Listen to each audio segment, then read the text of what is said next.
Alright, welcome back everyone. So, probably last session, we're gonna be doing some unusual stuff, like actually playing out most of 25. And, I'm gonna make some attempts on Endgame with, the pairs, like, keeping the pairs together as they are, but the backup strat is, I did look at the numbers, and Chrom actually could still provide okay-ish damage output if we do the normal quad strat.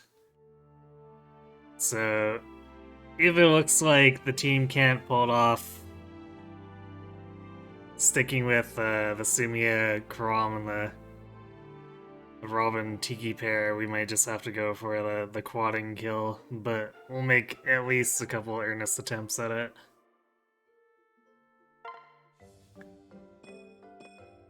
Main problem is without a Falchion dual striker, it's basically up to Robin to deal almost all the damage by himself.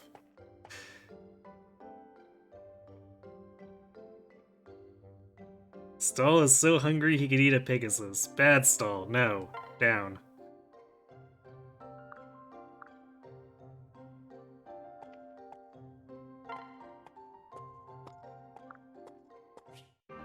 Superior Axe. Actually, huh.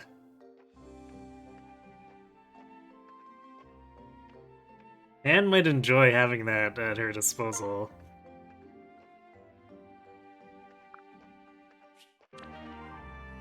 Experience for Flavia. Cool, because we're not using her. That's my opinion on the superior weapons. I mean, they have exactly one function. And they're pretty good at that one function. But otherwise... they're kind of just there.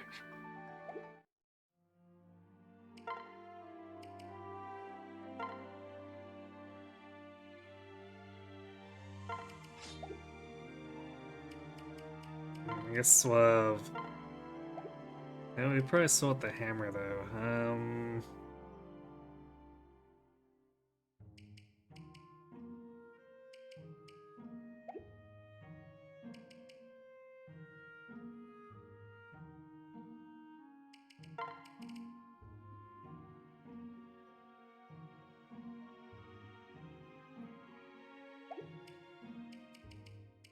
Maybe we'll have it with Cherish, then.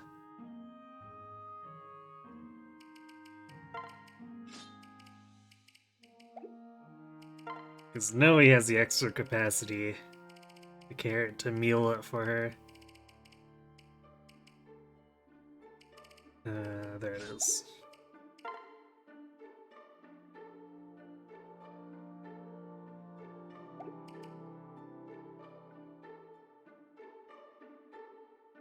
I think I also want to. I'm thinking just based on what we might have to do in the end game. I'm probably gonna end up repairing the Mjolnir with that last hammer.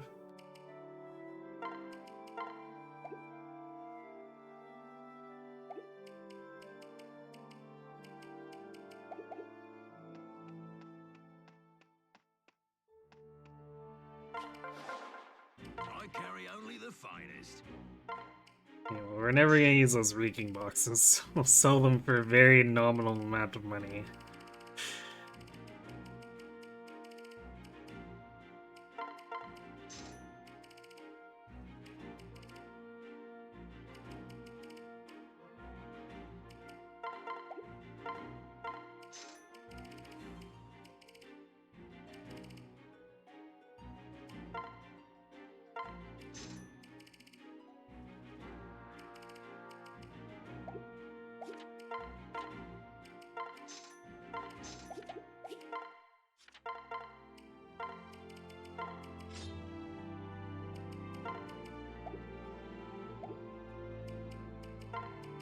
We basically destroyed our arc winds last time, which is great.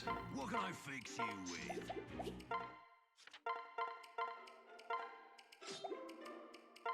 Actually, between Sumi and Robin, we have a fairly expensive tome habit.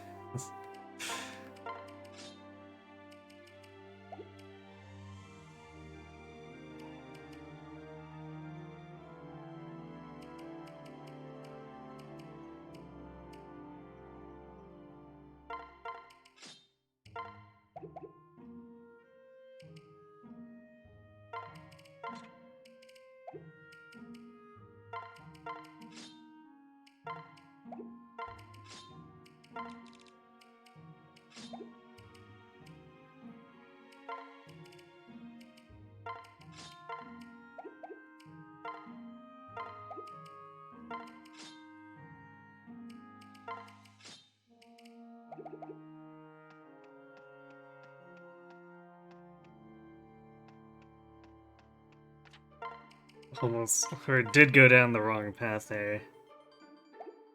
Actually, I wasn't paying attention. Were any of these new? I think this one's new. Draco Shield's cool and all, but I don't think I want to fork out 2,500 for it.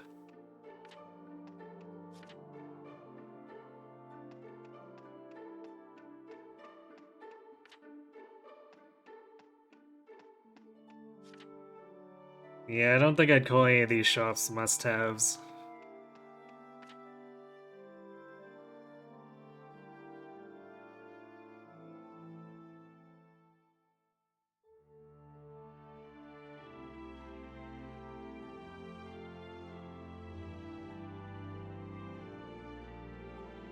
I don't need the Reeking boxes because I'm not fighting the Risen.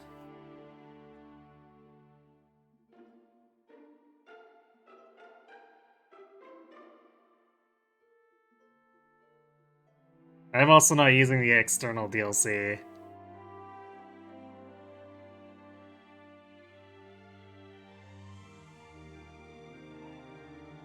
Especially since the side effect of the DLC too is when you're farming the money, it changes the experience gain over to normal mode. So not only do you get a whole ton of money, but you also get a crap out of experience.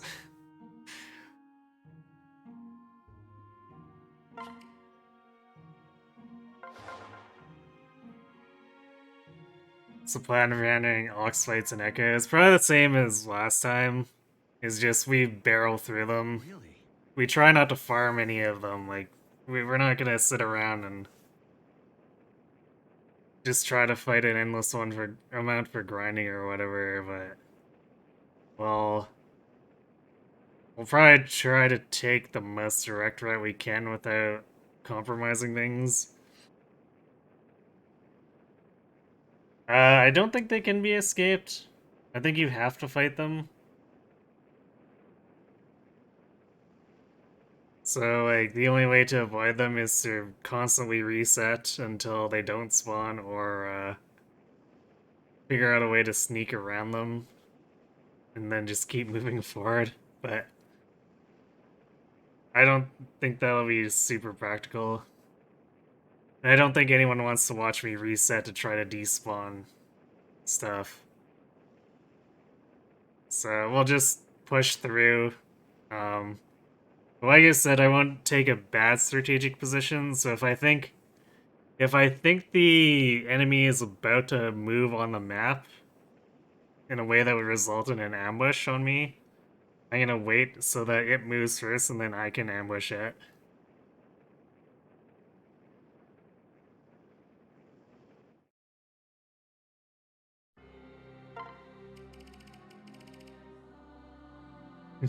Another unfortunate decision for my ass. Those fights are really tiresome. I mean, technically it's Kaga's fault since it's what he put in initially, and then they stuck to the Echo's design or the Gaiden design, which includes the infinite spawns. Not only on the world map, but inside the maps with Cantors, because, you know, everyone loves Cantors.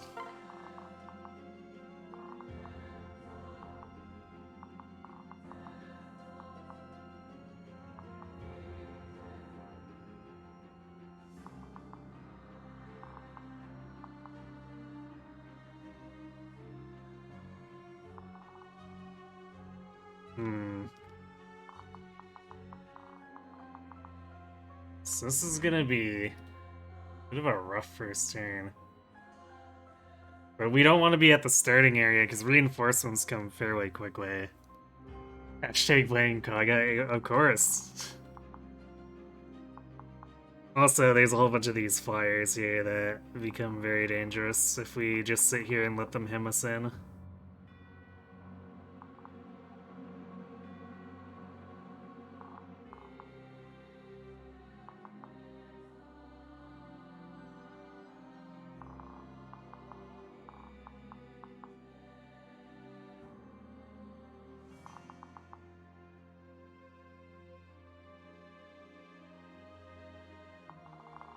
We might be using a rescue right off.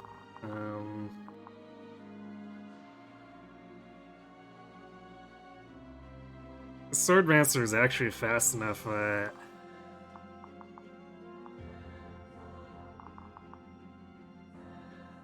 yeah, Robin's not doubling without help. Tiki's only giving us +2, yeah.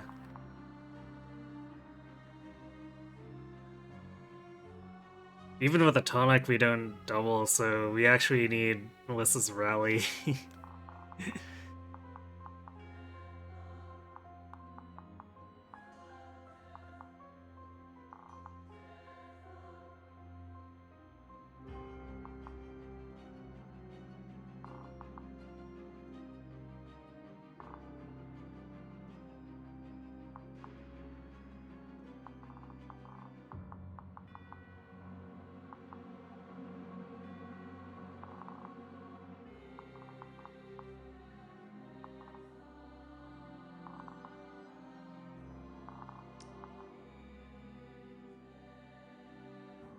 There's actually a fairly small amount of space here, too.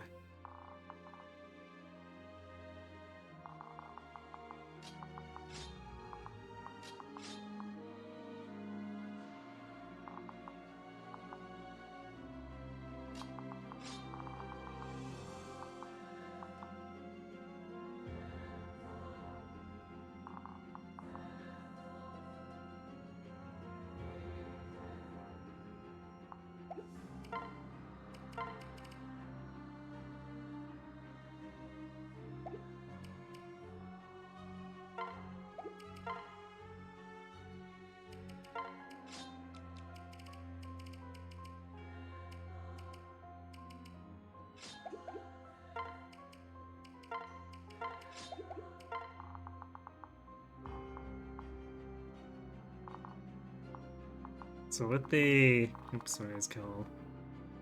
The Rally and Sully. Kill him at least doubles the generals. So at least he's fast enough to do something. Still a bit yikes.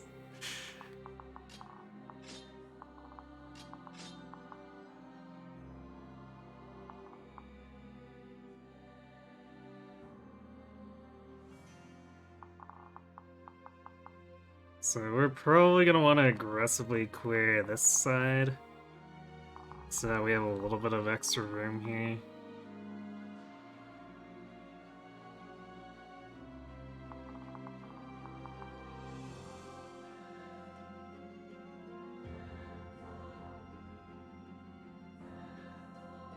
Probably means we're using a rescue right off, because we're gonna have to do something like a pan kill this guy.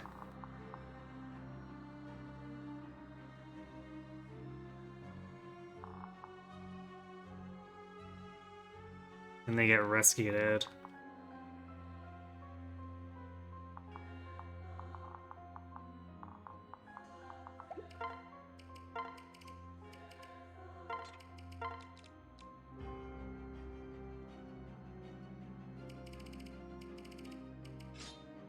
Actually, a short axe should probably be enough.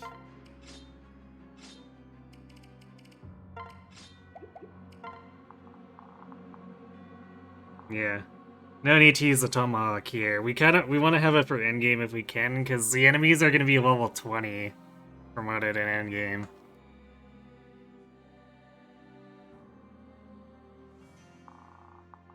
So we want to get as much experience as we can while conserving our best items so that we can just unload in endgame.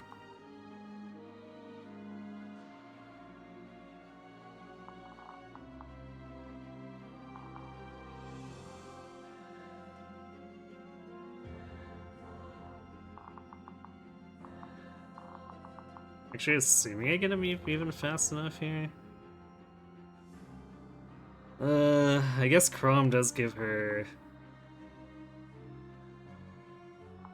+6. So yeah, Sumia fairway cleanly doubles.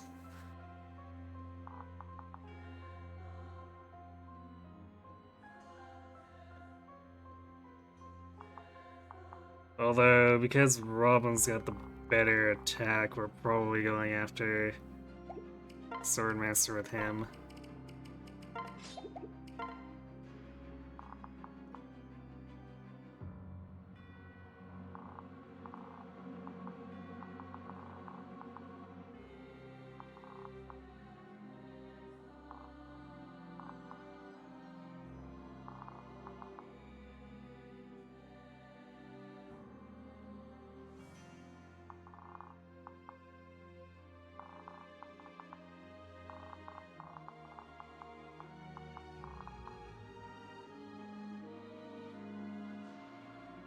We might actually have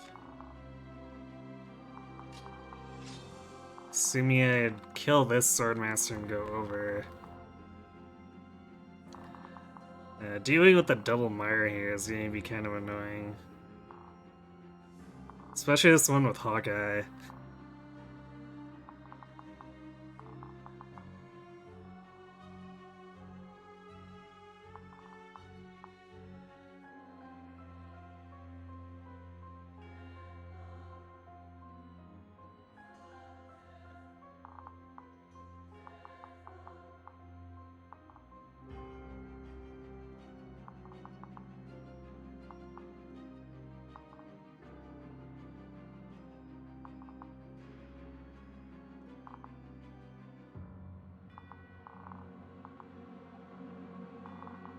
So I'm thinking we kill this guy, then this guy with Sumia, and then this with Pan, this with Robin.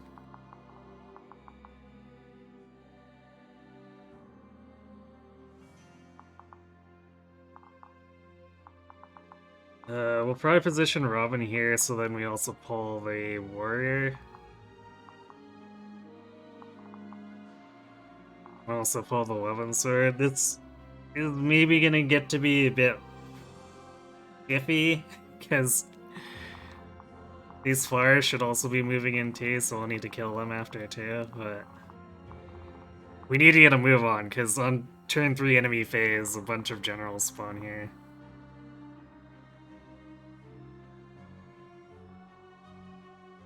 And it doesn't really stop, it keeps going until...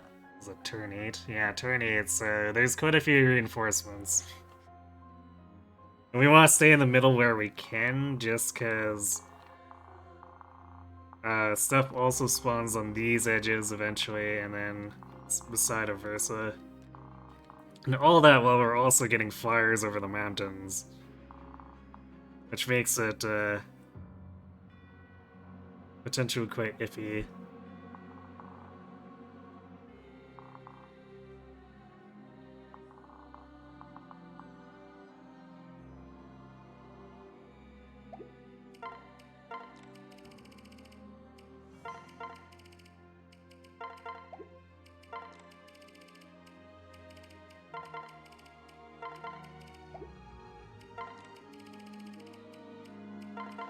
We might need a few more defensive tonics after this.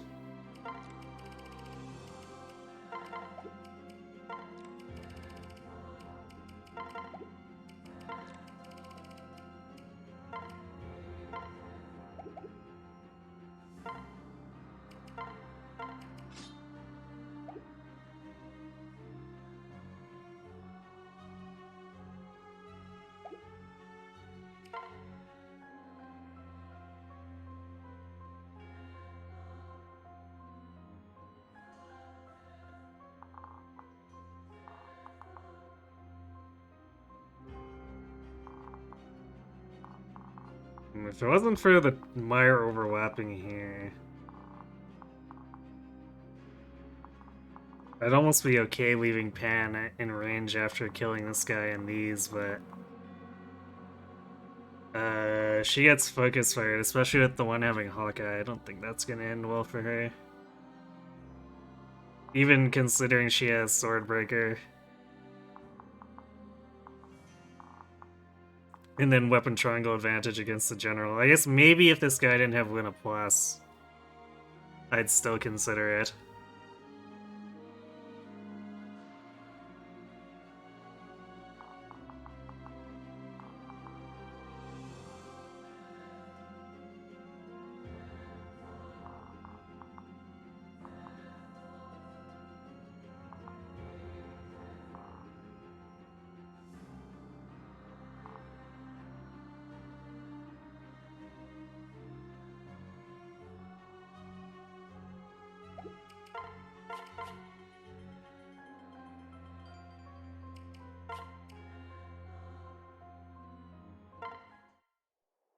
Really now.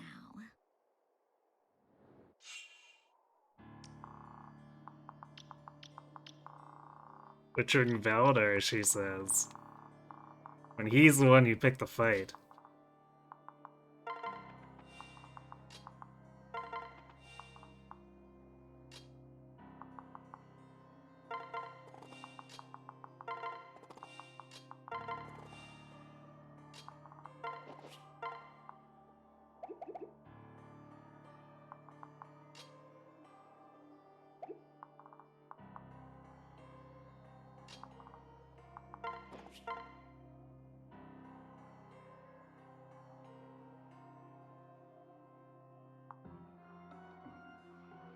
Man, we're so close to one rounding with the hand axe, but I don't really trust Stall here.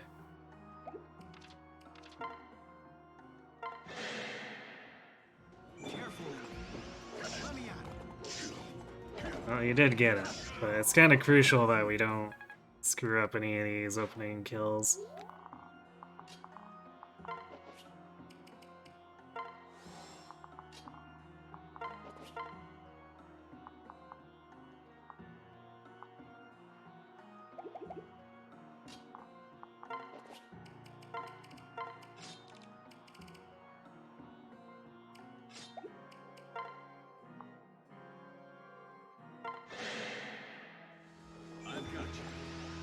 Oops, I saw the armor slayer on comp.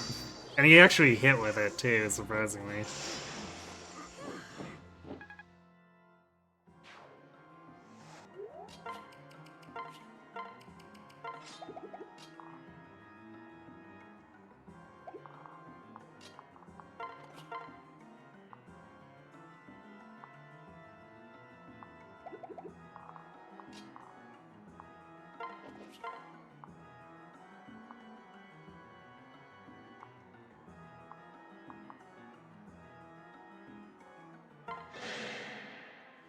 It's all right. Come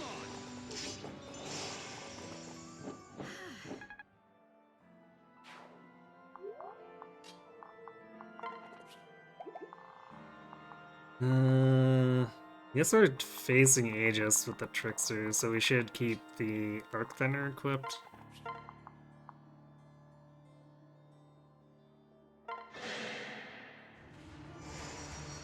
Although, he's fairly likely to go for Sumiya, because he's like a 10 res gap.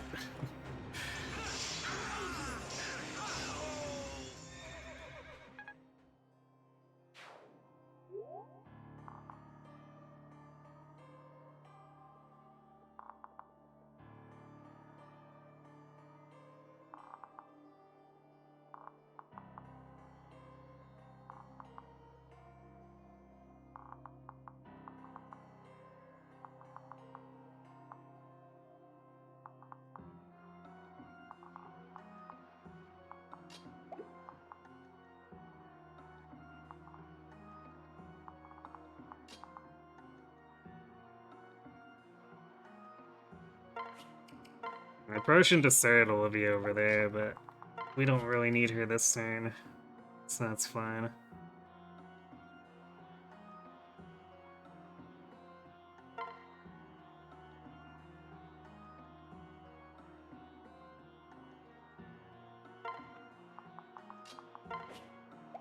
think I'm gonna rescue into range of the spear guy. Cause like, as long as we're not in range of the 11 sword too with Pan, should be fine.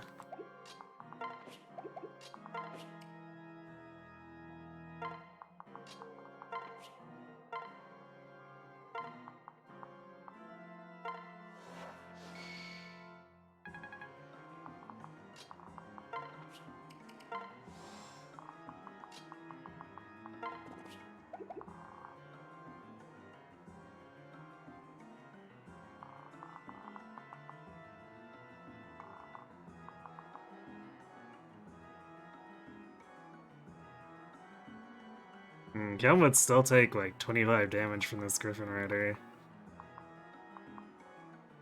Although I guess there's no way to safely pull it.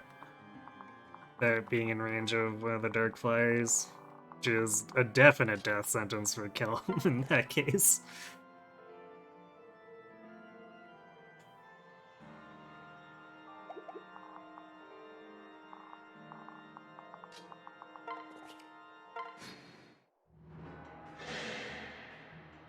No worries.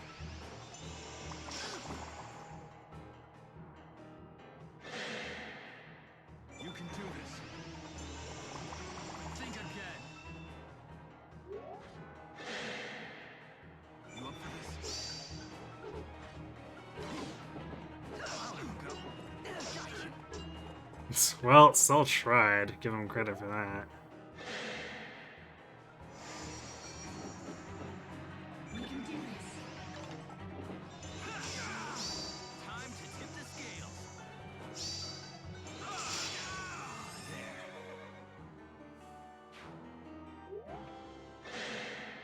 There. Oh wait.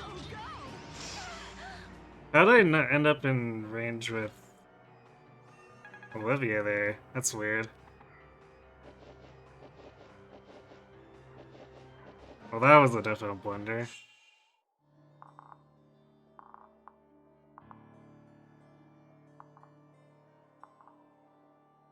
It's a good thing she's tanky, I guess.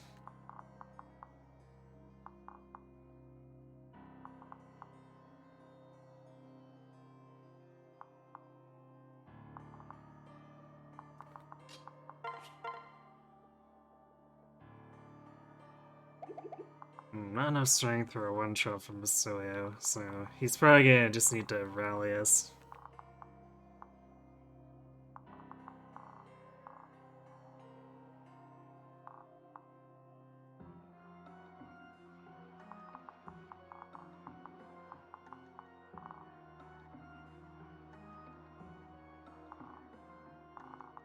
I definitely didn't count on having those tricks to revive, which is the problem.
So if we commit to this...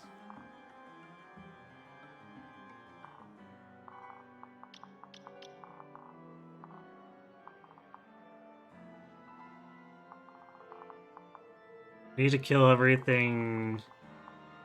Like, all 7 of these. The general we can leave alive, because he won't be able to reach anyone but Robin.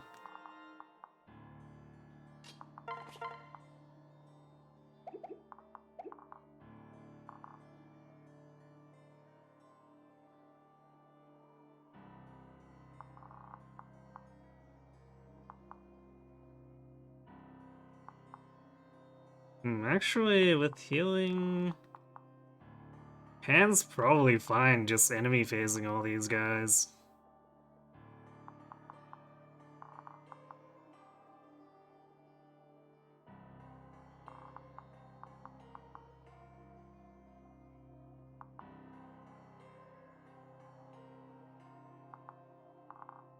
So 11, 11 plus 16 is 38.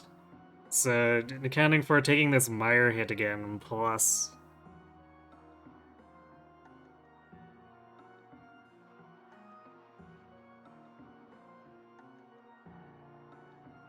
Um, plus all the damage here, she doesn't die. So it's a matter of killing everything else.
Of course, it leaves the problem of how are we mopping up the rest of this?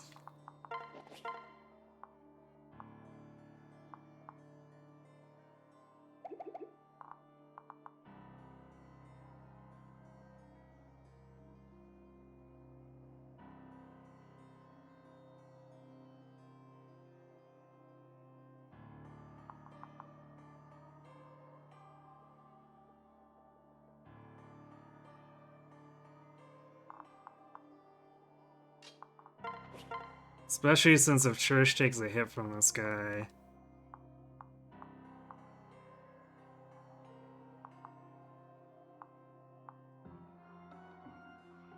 She's probably losing like 40 health, which puts her in range of dying to one Mire that she's in range of.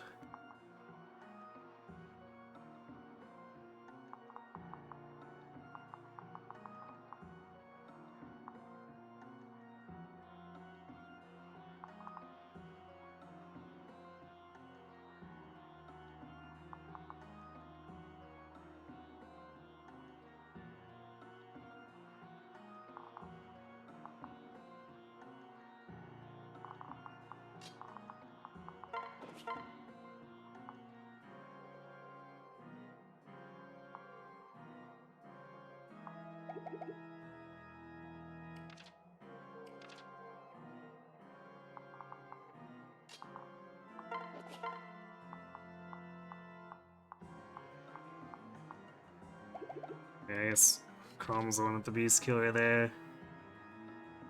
Yeah, so this definitely feels like we're one unit short, I guess, which makes sense since we let the Trickster live when we shouldn't have.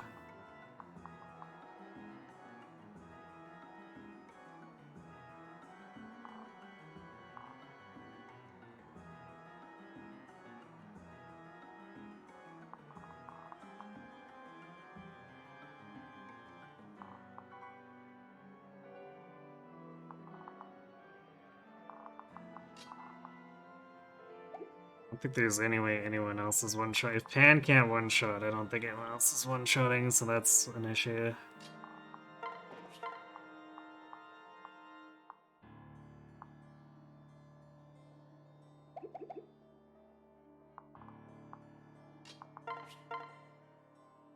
So he just straight dies while having a terrible chance of hitting.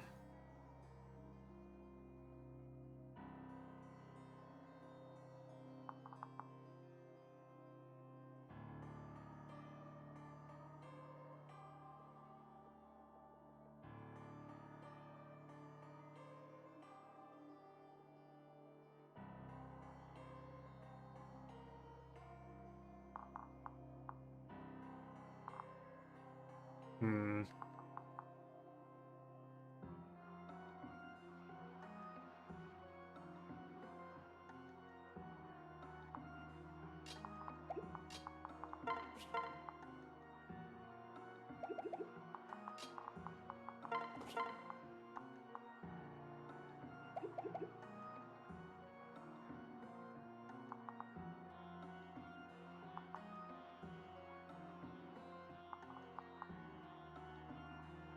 This kind of feels like we're short in general. Hmm.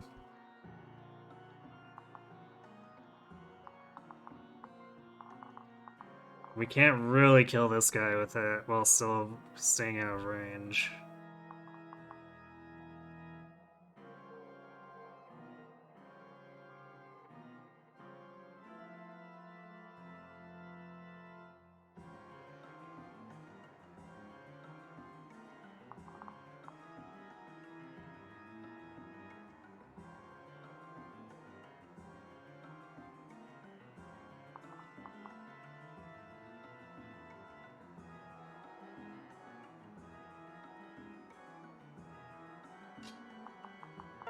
Let's just kill him, take here. Yeah, he gets one-rounded, unfortunately.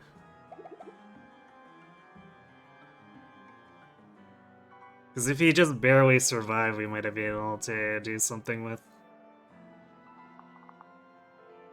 setting this guy up to get killed by someone else.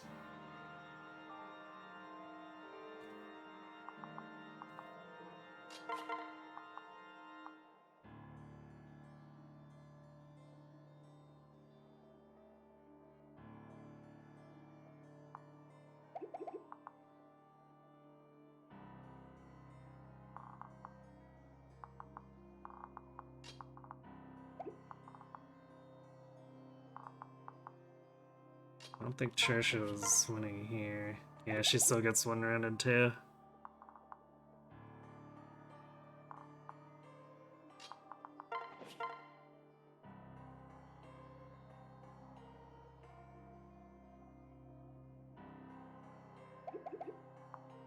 Guess that's the problem with having bad res all around as well.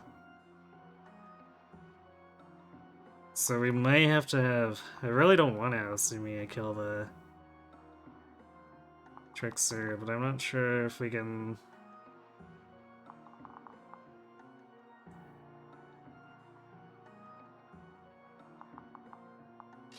survive otherwise. I guess... if this guy doesn't proc Pavis against Hammer with Basilia boost, actually straight kills him, but that's probably a little iffy. It doesn't really solve our problem overall either.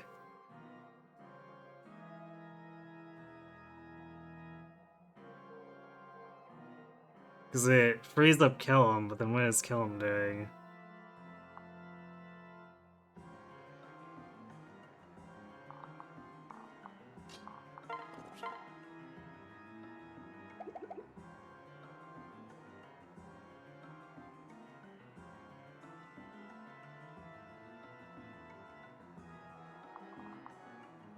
Well, what if we maybe ignore this general? 65.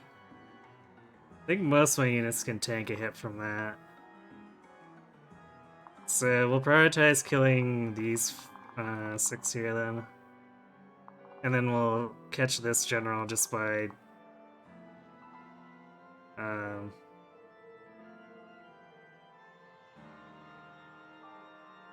kind of by chance of him being in range of Robin. So then we'll have to rescue Olivia out.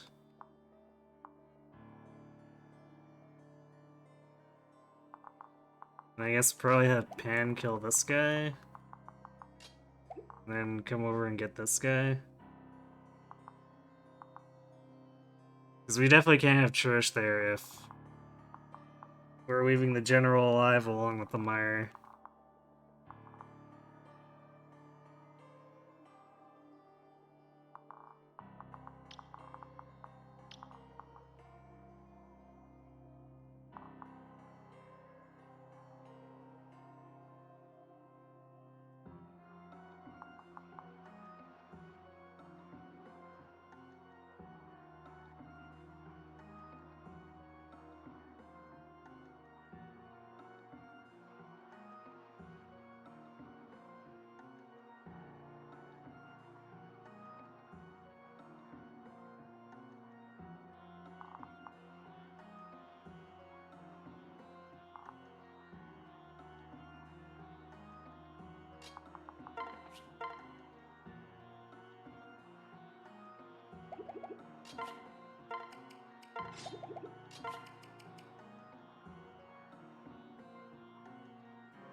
Hmm.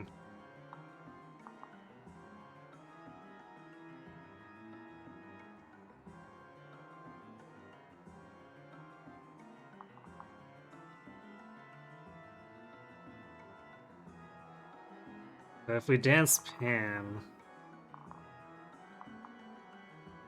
we still need Sumia to basically kill 3 targets. That's not really happening.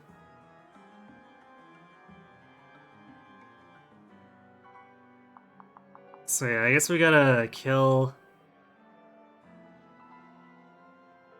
this with Pan. These two with Sumia. I guess we get these two with Robin, and then this has to be Church.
Come on.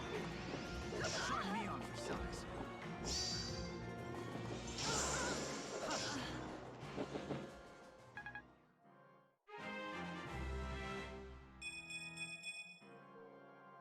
Still no strength on Pan. It's concerning.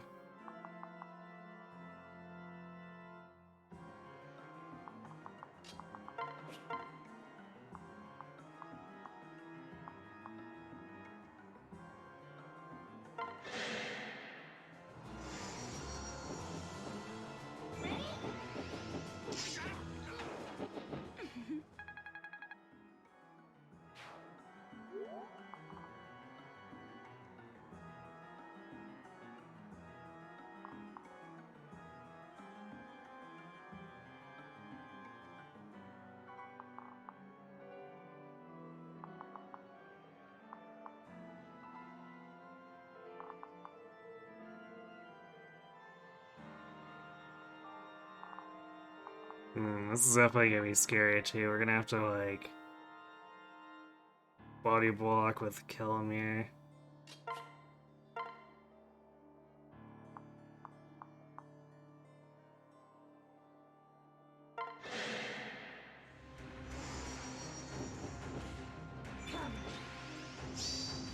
You're finished. Thanks.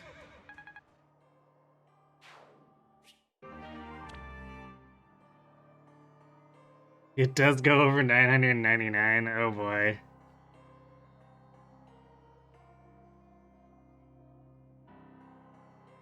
Oh yeah, that's true. Pan probably was blocking the square. Well, that is definitely a blunder there then. We're sort of recovering. This is pretty bad. The block still caps at 999 when played. Hell, that's not surprising.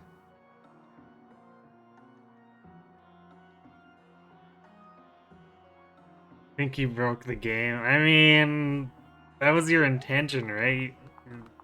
Why else would you build a genetic algorithm like that?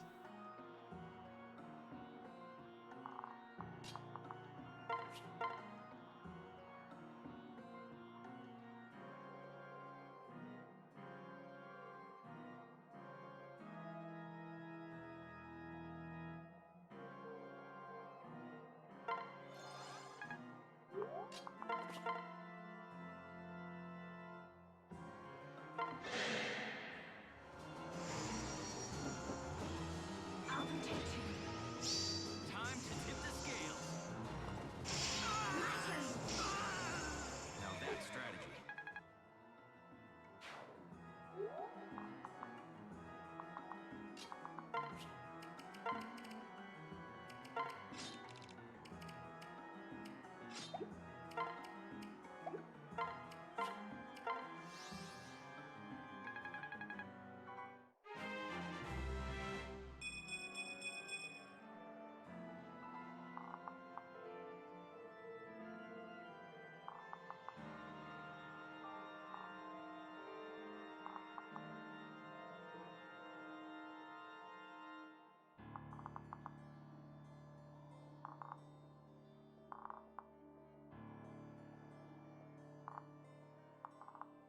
I'm not even sure if Kelm's gonna live body blocking this.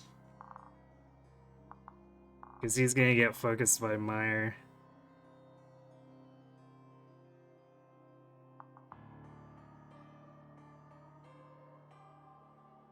Although I suppose we just rescue Olivia, or try to rescue Olivia out.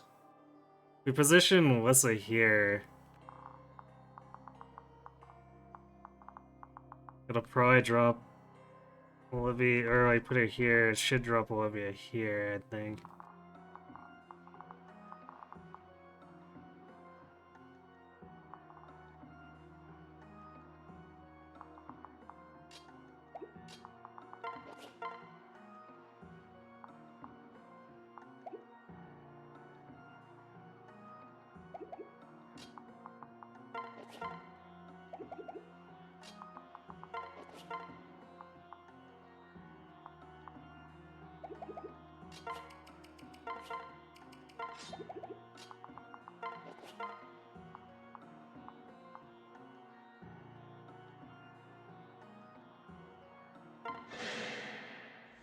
My strength is yours.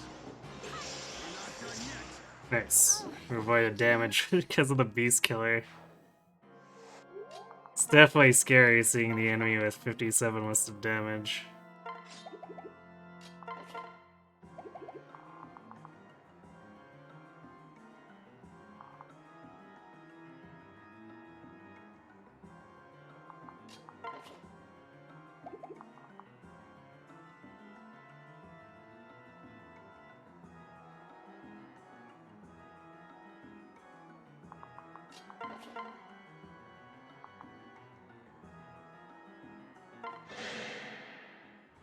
Are you ready? Face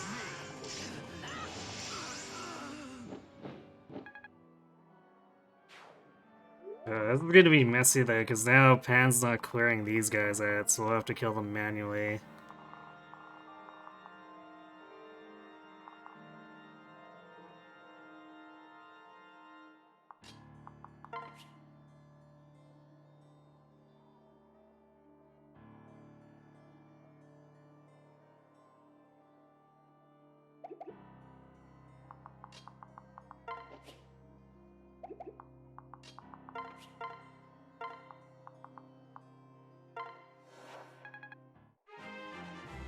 Also, we're using way more rescues than I'd like.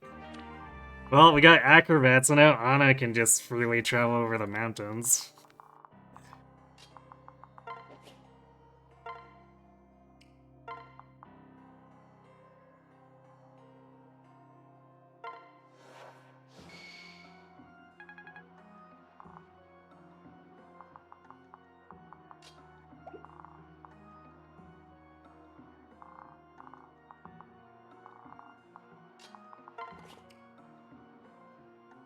Yeah, that was a really bad first turn, because the second turn ended up being brutal for it. You have to stop at 1,000. You already took 12 hours of play time to get there. Part of you wants to see if you can get the event that lets you store a card on the wall in Act 1. The most bonkers ironclad run of all time. I don't know. Is that event open and endless?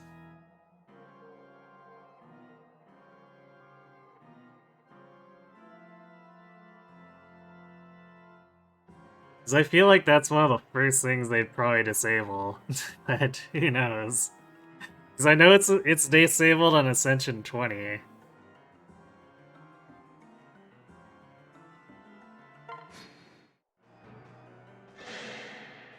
Oh no!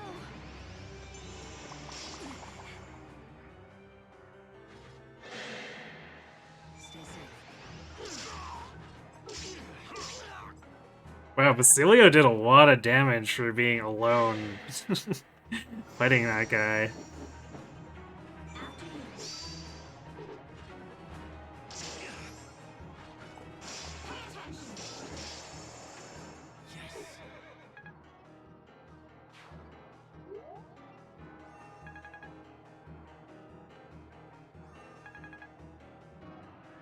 Enemy immediately erased it, but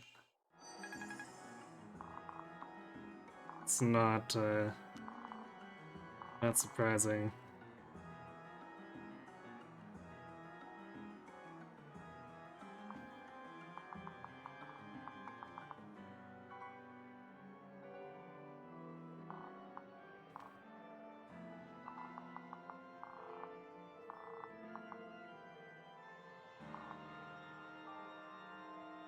So we can probably safely attack this one without being in range of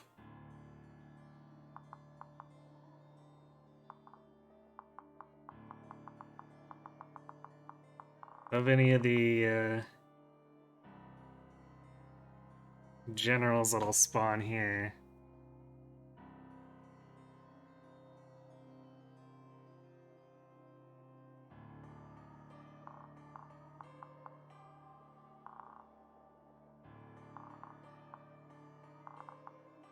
Yeah, I really want to clear out these mires.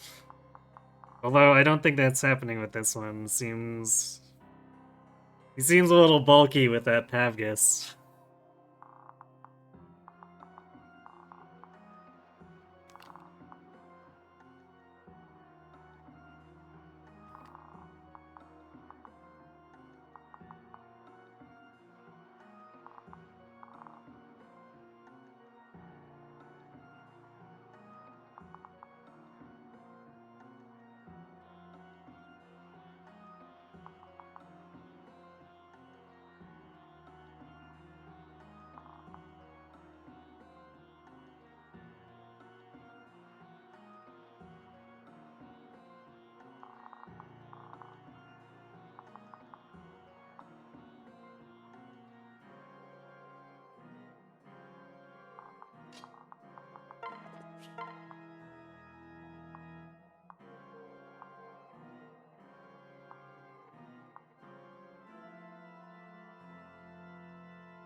I guess.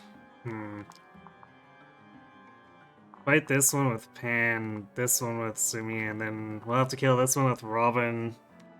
Finish this with Sumi, I guess, and then rescue them both out. And Pan should be fairly safe here. Not exactly amazing.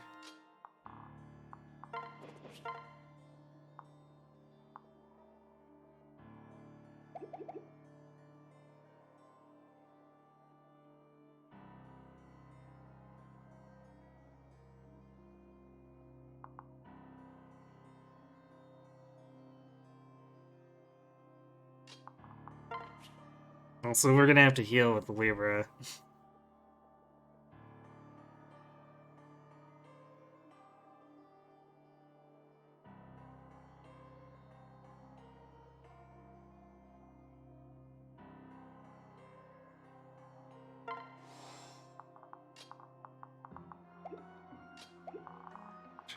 I should have actually had Vasily over the side.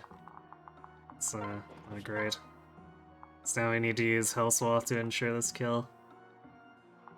Granted, I guess it's less damage if we get Fiend still.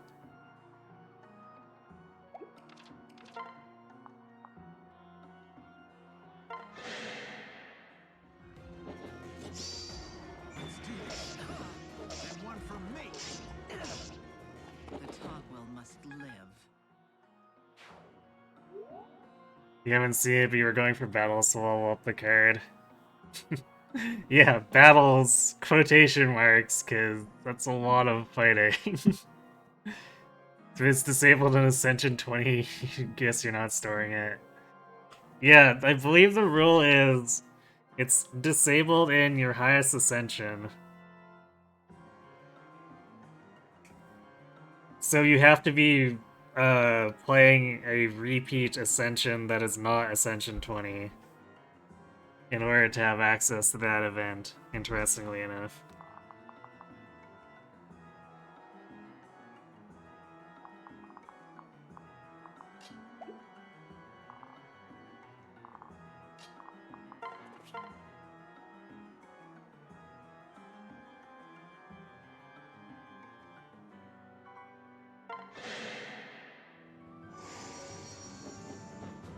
Come. Got you now. This also costs us a bunch of extra Weapon Sword, although I guess I'm not sure how much Weapon Sword I'd actually use in endgame anyway.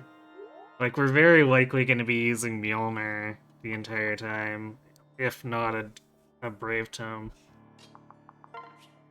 Which is what I've been saving that Celica's for.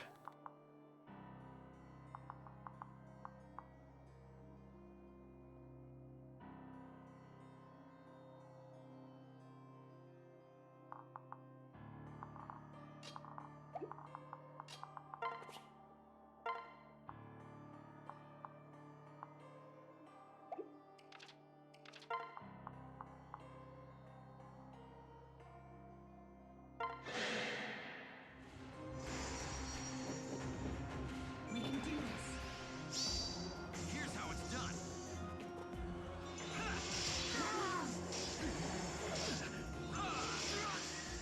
That's it. Come on, Tiki, gain some strength. Finally! Because, like, the magic sort of helped, but... Like, she only contributes by gaining 10 magic for... in terms of giving stuff to Robin, so... When every one strength matters, I'd kinda prefer the strength over the magic.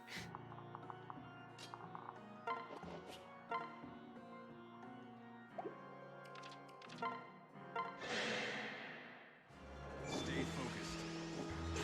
Mind guard. Here goes. That was close.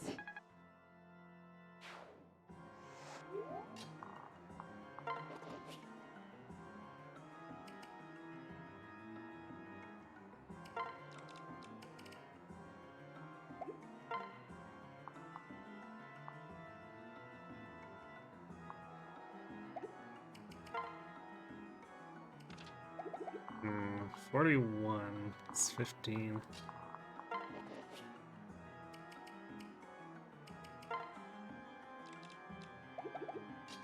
And then...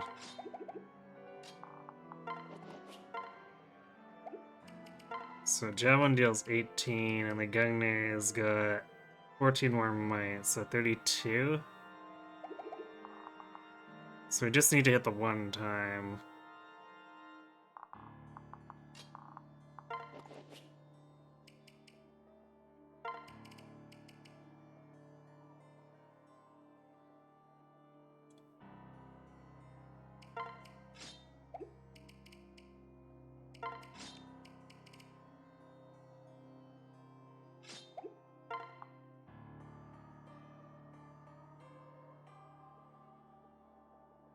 This is way... Oh yeah, because Gungnir has +5 strength. It's like, wait a second. Are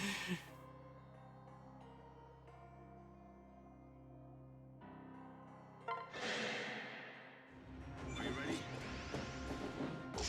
We're not done yet.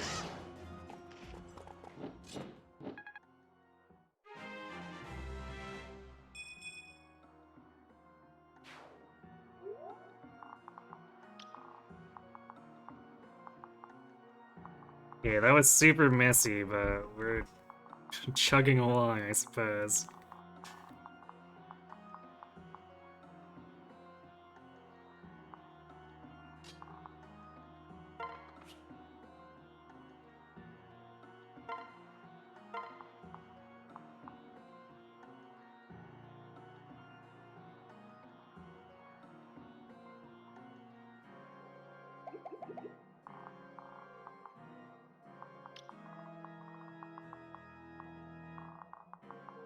I'm thinking I almost want...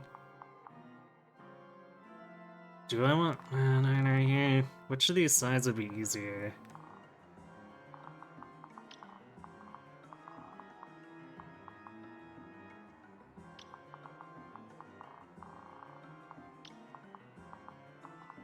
I think it'd probably be easier to fight our way through the right. We're also wanting to kill the Myers up here anyway, so it probably makes more sense to go this way in general.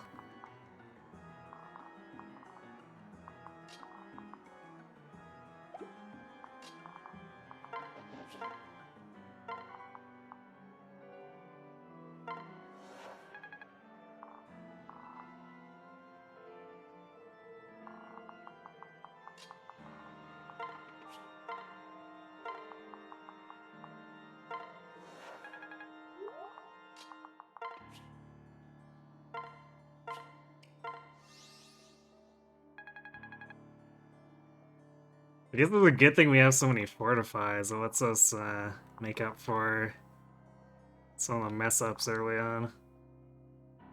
But it's like, we very rarely use fortify otherwise. Oh, this was an Ascension 20 endless run.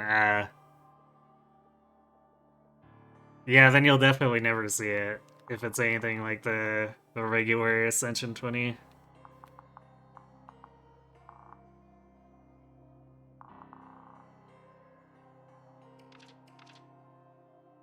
So yeah, this is kind of just a start. I really would have liked to have this kind of worked on by now, but it is what it is, I suppose.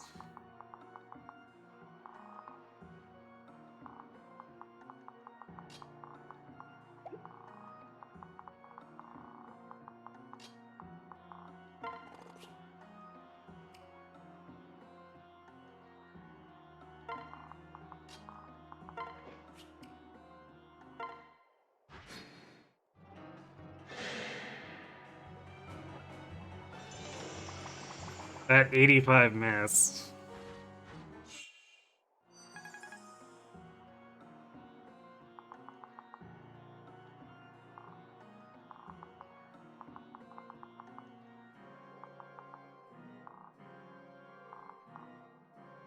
Okay, so this turn we're also getting flyers from the southern mountains.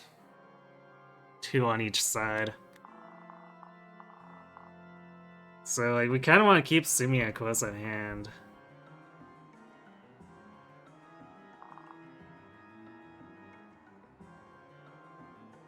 Even though we'd really like to push up here.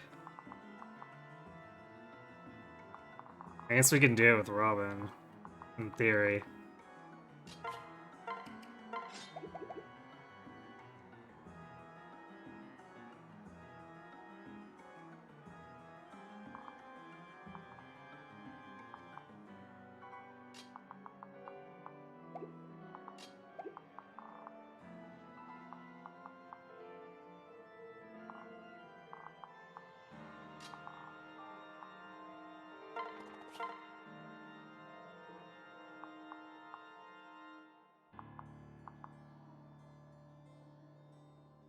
I feel like we're not gonna do enough damage there because of Pavgus. He's nothing. We can't really get around it.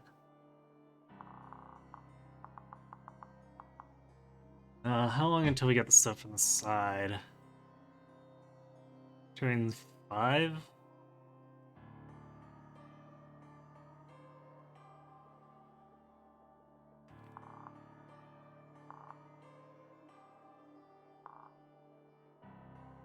So I guess in theory...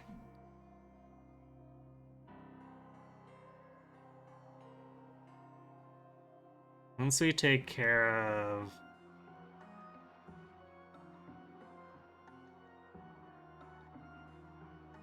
Southern ground troops, we can actually fall back to that position for a little bit.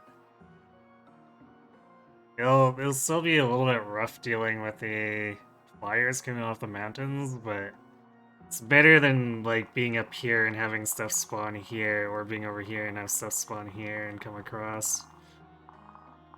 Though I think these flyers also aggro at some point.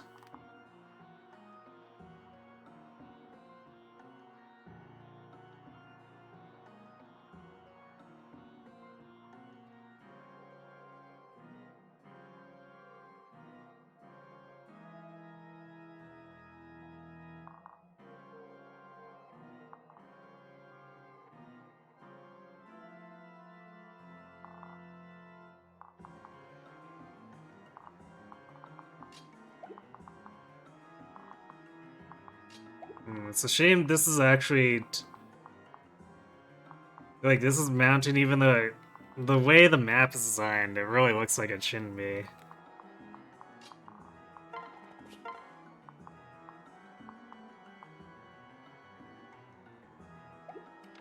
I guess we see if we get a crit.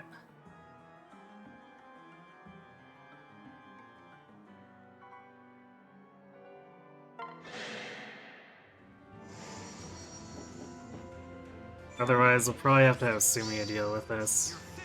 Or finishing it off.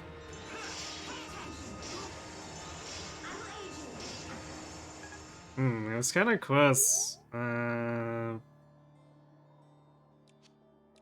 Bulganon probably wouldn't have been quite powerful enough, though.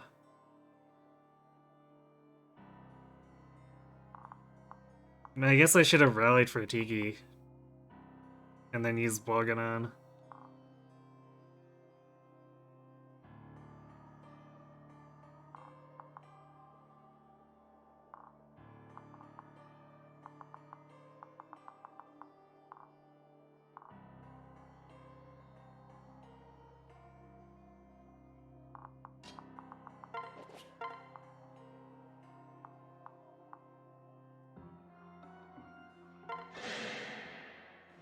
I've got you.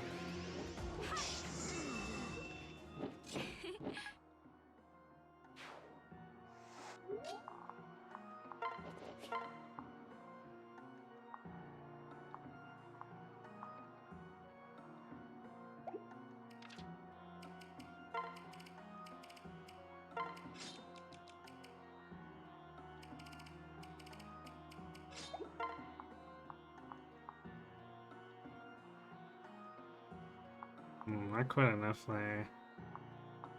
Well, I guess we'll just use regular Arc Thunder then. Look for a Chrome Dual Strike. Since we need the...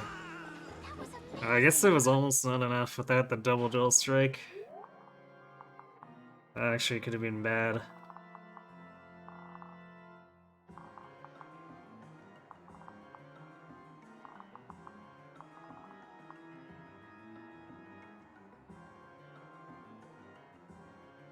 Though I don't think the Thorn would have made enough of a difference to actually reduce it by 1 strike. Or would it? I guess it would have. But really, I should probably just be rallying more.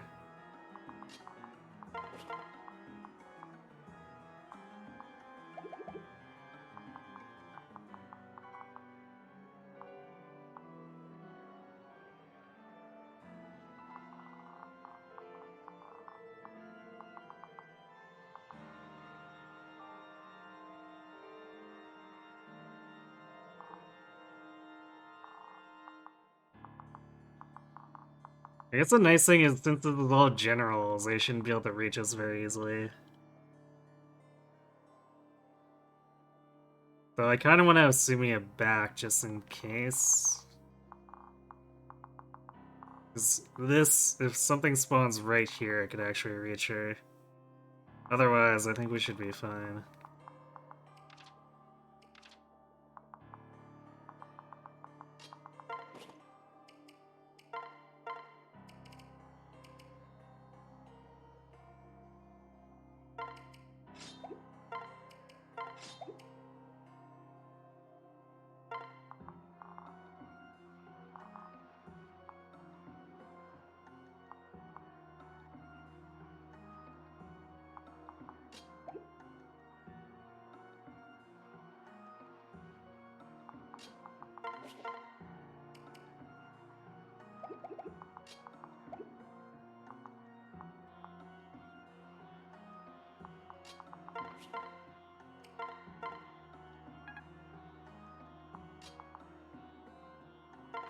Guess we'll rescue just up here, because we probably want Sumia to intercept the flyers too.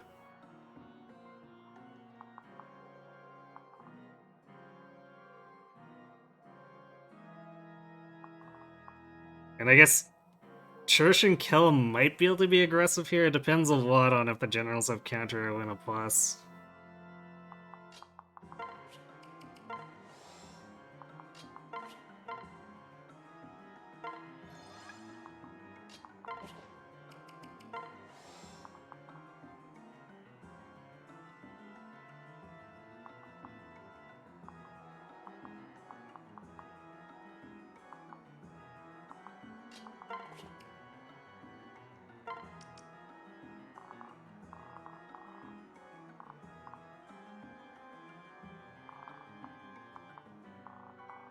I think these ones might...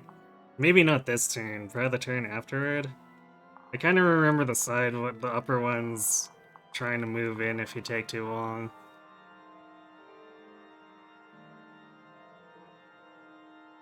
The Ultra Run. Is this the hardest map? Nah. It's a difficult map. It's normally fairly easy to skip over, but we kind of need the experience, so we're fighting it out.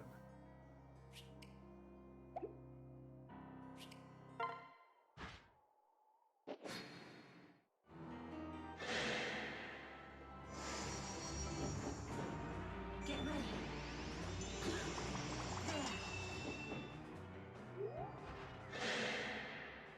Come on. I guess it's one of those maps that it's fairly... it's... I guess tactically-ish, fairly easy. You're safe with me. Are you alright? Unless you decide you want to run it, which we're doing.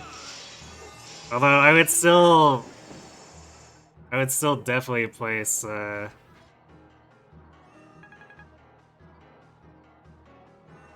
25 or not 20, 24 and 23 as a more difficult setup.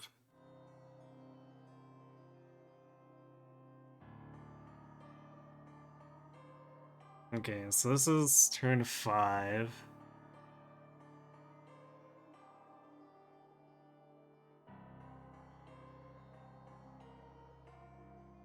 Oh, actually there's sorcerers that show up.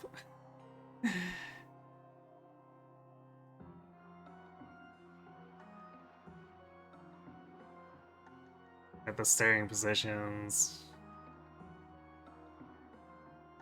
It's all ground forces though, so left and right sides produce enemies too, but not...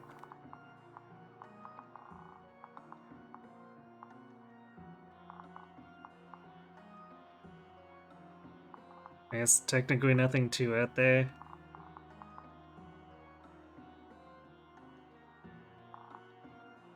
Not killing this trickster is kind of bad. We can body block it with Kiln, probably not having any issues.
My strength is yours.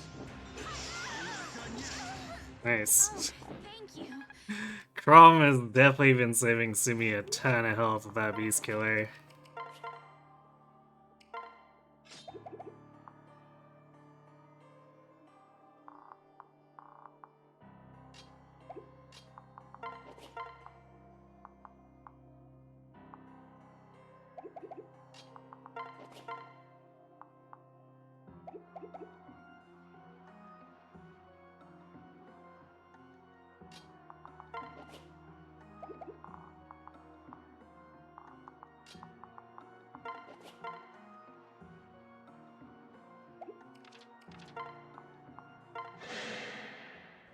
Stay with us.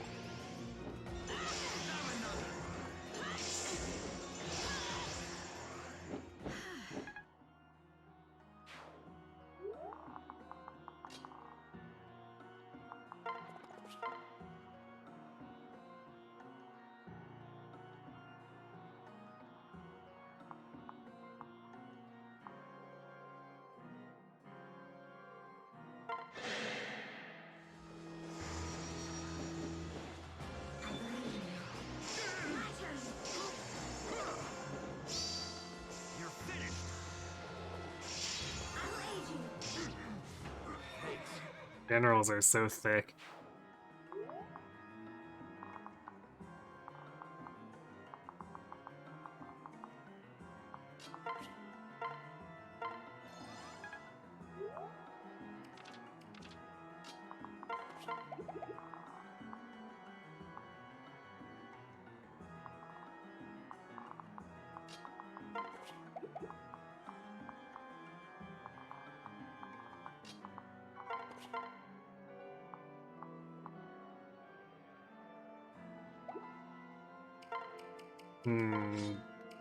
I guess we go for the Raw Might of Bolganon over Arc Thunder's crit chance.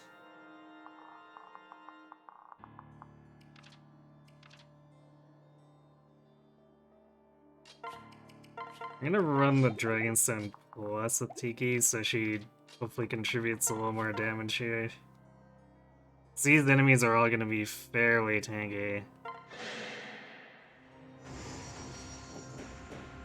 They'll not get past. Here's how it's done. Well, speaking of crits, getting a crit on an enemy that doesn't really matter. It's for getting crits. Like, we'd want it against the Aegis guy, and probably the Dark Flyer, but... that was, not the most, or not the best use, I guess. I guess that's how it usually goes with crits, right?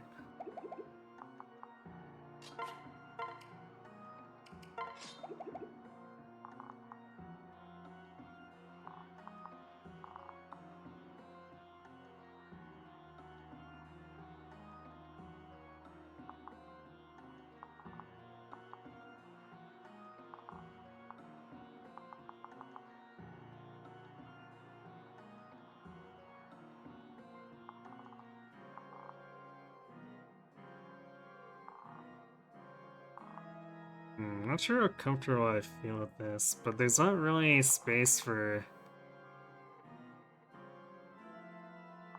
us to really retreat Olivia or anything.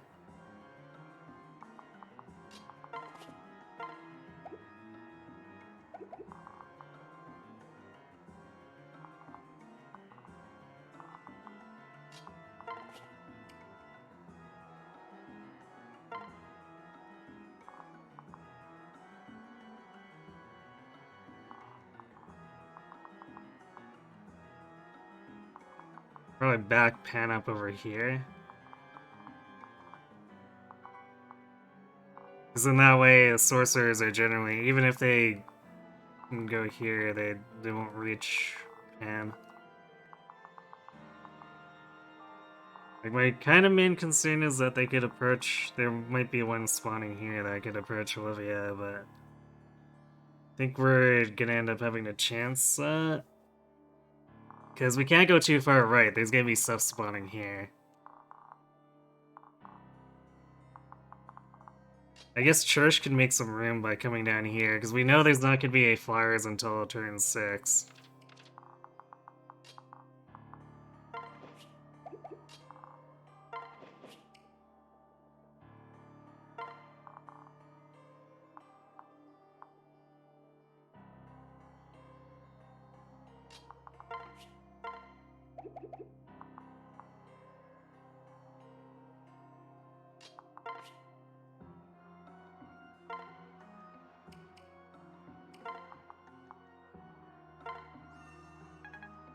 Do that, because I think Sumia might end up pretty busy next turn, depending.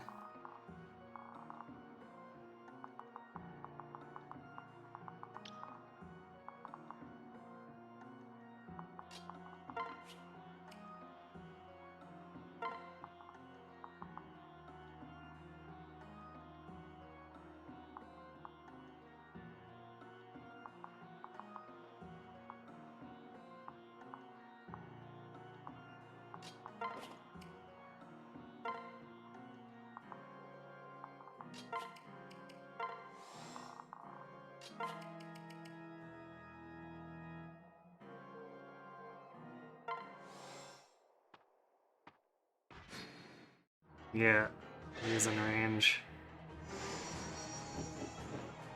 We can do this. So the question is if they're gonna do too much damage for her.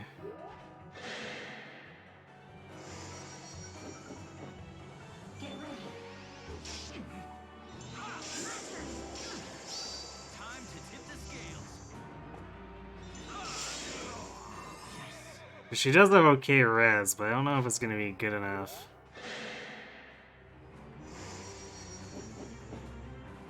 Like, taking a Trickster is one thing, but a Sorcerer is potentially a lot more dangerous. Especially since I think one of these has waste. I'm right here. Looking for me? You alright?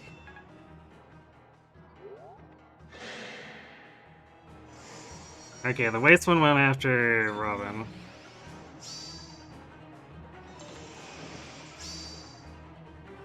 But I think that's because he wasn't in range of Olivia.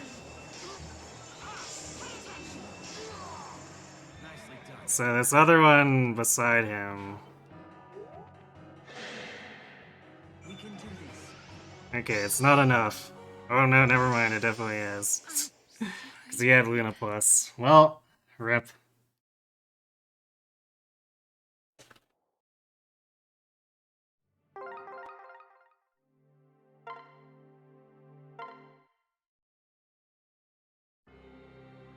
But I guess he didn't think he'd kill her, which is why he didn't go right away.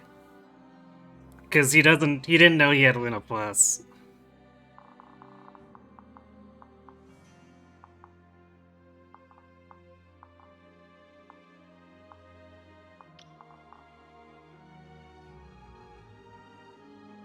Alright, well, let's do this again and try not to be awful at the first turn.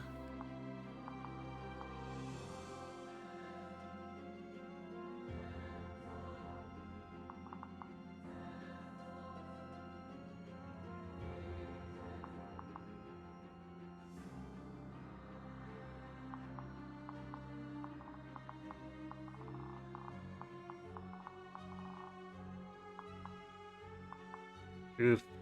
Aegis on the Excalibur, that's not good. I guess we fight her in melee then, since she doesn't have counter.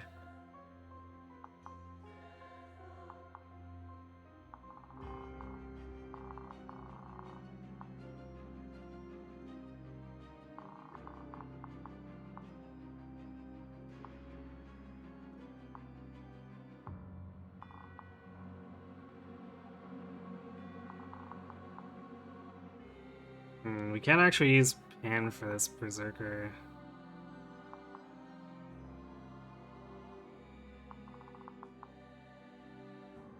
So that actually makes things not great here. I guess we rescue Pan out, attack this guy.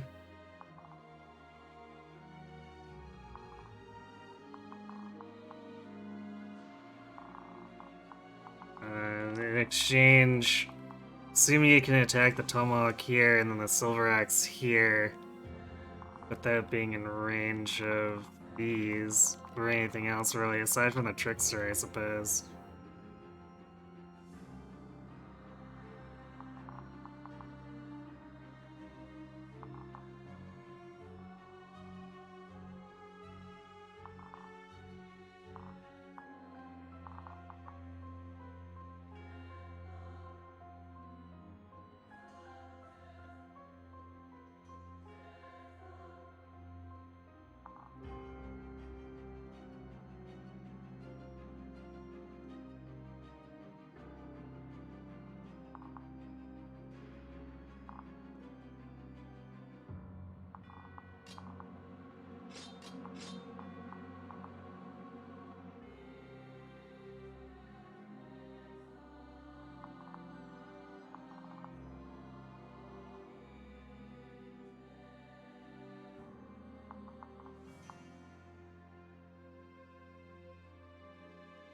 Wait, how badly do we want?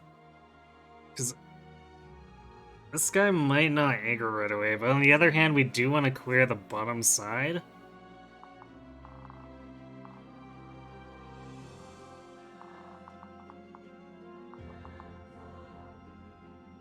But we're definitely not killing this general that easily either. So maybe we leave them alone until next turn.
Although actually we could kill his general with Simia.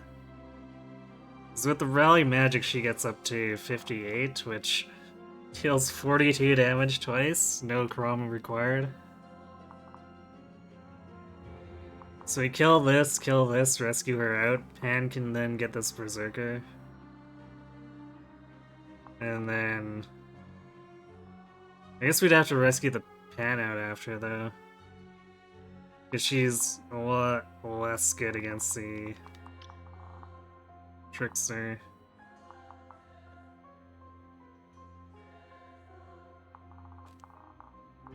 Actually, she wouldn't be in range of the Mire, so that might be okay.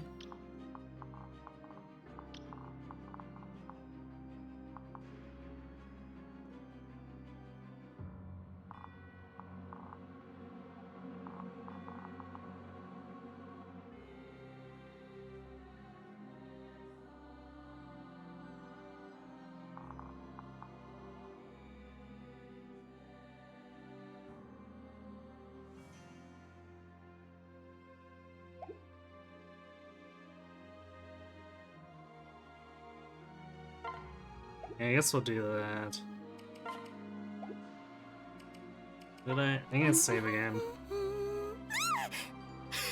How long have you been standing there? Can't remember if I actually saved with the Sumia Thoron changed over. He sucks. Thanks for the raid.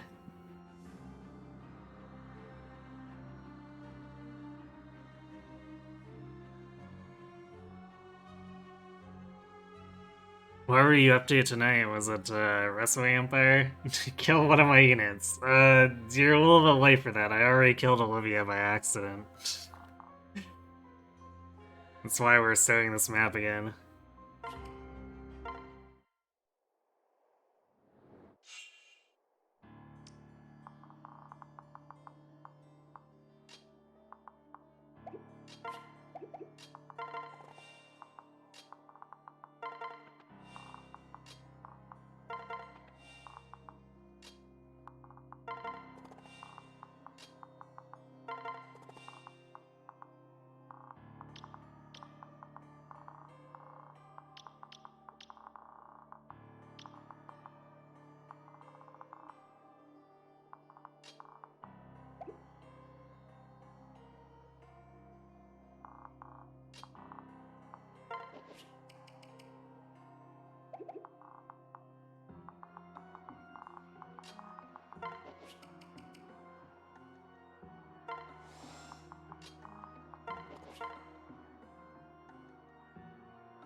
Stay with us. We're not done yet. That was close.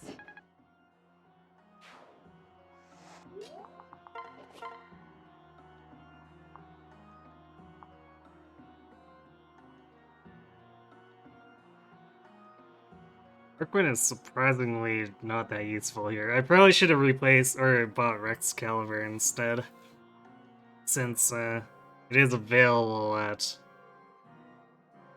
chapter 24, but those tomes are really expensive too.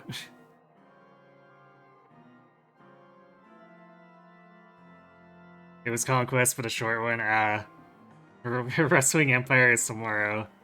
I know you sometimes do them back to back too.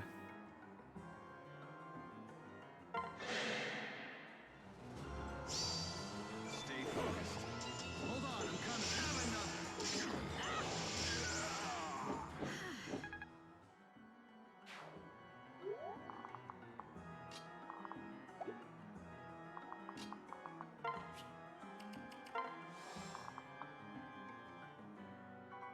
Oops, I left the armor slayer on him for that, which was not helpful.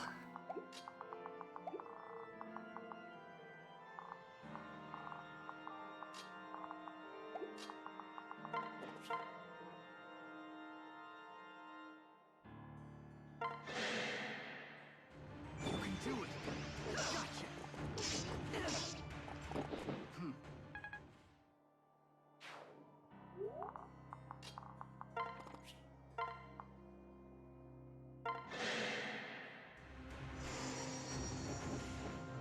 They'll not get past.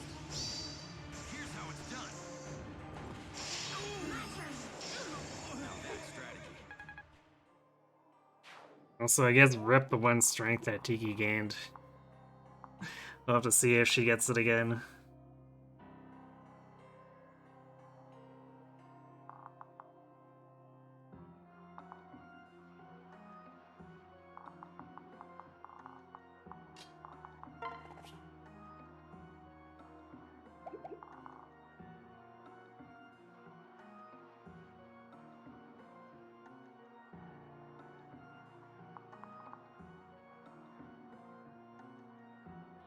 We might not actually kill this warrior too. I should have...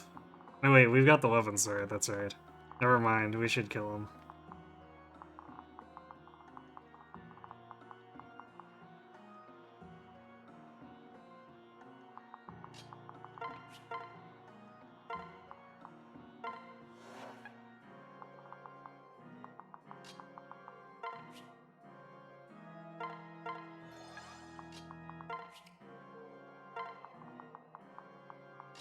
We are gonna have everything kind of converge on us again, which may not be the best, but...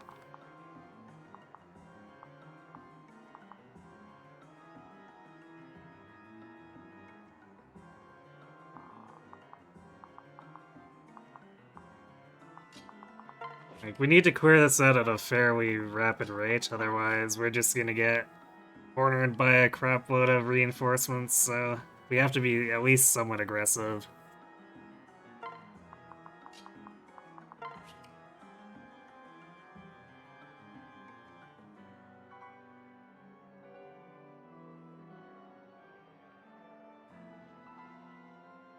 Though, actually, I'm not sure if edge reinforcements are blockable.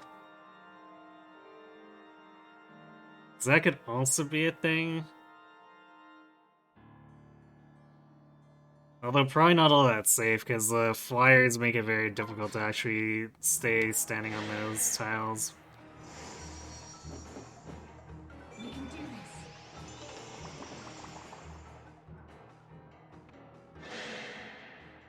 Look out. The Togwell do not play.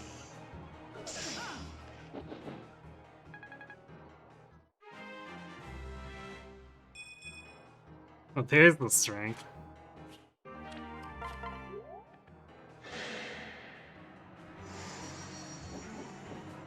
Get ready. I'll aid you. You're finished.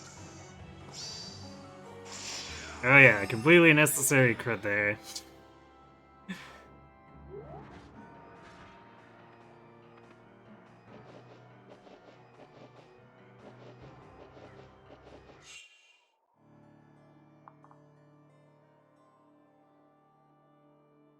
They came straight across this time.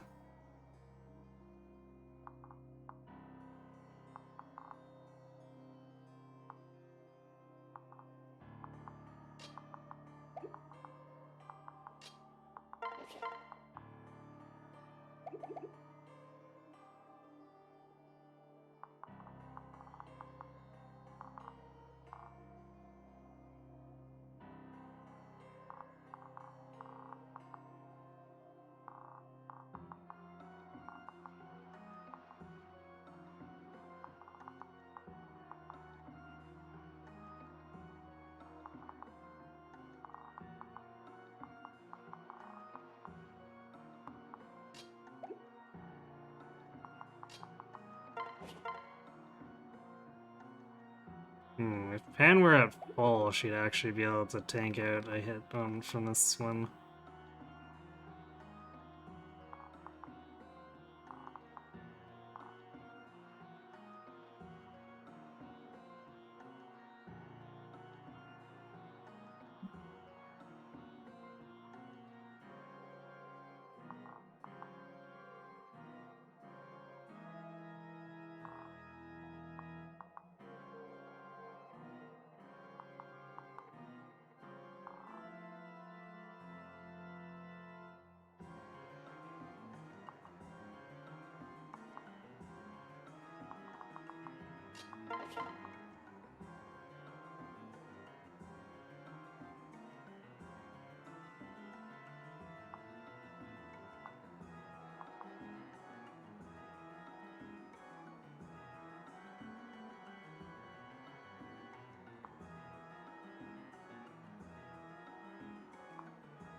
Is that... Okay, there's no Luna Plus involved, so Simia actually kills these without needing healing. She takes 80 damage in total, but she doesn't need healing.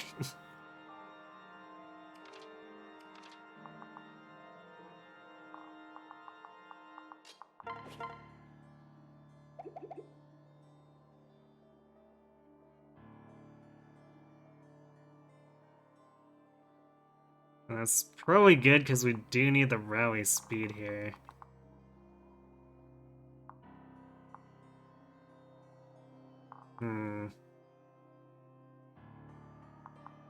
This general's also an issue, namely because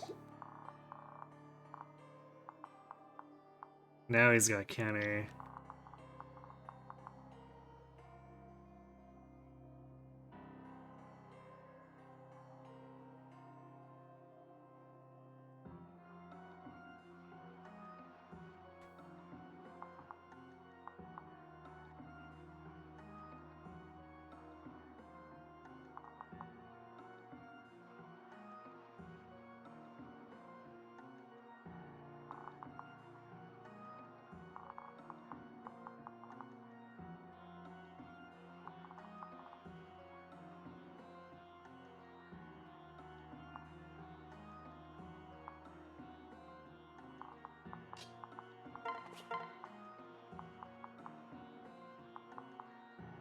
So we could easily lose most of our health. I guess we shouldn't get crit there, so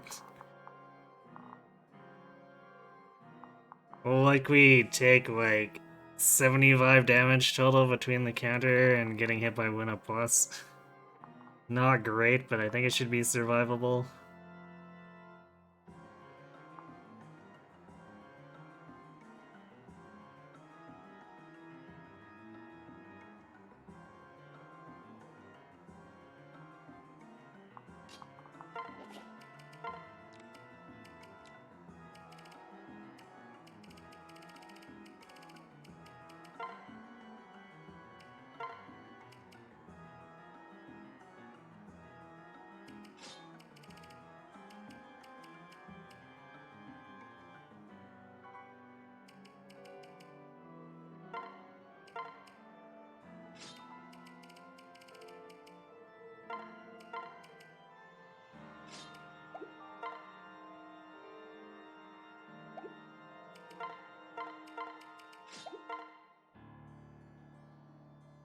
There's a chance that we just end up giving her and not taking damage too.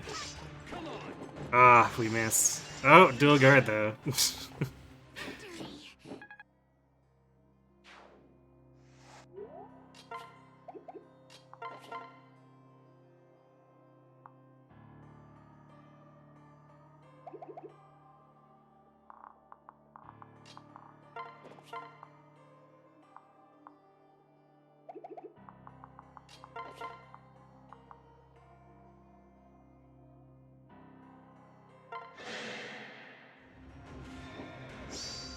That's one.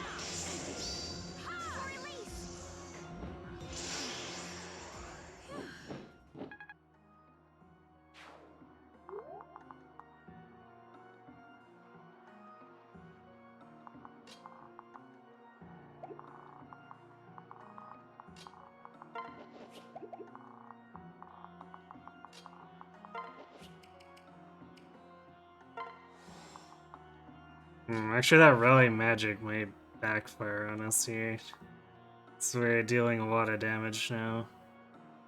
Between that and special dance.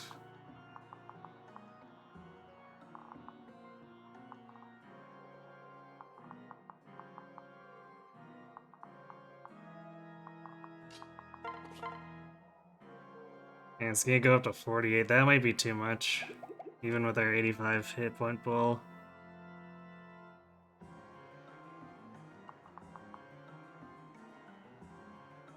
This guy's gonna have 63 attack and have our defense of 25 is 38. Yeah, that's too much.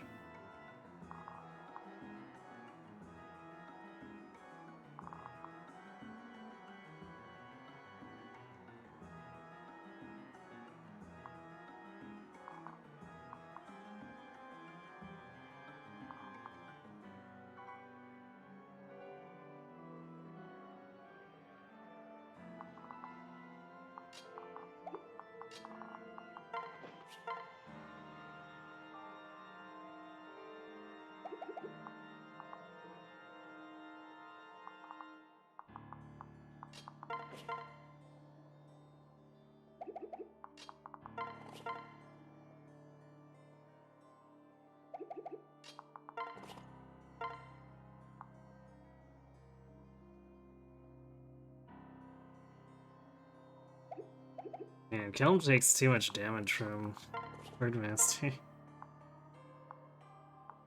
I guess the Gay Bulk brings it down a lot, but...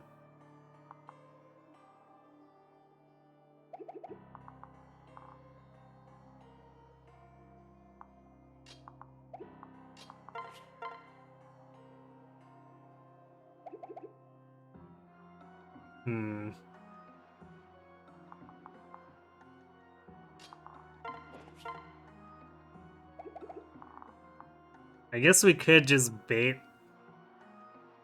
something else, or the general... Although, no, we can't really do that. Because this Marvel probably focus fire.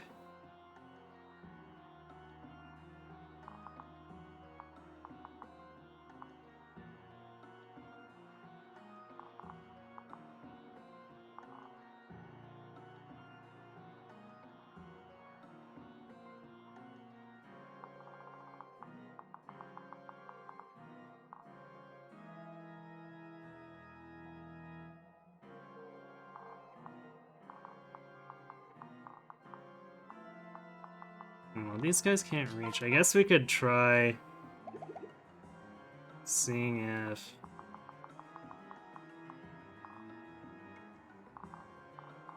Although I think the generals that spawn are gonna be, like, in here, so... I guess they'd be a little short of reaching him, I think. So Basilio can score this hit. That brings him down to 39... Just still not enough.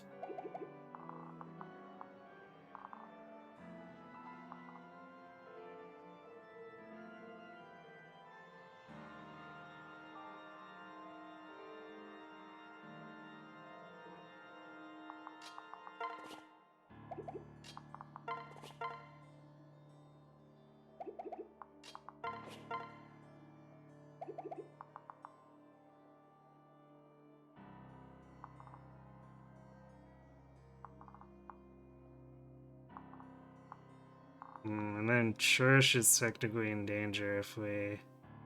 Although Basilio would probably get attacked first.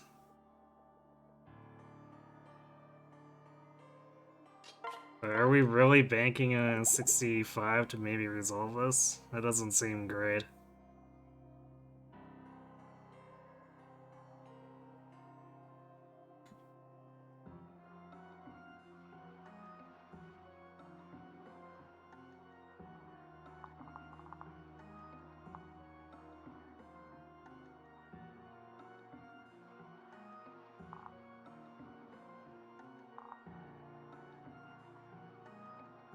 This guy will have Listed Crit, I think. Well, 24, that's maybe not Listed Crit on Whistle or anything, but... Still kind of scary. But we might have to go for the Killer Lance guy instead anyway.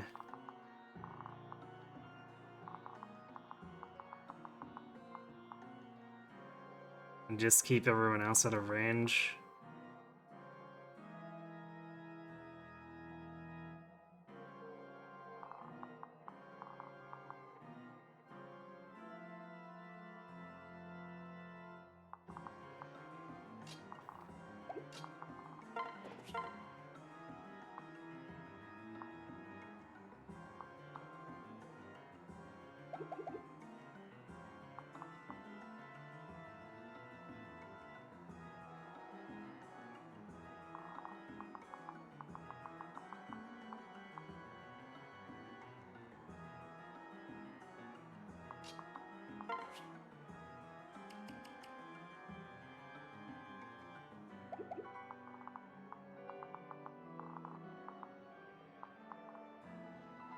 But it's gonna be hard to keep us everyone out of range from both the general and the sage.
We really can't actually safely dance Olivia here. Well, unless we keep this Killer Lance out of range. Hmm.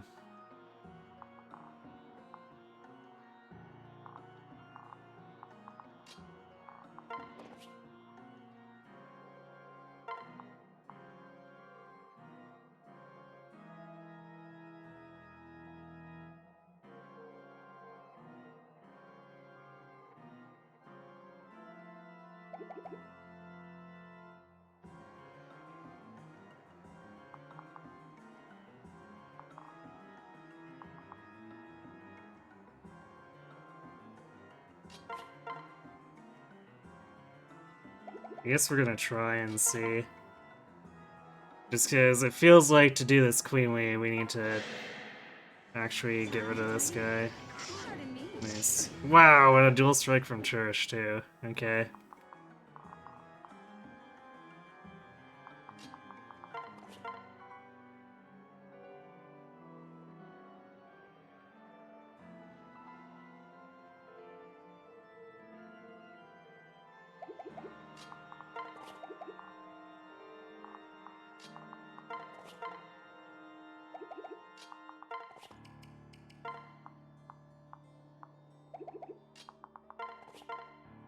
I guess Luna's not much more accurate.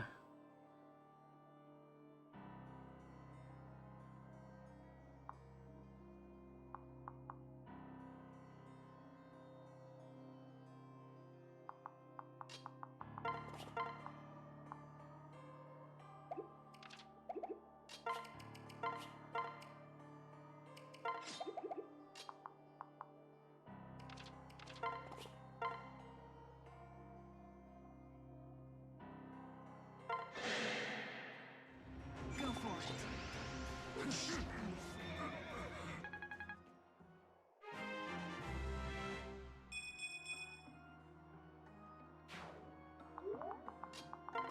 Yeah, it says buy some space. Not really the way I'd really like to do it, but... They'll not get past. There.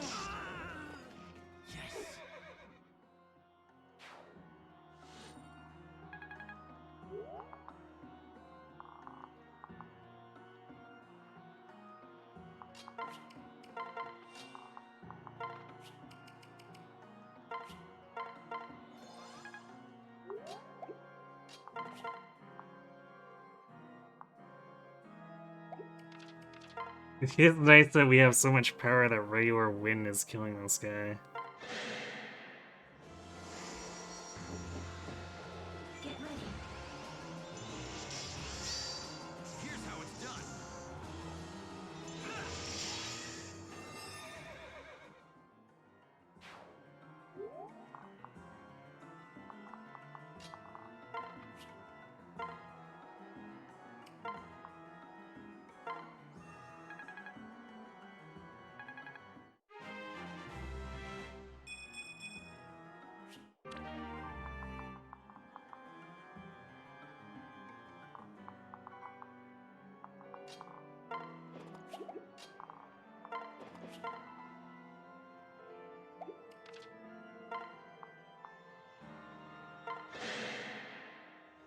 We can handle this.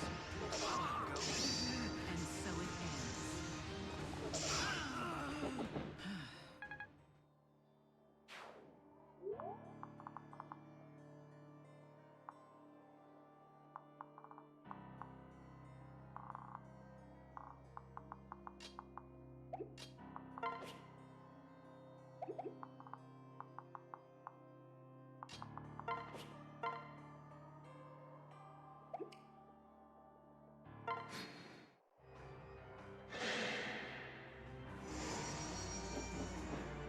They'll not get past. Are you alright? Go, go!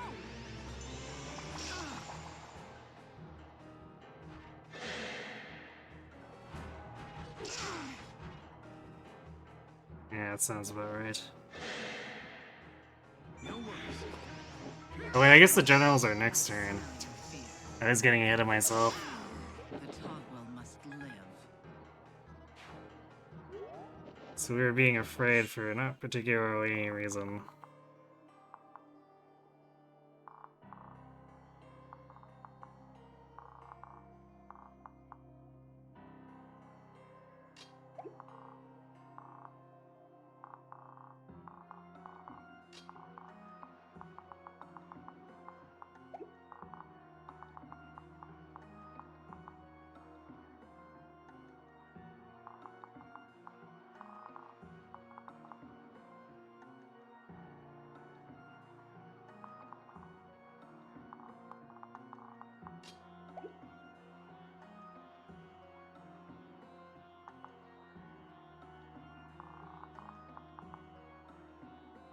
I don't want to blast up here to try to get this guy, but with Pavis or with Aegis, Sumia's probably not gonna do much. I guess if she were to be able to get into melee, but she's one tile short.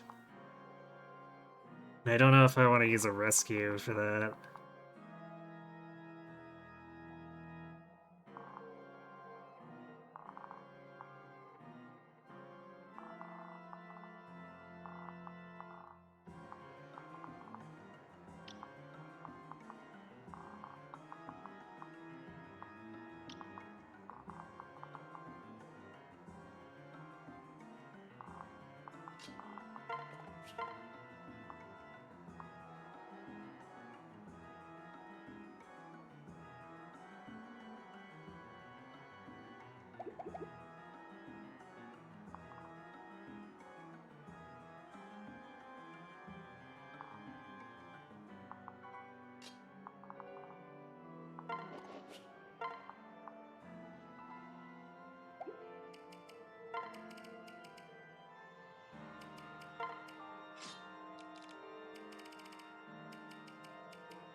I swap Chrome because hitting with a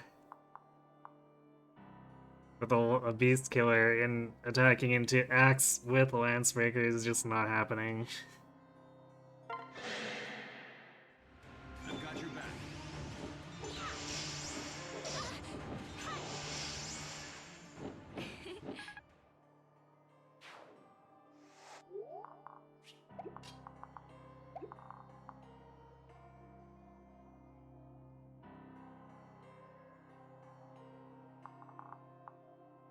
Okay.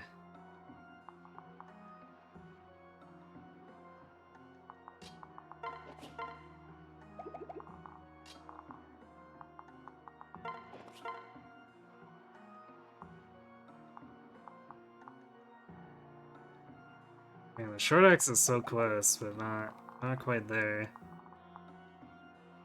We got a point of strength on Pan, but we didn't. Would have been fine. Oh well.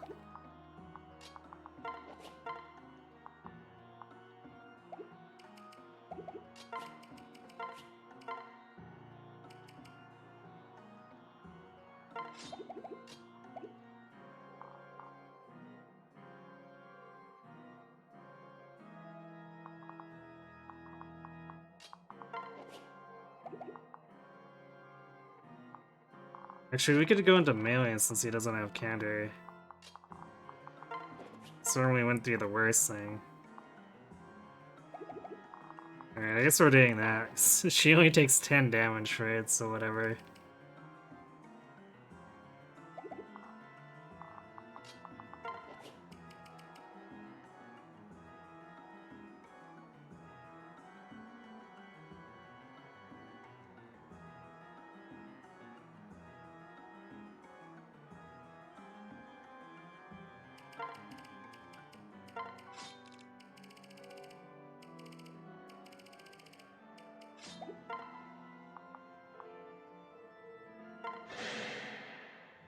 Stay focused. We're not done yet.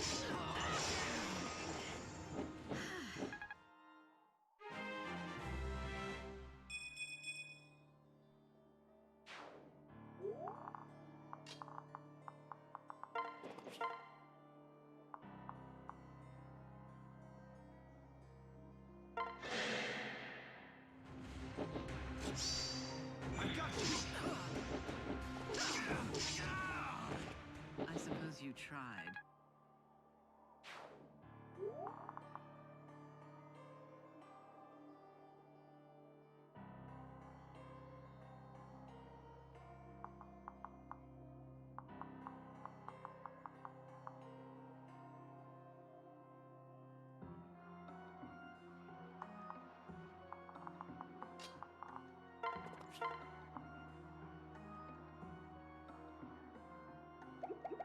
Kiki has 43, so she's doing 17.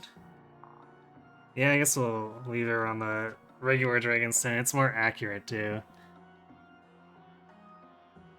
Who would I say my favorite Fire Emblem characters are? That's a good question.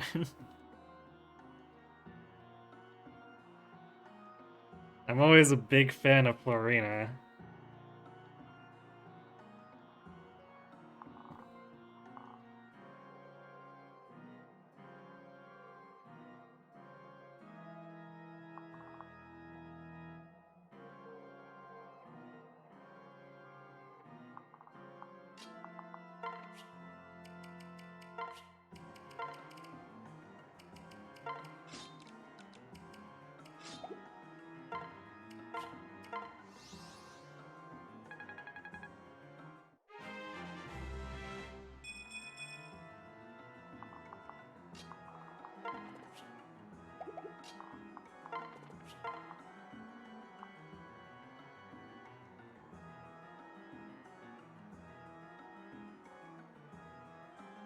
This single leftover point is kind of unfortunate. Oh.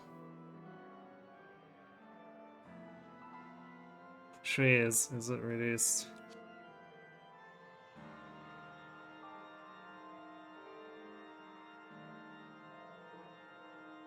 No, it would probably. I think it reduces it to 20, so we definitely want to try to actually have a little more damage. As unintuitive as that sounds.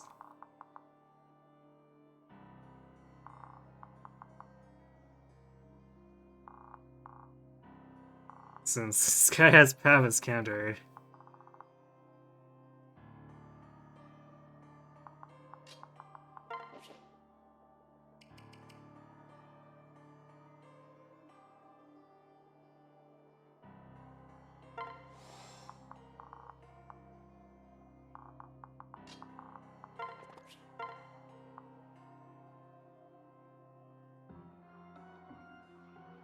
I guess there's no guarantee we kill this guy too, which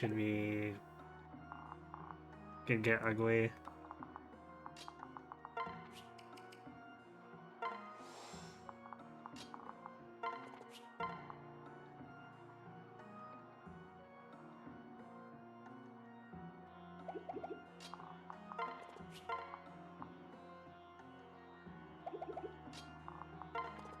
Of course, I'm also assuming a crit on that Trickster, because otherwise we're just going to take around 40 damage from not being able to do anything, but...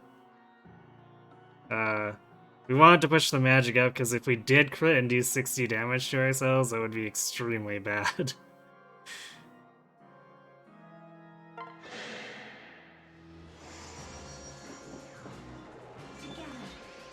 Let me help.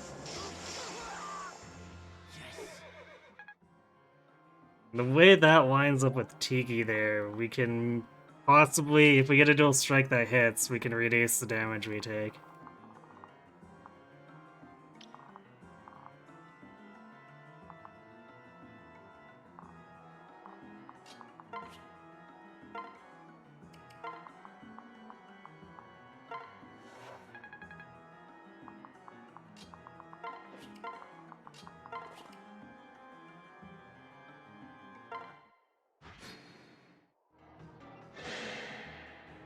I'll do my best.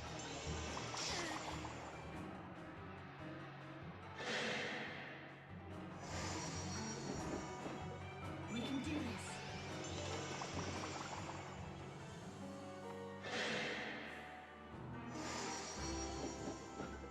They'll not get past. Checkmate. My turn. Nice. Right.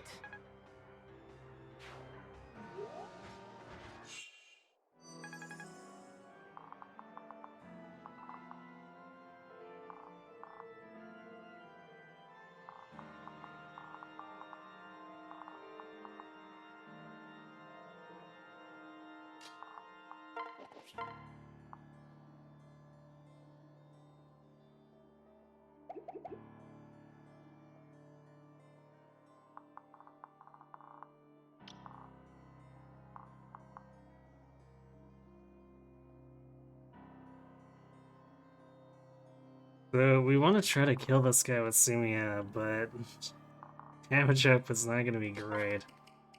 I guess we do have a spear we can throw for a little bit of extra damage. It's 3 more might than the short spear. So if we put on a rally strength, it's 28 twice. Crom's still gonna need to do a lot of work.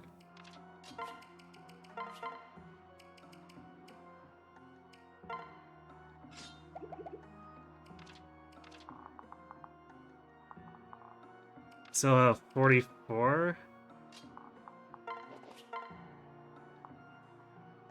So 28 twice plus 18.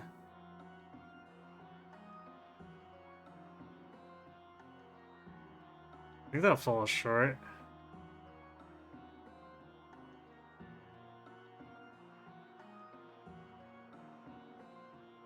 So that's 56 plus 18 is 74. Yeah, we have to use the Seal Falchion. No, that's still, or the Exalted Falchion, but it's still not quite there. Damn, that's frustrating.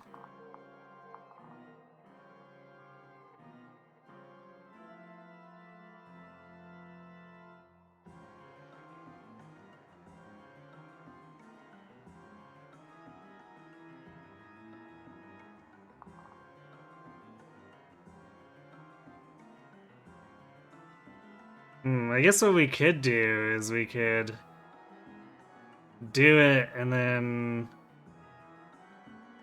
if it's not enough, we have Olivia dance, and then rescue Olivia out, and Gale Force Sumi away.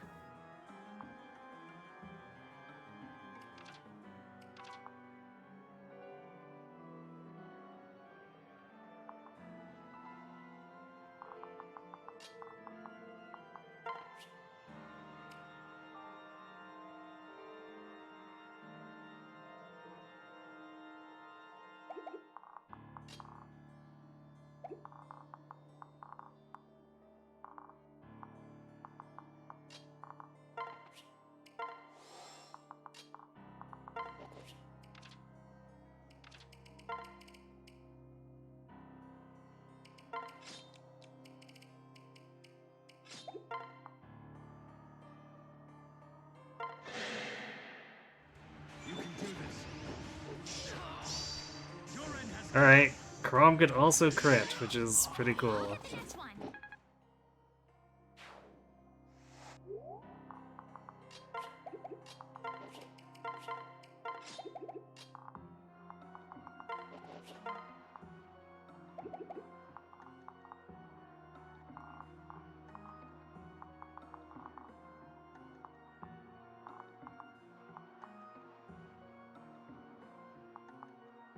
It's kind of tempting to go up and chump these guys, but like they're not relevant to our current fight. And we're about to get reinforcements from here on the turn after this, and we're getting stuff here, so I don't think I should go that deep with Relvin. Like, not unless we're intending to end the map next turn by attacking Aversa.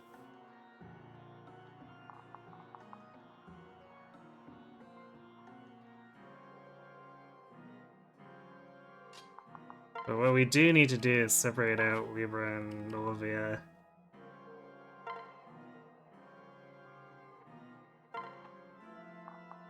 So we can't have them constantly taking up both turns.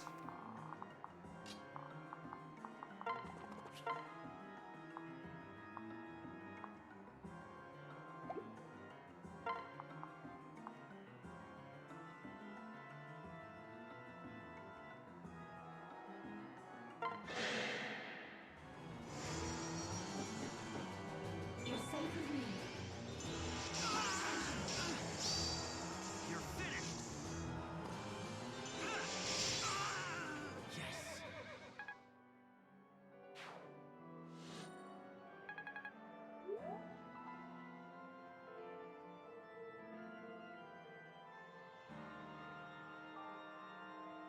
Oh, the crit would multiply it by 3 before the reduction.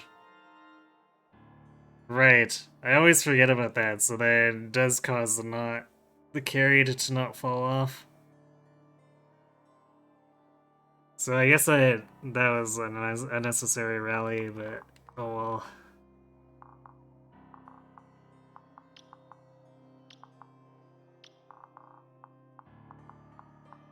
Just have to remember it for next time.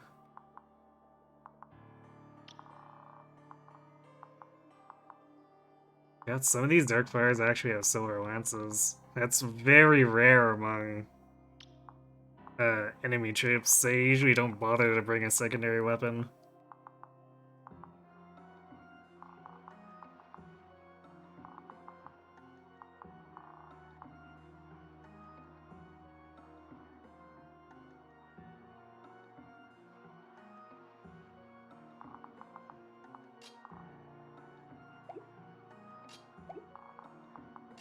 Yeah, so we want to get West out of the way here.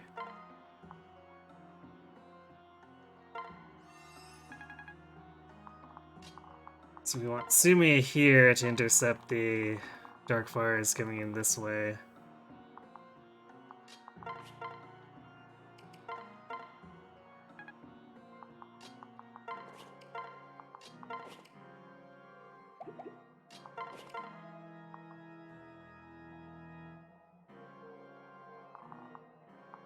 I guess I could have probably lured this guy out with Pan. Although I think some of the two of these generals have ranged weapons, so it probably wouldn't have been the best idea.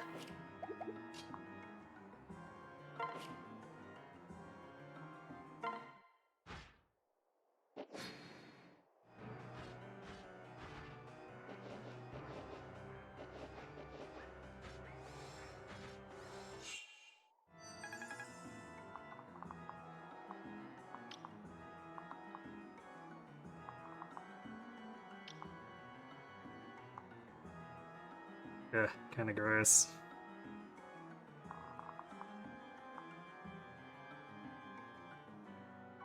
Ooh, is this Rex Galver? This might be deadly to Sumia. It's 56 and then plus 16. Okay, it's not. But damn, that's a lot of damage. 72.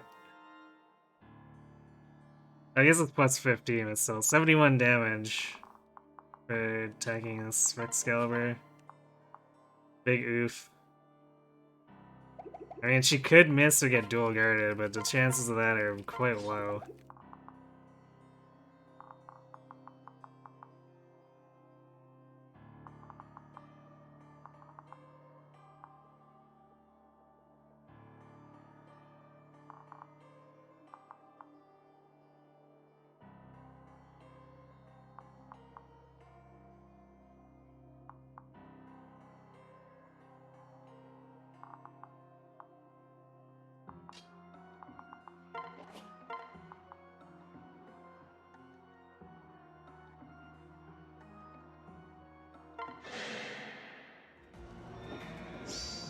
I've got your back.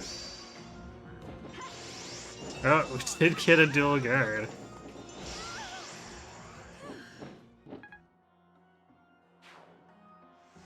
Still really scary though.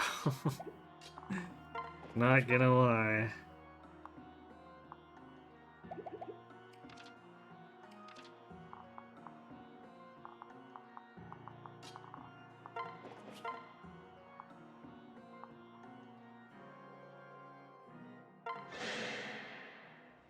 Come on.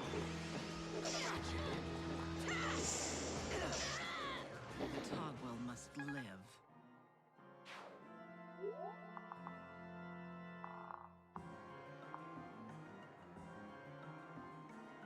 And we can't really jump the... Well, I guess we can. We can jump these generals, maybe. We'd have to find a way to kill two of these without Robin or Pam, though, and I don't think that's really realistic.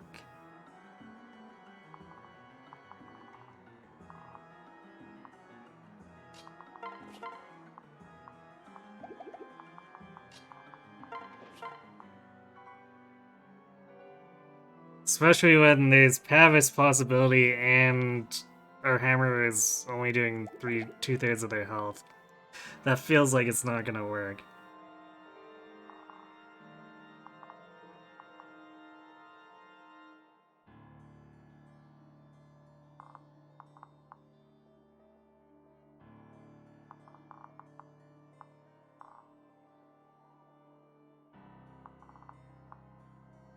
we could probably stand like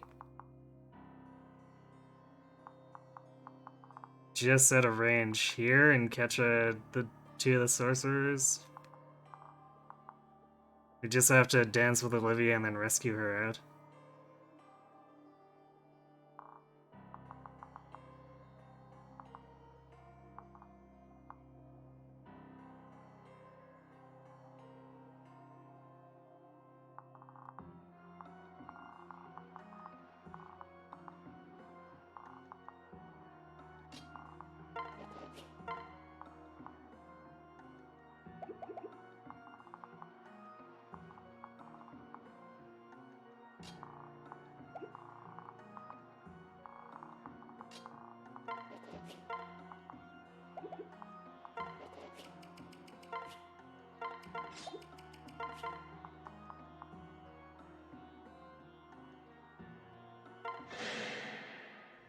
You can do this.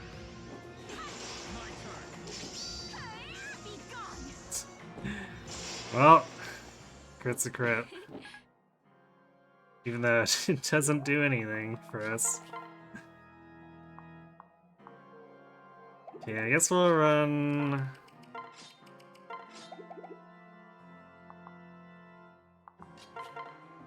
Same as last time, we'll run the Bolganon so we can hopefully kill stuff fast enough.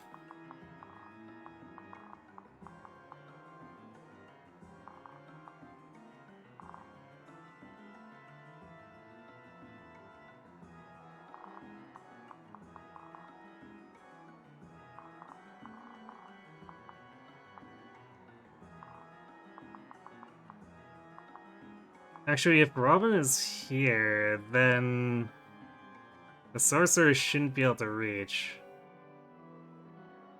Because it'll be body blocked. Even if it has pass, this is at the limit of its reach, so it would just be sitting on top of Robin. So if we kill this one first, then Dance kill this one. Yeah, I like that.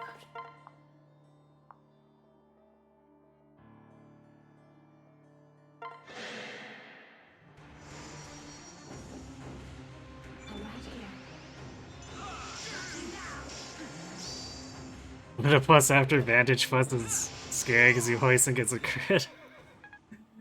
For the most part, no one has enough crit to actually make that happen though. So as long as you remember that.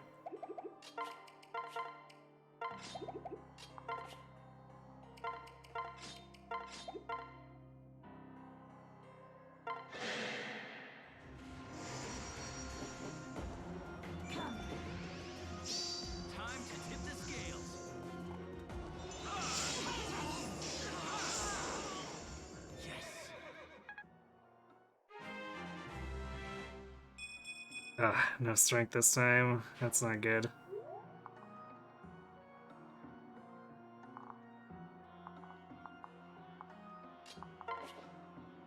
Actually gonna do this too.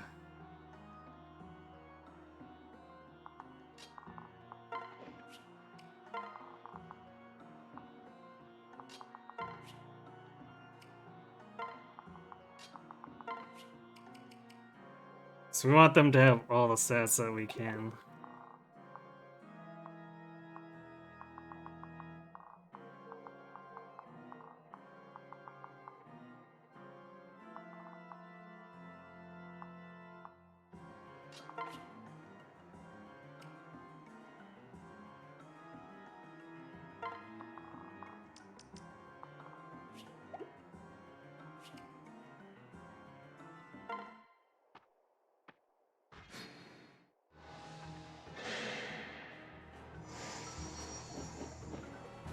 Actually, I should have noticed before too. We got a lot of leeway. On that right side, because it's all non-ranged infantry.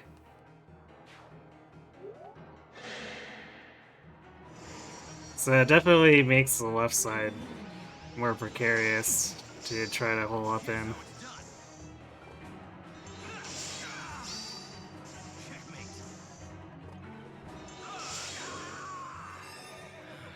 So I think one of those over there was a warrior. No, that was a berserker? Wait, what? That was supposed to be a warrior. Oh, warriors are turn 6, that's why. Okay, getting ahead of myself again.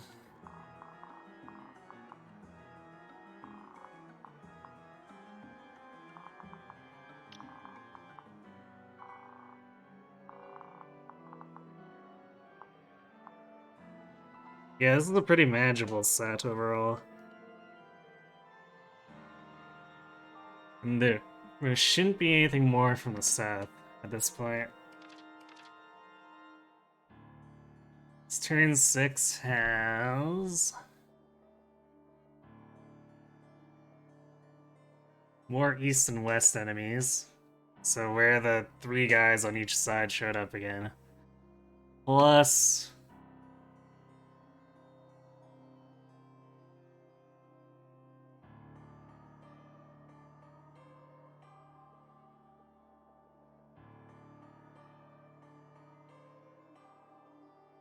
furthest northwestern.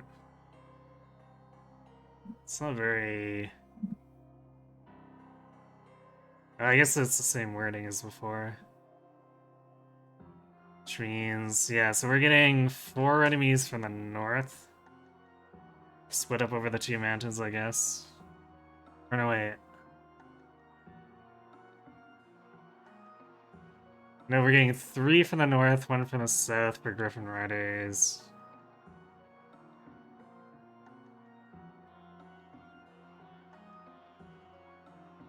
And kind of a weird mishmash of Dark Flyers. So we got 1 north and then 3 divided amongst the south.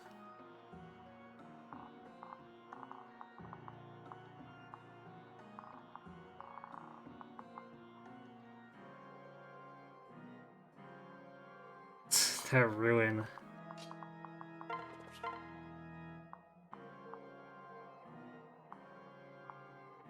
But if we're attacking with the Levin Sword, it makes it so that no listed. Yeah, which is great because he has Luna Plus and listed crit, which could be bad.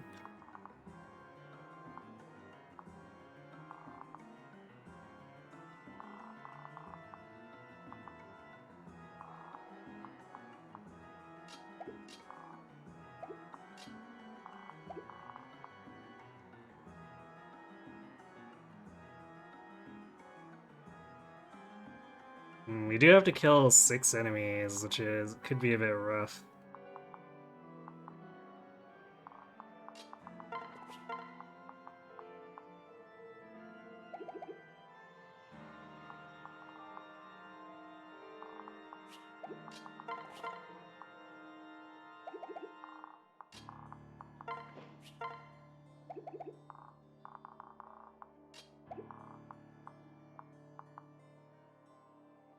Well, I guess Sumia takes care of the generals.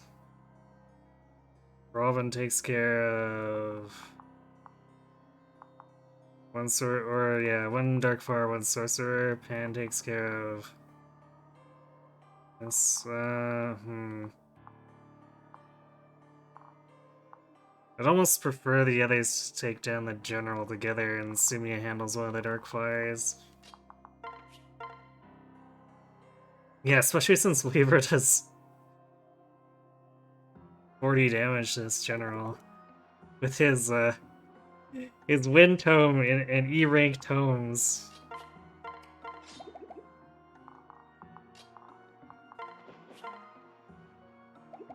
Yeah, I think between Cherish, Kilm, and Libra, they've actually got this guy.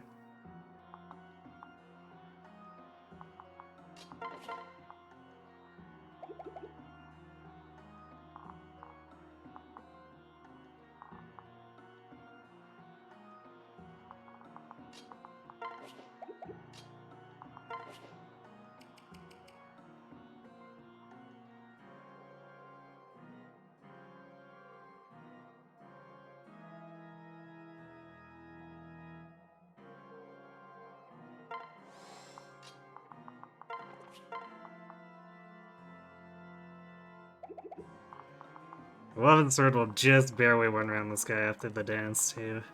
without Tiki's input.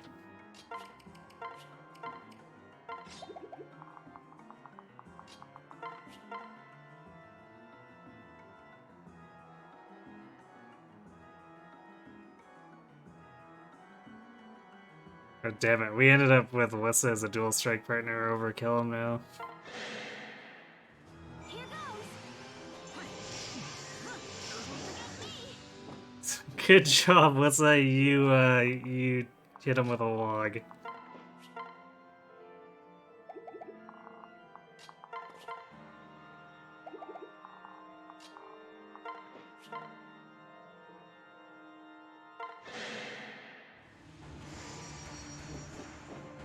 I've got your back. My turn. Let me at 'em. Oh, Nelly's enthusiastic, give her that.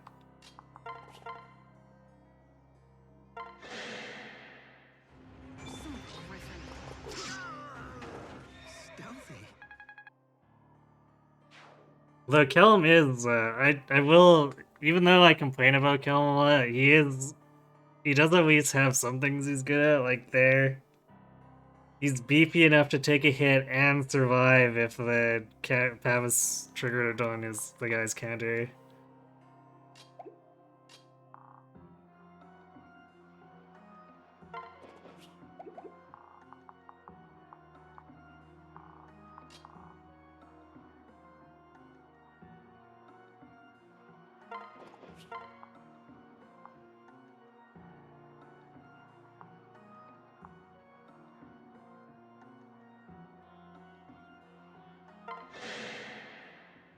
You up for this? Try me on these sides.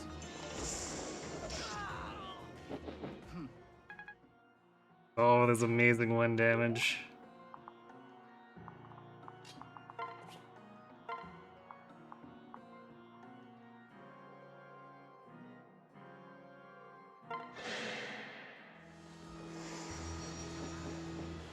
I'll protect you. Here's how it's done. My turn. Right.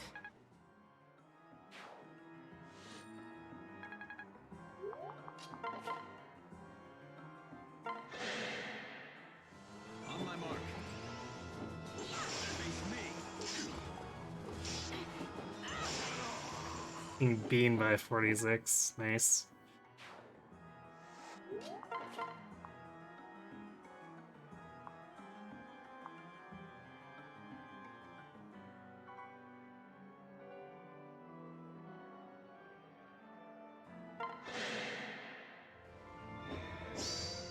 You can do this.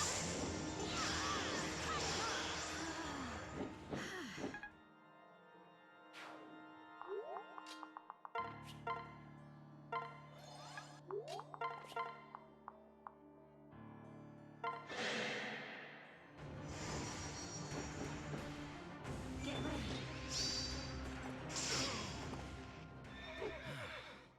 Okay, we could show him what crits are really about. Don't mind if I do there.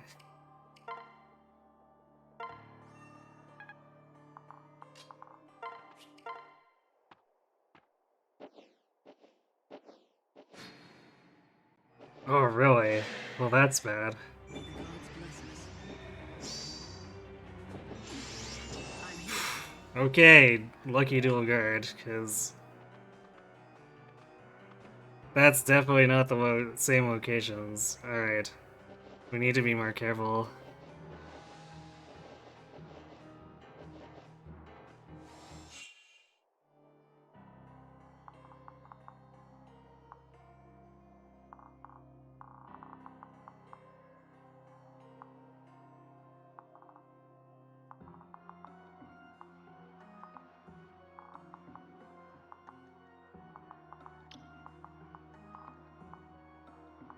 Also, I guess for reference for why this chapter is normally skipped, it's a lot of spammy stuff like this.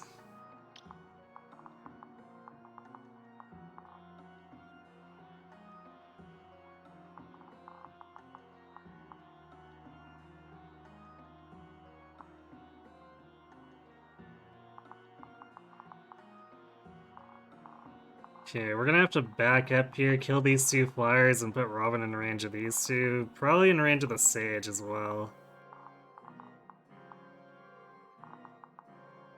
Because we need to remove as much as possible, but we can't afford a 7 range of the Counter Trickster.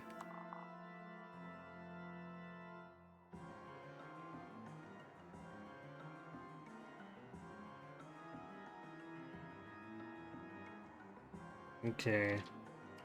That was pretty dirty, but that's the last of the Mountain Flyers.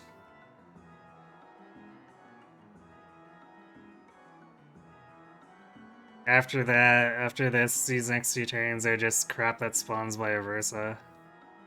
It's all footwalk stuff.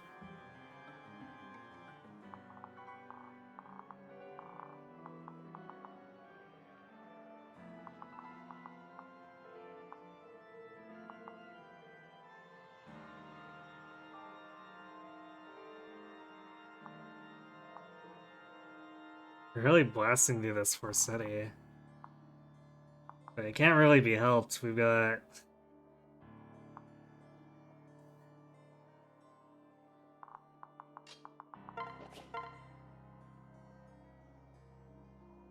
Um...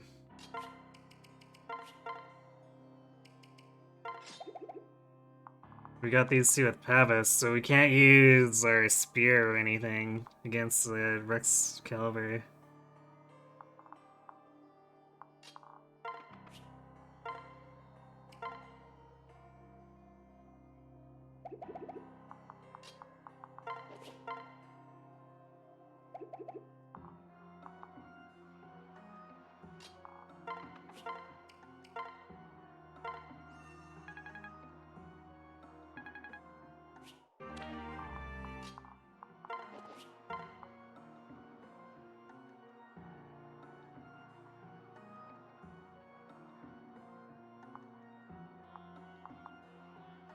Granted, we could use it against the... or use something else against the Griffin.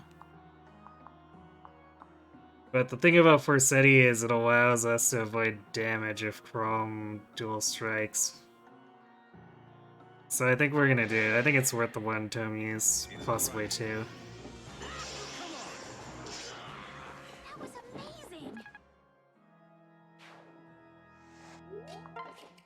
Likewise, we can maybe avoid damage here if he connects with the Beast Killer.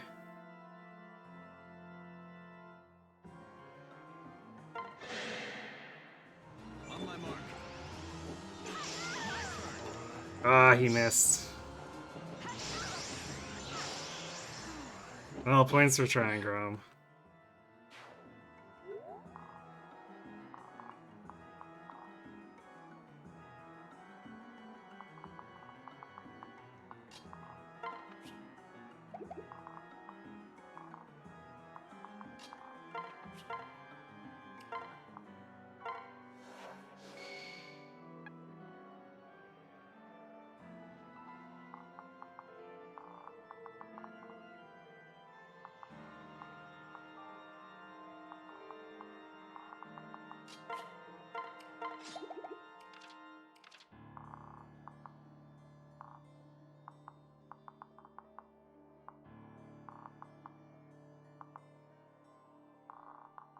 This is definitely gonna get a little tight here.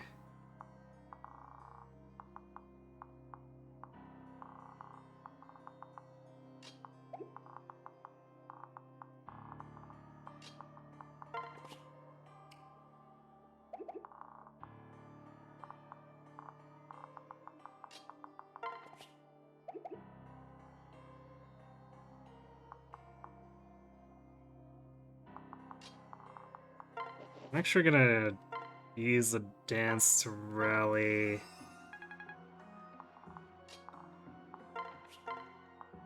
Robin here.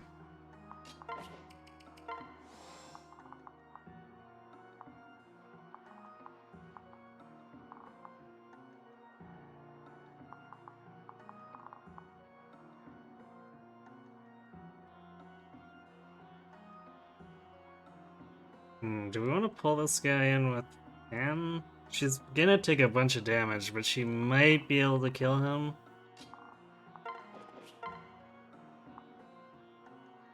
It'd require a crit.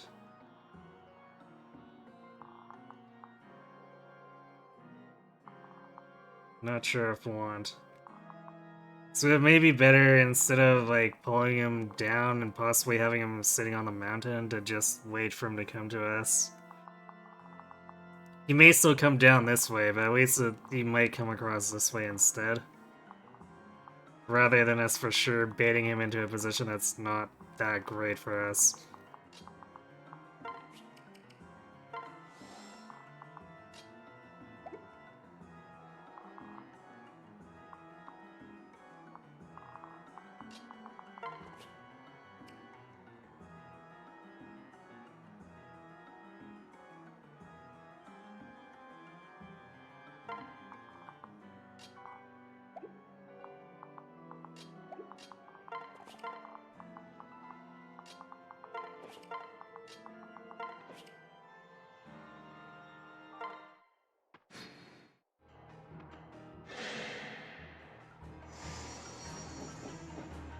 Together.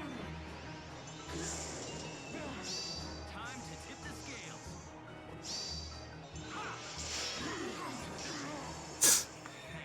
Well, a miracle proc everyone loves to see. Get ready. Are you alright? There.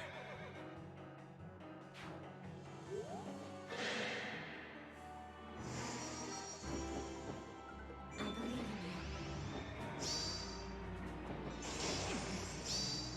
You're finished. I'll aid you. Now that's strategy. Nice. Tiki's getting kill experience. Yeah, so that guy did end up running out of position, which is nice.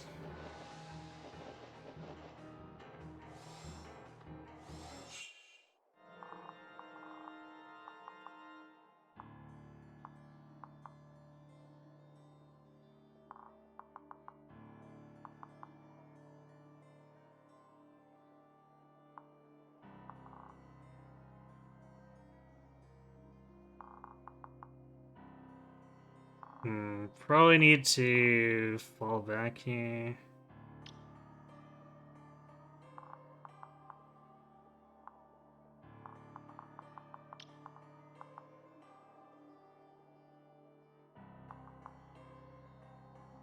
Hmm.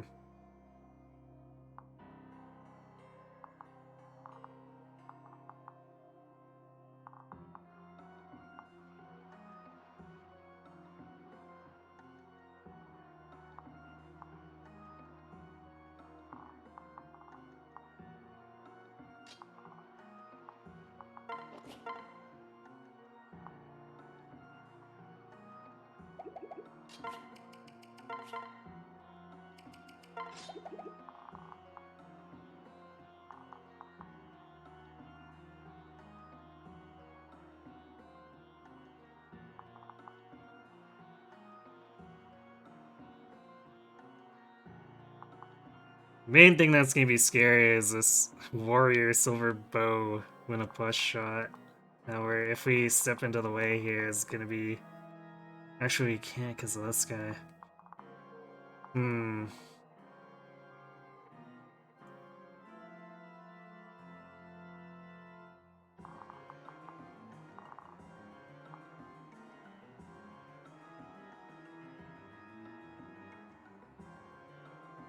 I think we almost need to nuke this guy. Well, yeah, so we can step closer. Even though it's gonna be a little scary.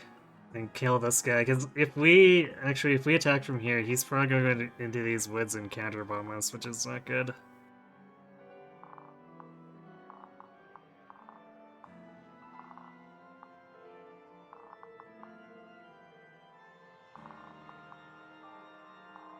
And we need to make sure that one of these sides is okay.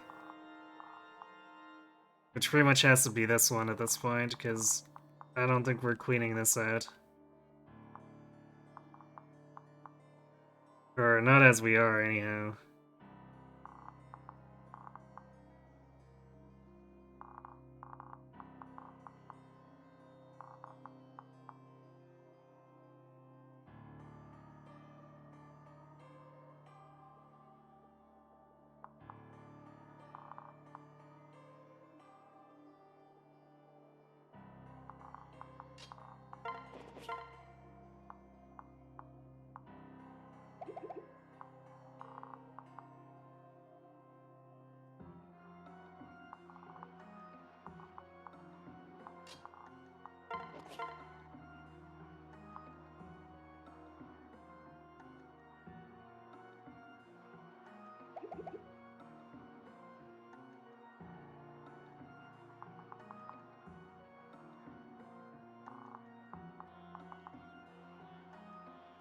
We also have to kill this Swordmaster too.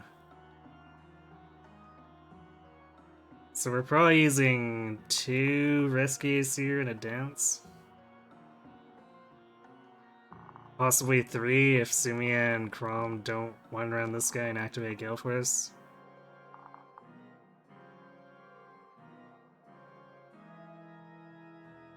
Actually, yes and no, because our dance would be spoken for.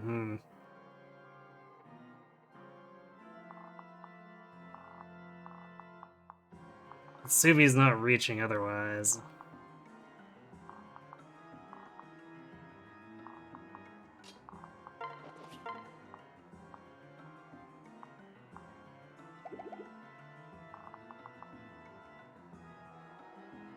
Basilio, it's too bad, but this guy's not one further back, because Basilio could then rally Sumia. Actually, no, we'd still miss the kill. Spear would be... oh, no, yeah, it'd be still short. No matter what, we'd be short. It's annoying.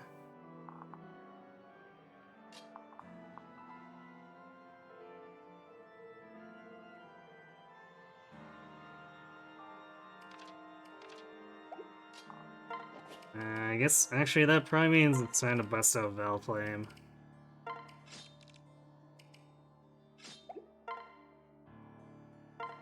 Problem solved, just use the legendary Megatome.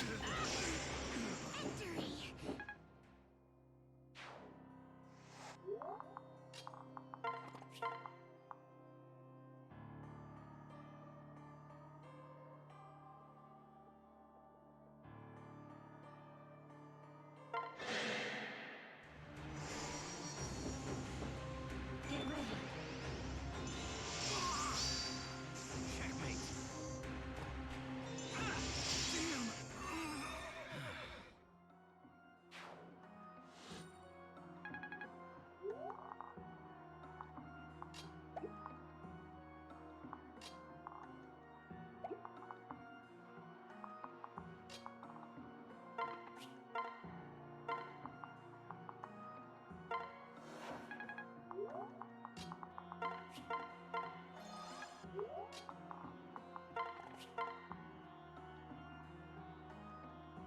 Do we want to use Arcwind? Against this Aegis guy, we might want to use...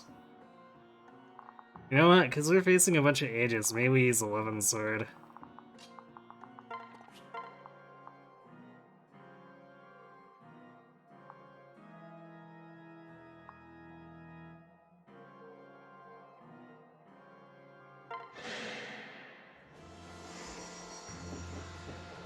We can do this. My turn. Time to tip the scales. It also has the upside of that Sorcerer with Tomebreaker not being able to hit us with Waste. Greatly improves our chance of survival.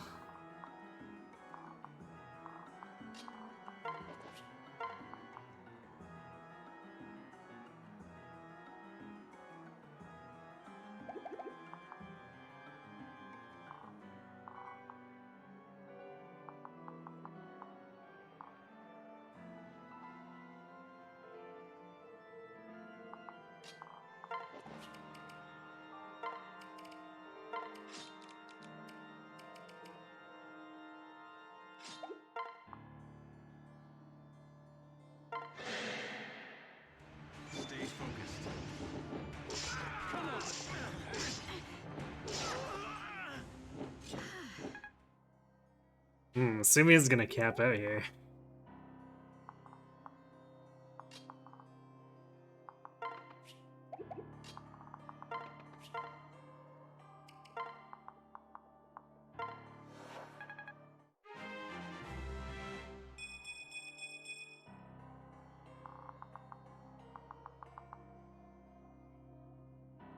Yeah, I think we're gonna bait this guy with Pan now.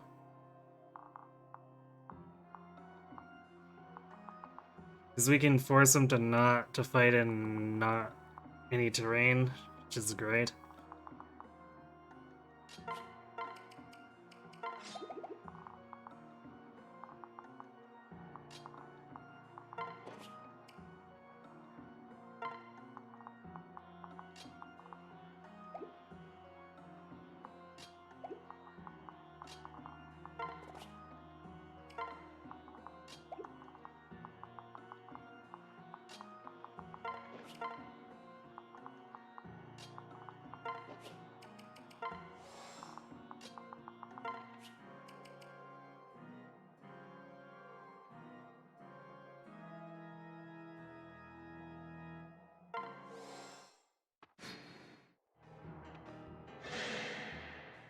Careful now. Let me out. Nice, very clean. Swordbreaker, it's kind of silly at times. There's a strength.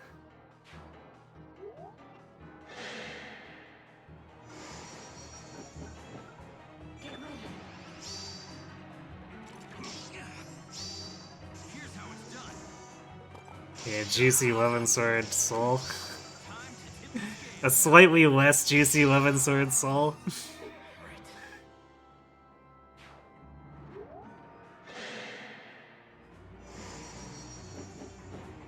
I'll protect you.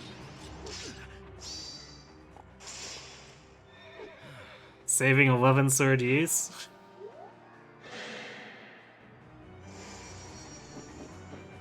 We can do this. Let me help. Here's how it's done. Yes.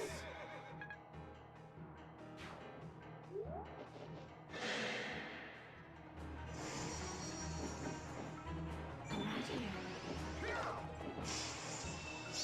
Time to tip the scales. I'll aid you. Nice. Tiki with the snipes.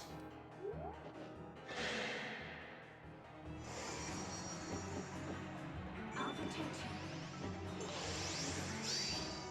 Checkmate. Got you now. Thanks. So how about some strength, Tiki? Eh? Eh? That's not strength.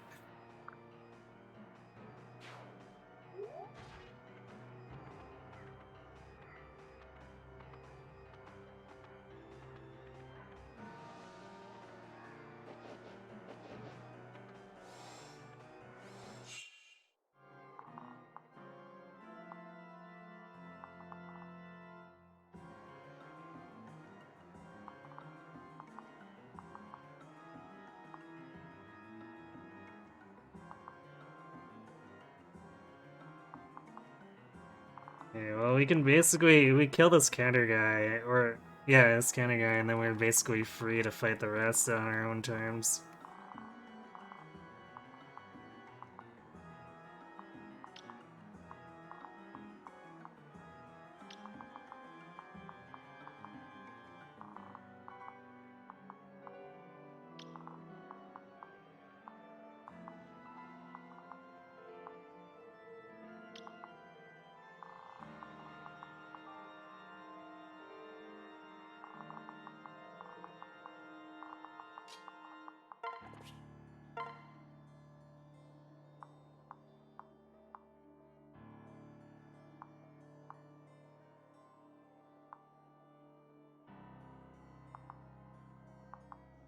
This guy's got a lot of help.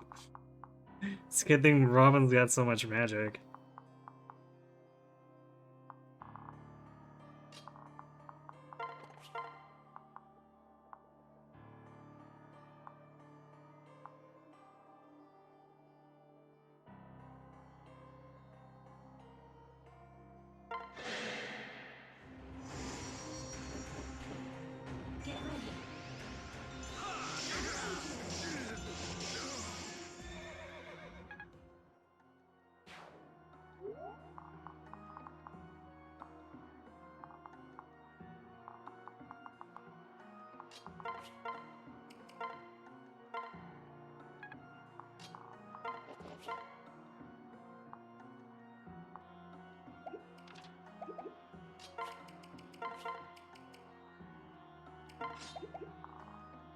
Try that's a spear. Can he actually deal damage? 38?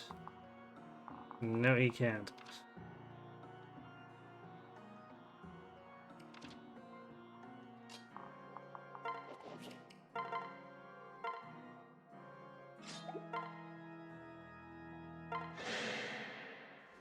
On my mark. Well, that works.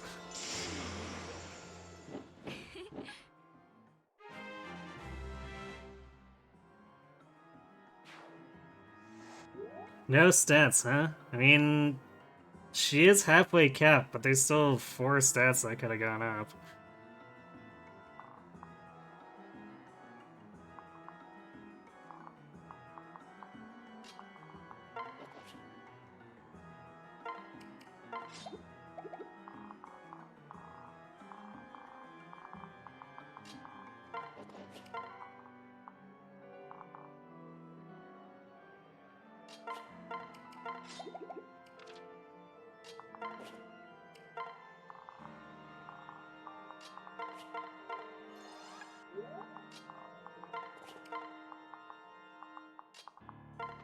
Actually, kind of just realized, see, this is one of those rare maps where you see both Berserkers and Warriors together.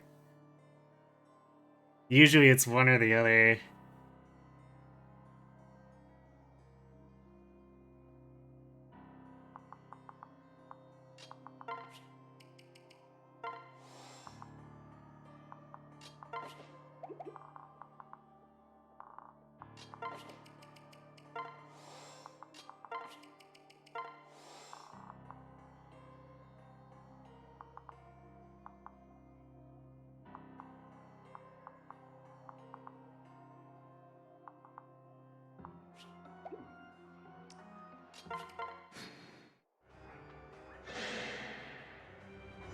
Into melee.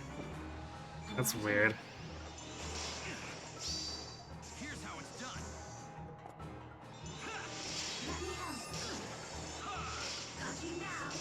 Oh wait, I guess was that a Wiz cell beside that? It probably is. I thought I took the Wiz cell, but there might be 2 adjacent. Here's how it's done.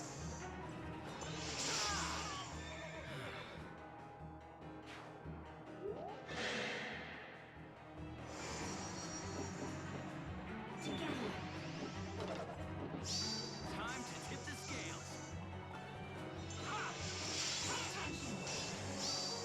Here's how it's done. Nicely done.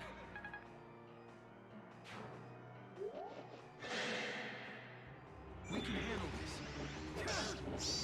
For the Warren. Well, okay. I guess Pan didn't want to share after all.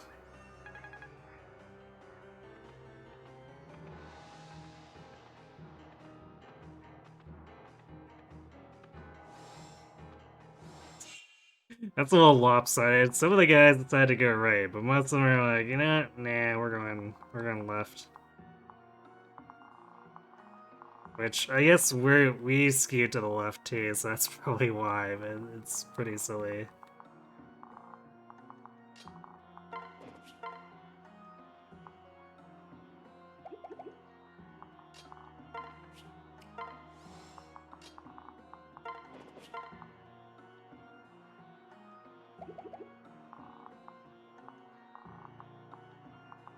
Actually, we can safely go into melee here.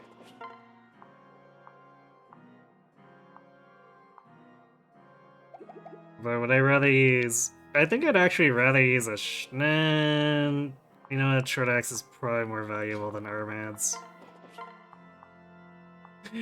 The things I end up saying. No worries. And so it ends.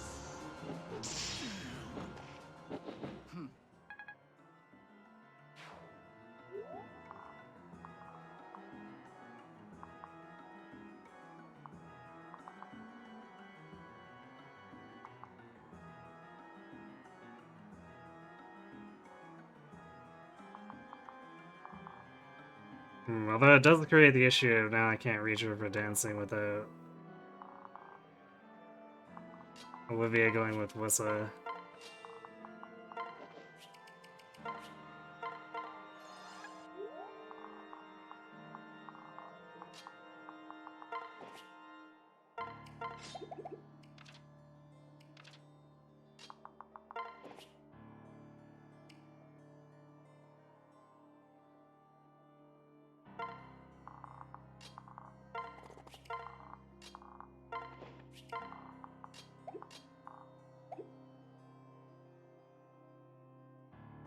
I'm not sure if I wanna reset her wall. I guess there's quite a few enemies. Yeah, I should probably reset her wall.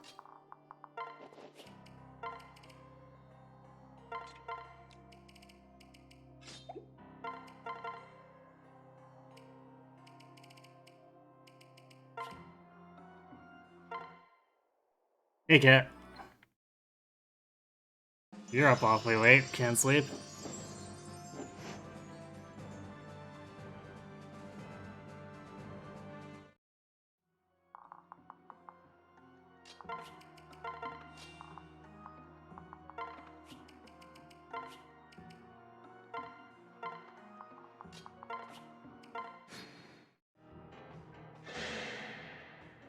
You can do it. Let me out. I suppose you tried.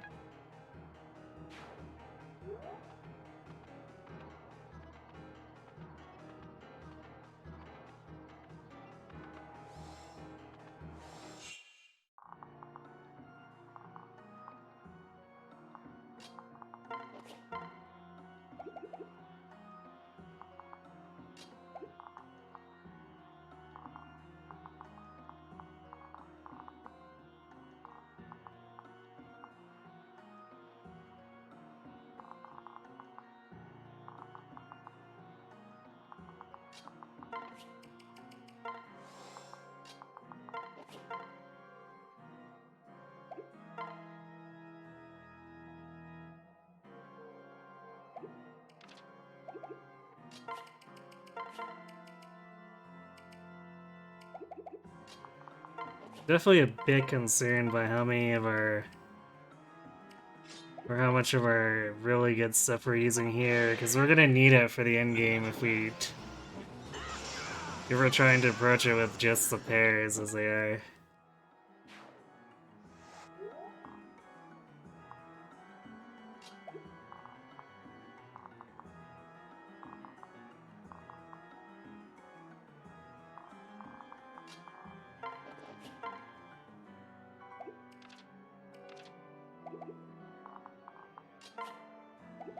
I guess for this one we can use, because this is safely out of reach, we can use a less strong tome and see if Chrome Dual strikes, otherwise someone else gets it. My strength is yours. Okay, well that answers that.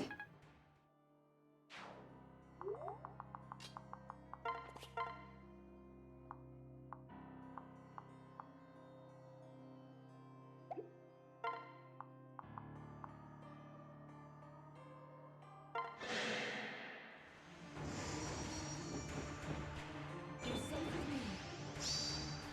Checkmate. I will aid you. Thanks. Tiki getting 16 experience for assist kills is a little crazy.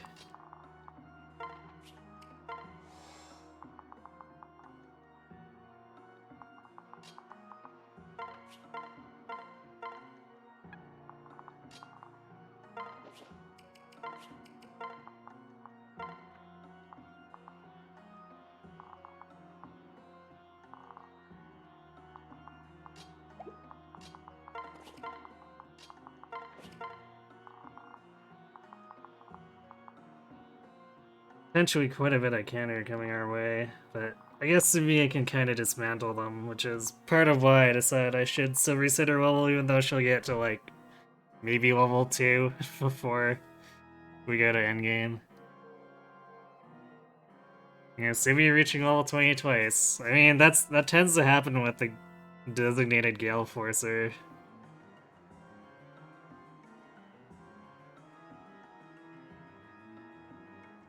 Went to bed at 8 and now the brain is like wakey wakey. Ah, I know how that gets. Yeah, Tiki is snowballing, but I'm worried about her damage output because she's probably not gonna help us or help Robin against Screama, which is of course not great.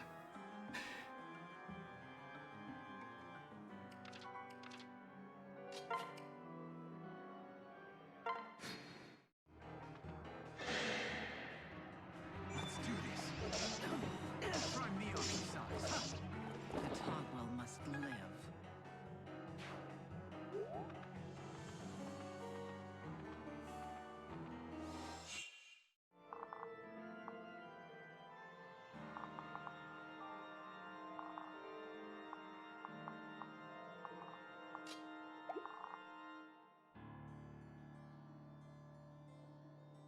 Hmm. That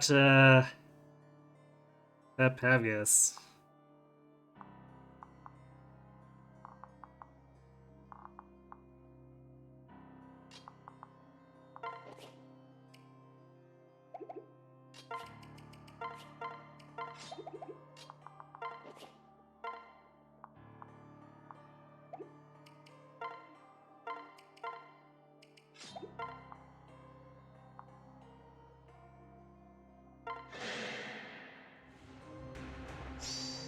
I've got your back. Face me. I'll get the next one. Oof. Crom refusing to get strength. I guess kind of like Tiki, just like... It's been a chronic problem with our pair partners. They just can't gain strength and then they fall into a pit where they can't do damage. And they fall behind. Like, it's almost inevitable that it happens with a couple, but it's basically been most of our pair partners at this point. Pavgus' Vengeance sounds annoying. Yeah, that's why Robin's gonna handle it.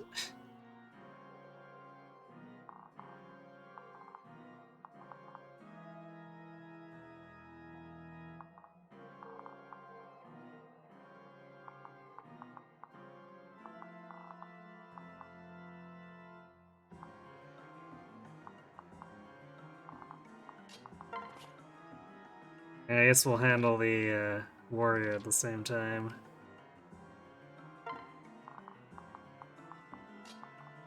And I guess the Swordmaster is gonna get caught up in it. Too bad for you, Swordmaster. Granted, I guess we're not doubling him. So maybe someone else can steal the kill if Tiki doesn't finish him off.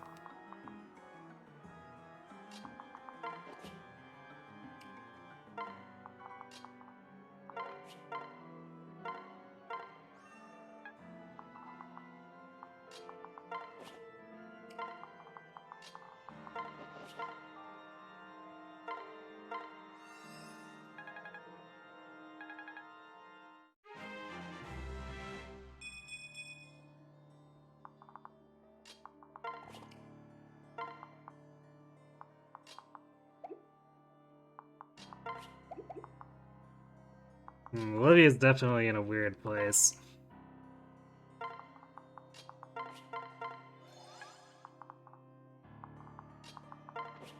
We might have to have her hitch a ride with Basilia or something if we start getting a little too cornered.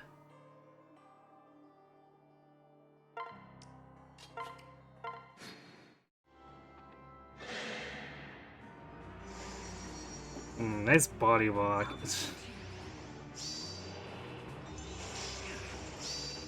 Here's how it's done. Checkmate. Okay, well we could just crit twice and remove him from existence.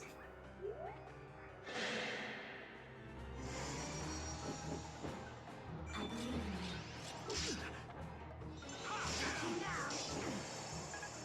in you. Oh, she even didn't kill him with the dual strike. Fair enough. We can do this.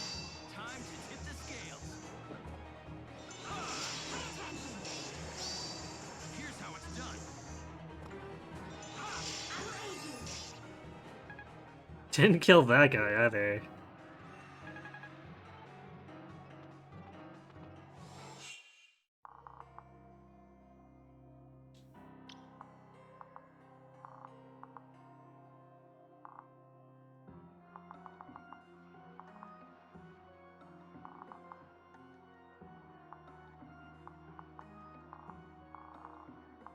Or I guess that's the end of the train. The rest of those guys are stationary. Well then.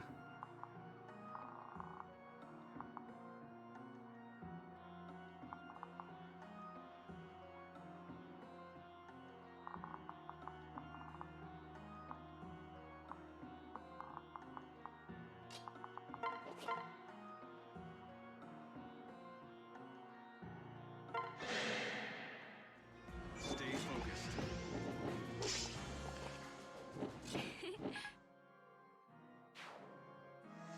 Only getting 10 per kill. Yeah, I don't think Sumi is getting too far. Is too much further.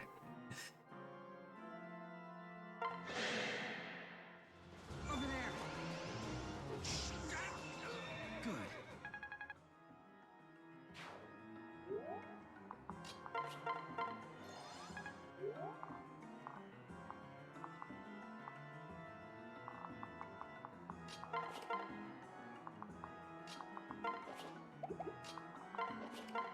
Put Sumiya back there, because since she's the flyer, we might as well leave space for the infantry who actually want to be on the planes.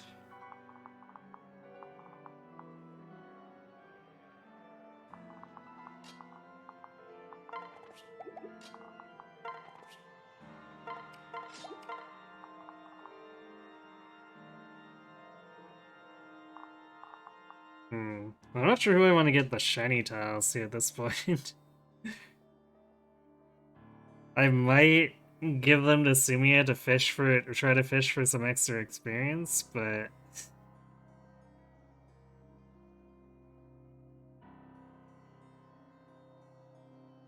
I'm not sure at this point. I guess I might even want to give it to Tiki, but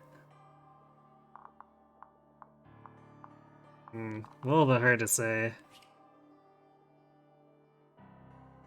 What is my Crom? I mean, that's a good question. What is my Crom? Unless you mean class, he's a paladin, but regardless, it's a good question too. What is he? Because why is his strength so bad?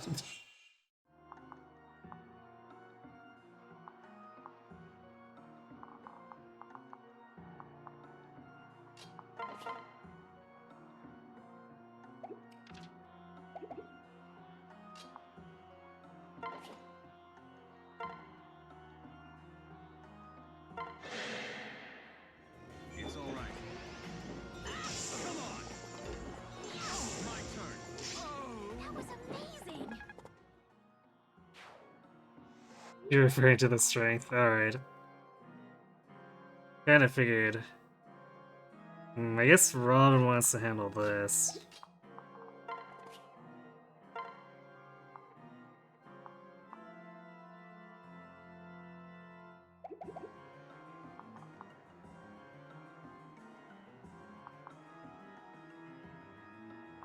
Actually, maybe... I guess Sumi is pretty okay against it too.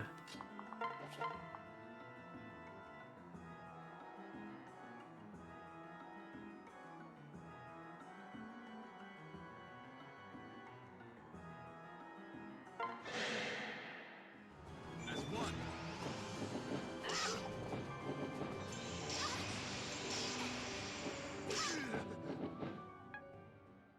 Wow, the double 88 fail. I'm really glad that wasn't on a more important attack.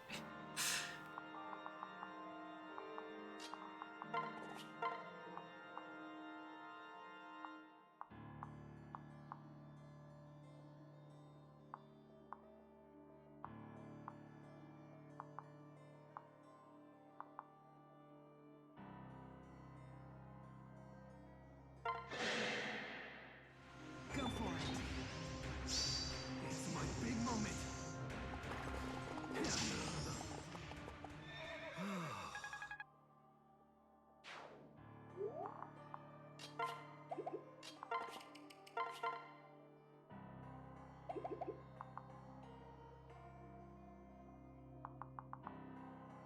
Tiki really doesn't double the...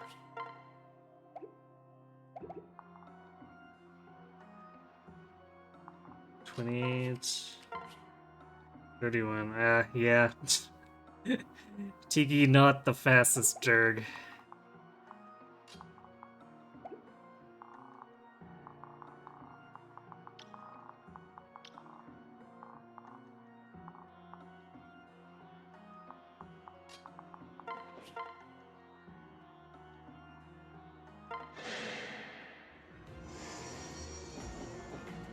This'll be easy.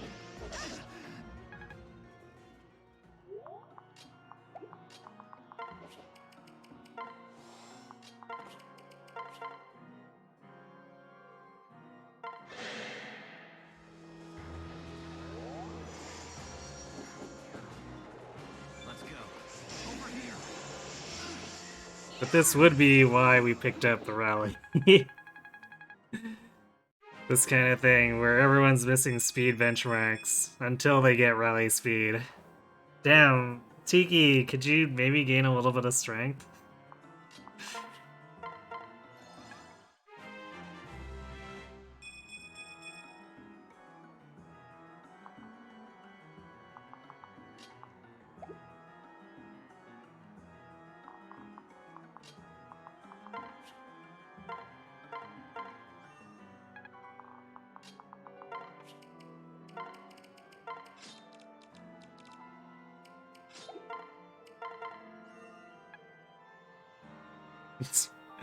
I think Libra just got 1 experience from that.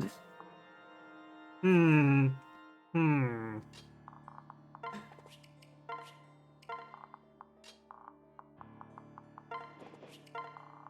Yeah, so I guess... I thought these aggroed, but I guess they don't. I think these are all individually linked groups, so it's one of those rare moments too for Lunatic where you pull something and I don't think it pulls the entire half.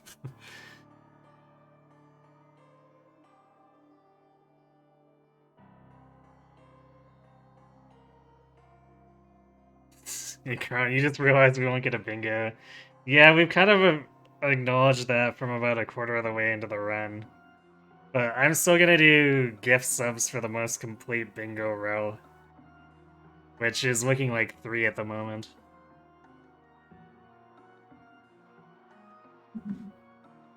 Yeah, meanwhile Sumi's kicking ass, but the problem is that her strength and magic is still not high enough to not rely on Chrom a lot, so it's definitely led to a lot of iffy moments compared to what Robin would be doing as a Gale Force right here.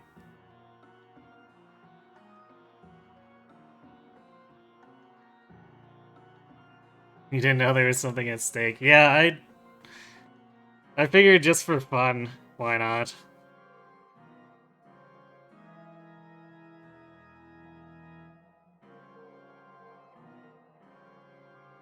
Since Chrom is the or not Chrom, Tiki is the fastest Durg in the game because Noe and Nas are so slow. Yeah, that's fair. But she's still not that fast compared to how some dragons can be.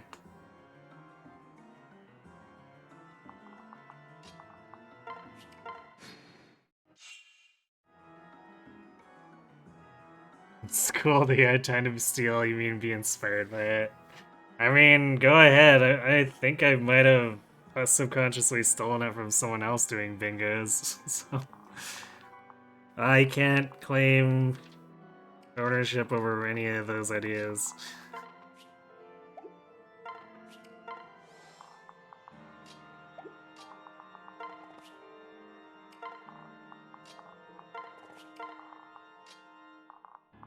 I almost a little bit regret fixing out the Book of Naga, because we haven't used it at all. Granted, there will be wyverns that we would definitely be happy to have it for next. But I almost wonder if we would have been better off fixing up the Forseti again. Because we definitely want to do the Mjolnir with this last hammer.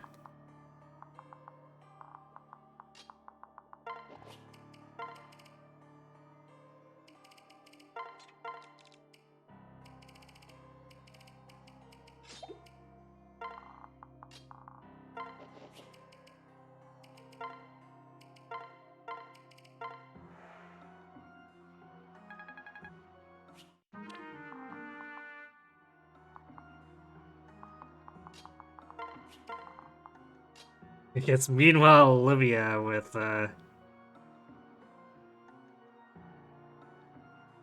almost halfway through Dancer again, with, only dance experience.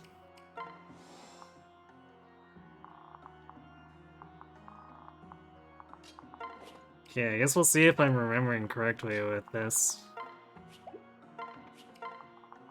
We're either about to have a very vulnerable enemy Dark Flyer or a whole bunch of enemies coming our way. I've got you. I'll go.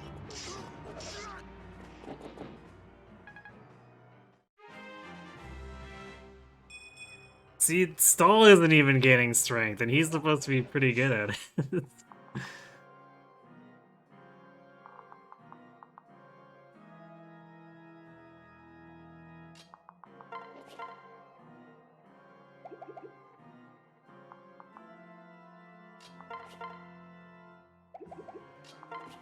I have to assume T does pretty poorly. Actually, not that bad.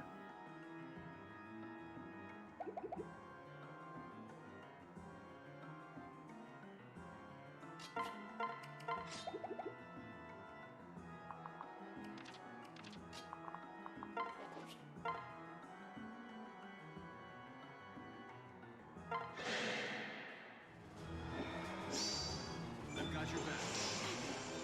Have another. My turn. Never mind, Sumi just murdering. With Chrome's help, of course, but you know. Actually, a lot of Chrome's help there, because we were only doing 12 damage with Arcfire.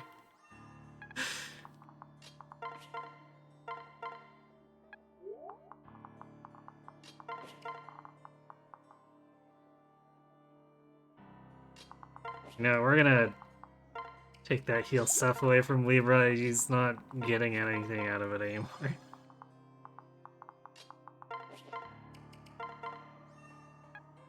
Although Bliss is getting to the point where she's not really getting anything either.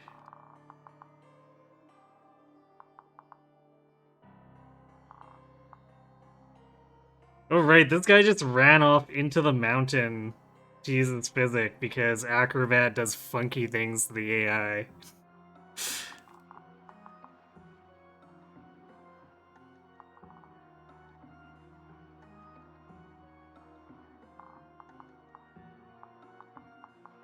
I think I should be able to provoke these guys if I have Sumia come off the mountain and give this Swordmaster.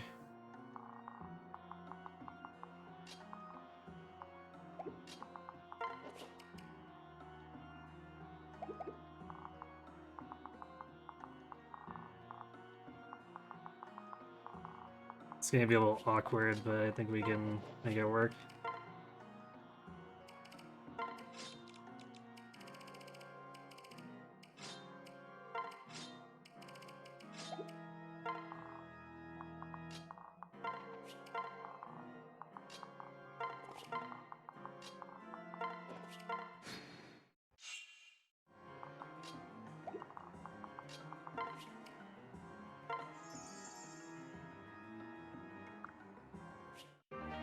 Found an Orson's hatchet. I guess? Give it to Church, maybe? Because Pan's gonna want to use my Tomahawk and my Hell Swath, or maybe my Short Axe and Hell Swath and Church gets the Tomahawk. Although I'd be concerned about Church's hit rate with the Tomahawk.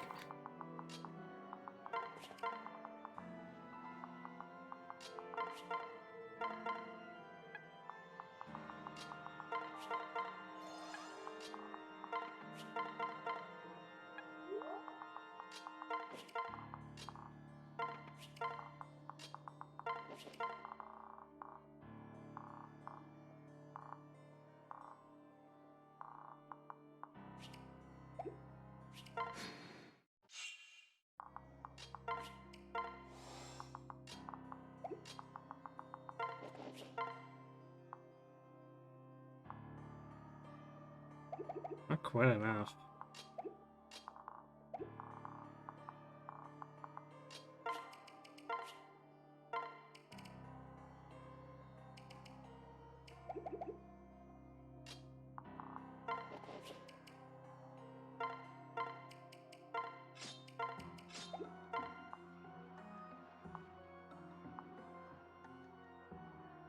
Well, either way, we'll just use a short spear to conserve spear uses because Chrome needs to hit with the dual strike regardless.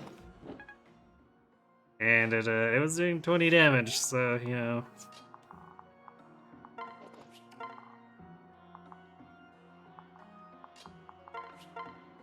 Not really necessary to get the extra damage off the spear.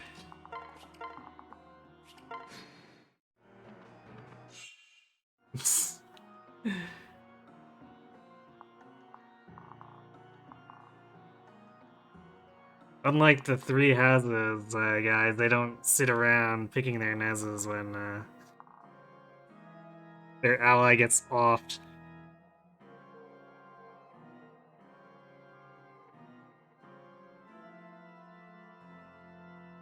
You just made the bingo because you thought it was funny. And I appreciate it, because it was funny.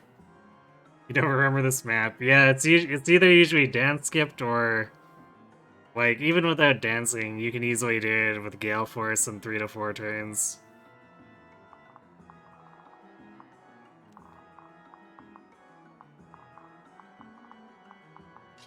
But our people need some level of training. Although we haven't been able to do much for Kellum and Church here. Sumia and Pan have gone a little more out of their level ups.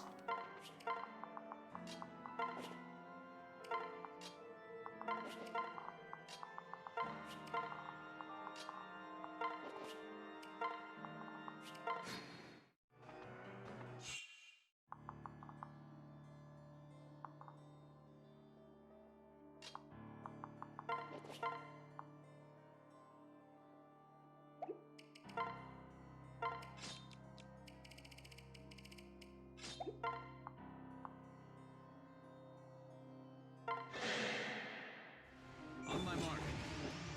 Come on. Face me. Oh, thank you.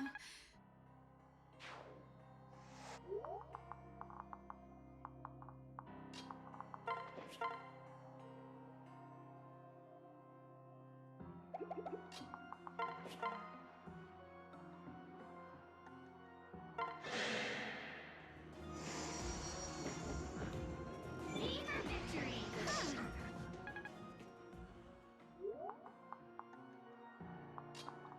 Also, we're basically desperately feeding Tiki too at this point.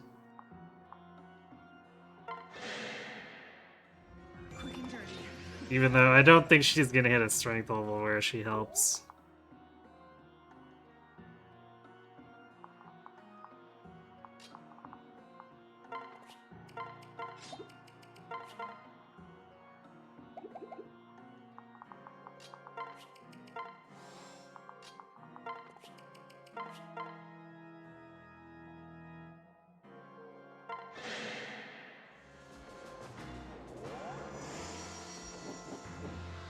I've got you.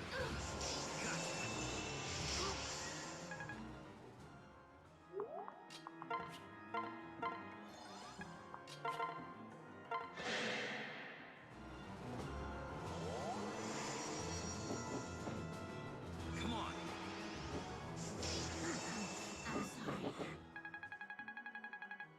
I'm sorry. It's just a little bit of experience off that. Yay, she got more strength, but it's probably too late.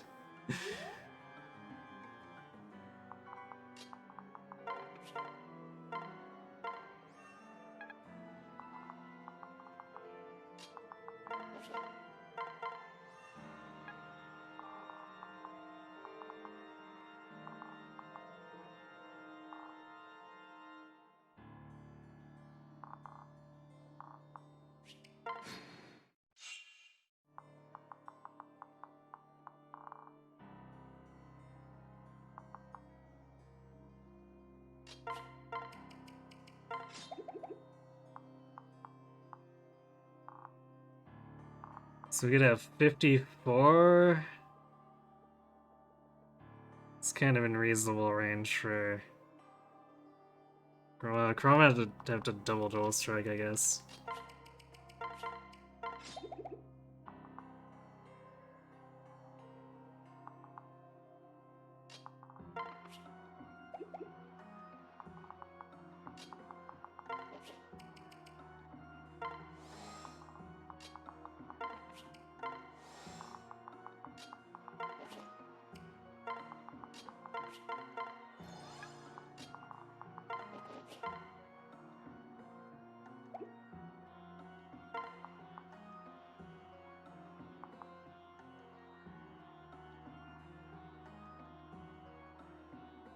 Would Chrome do enough? Oh wait, we're attacking actually into his higher set, so yeah, it's less. 19 twice.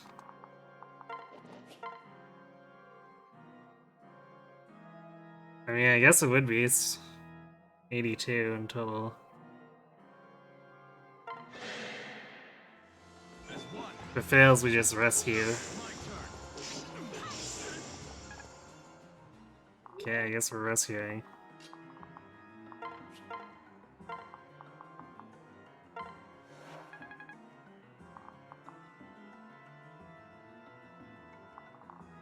That reminds me.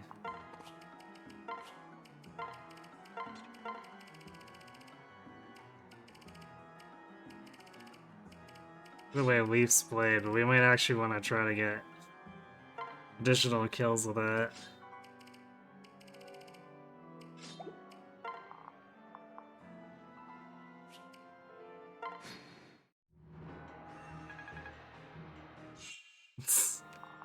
Nice heal.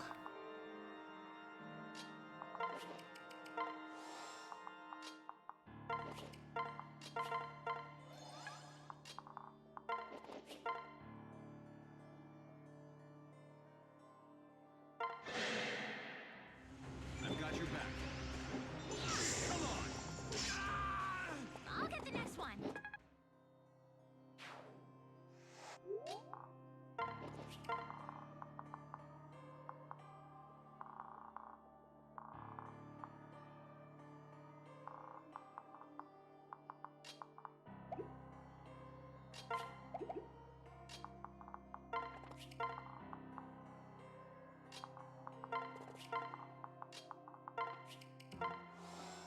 Now we're just, I guess, slowly picking them apart since the Grim Leo are pulling in tiny packs.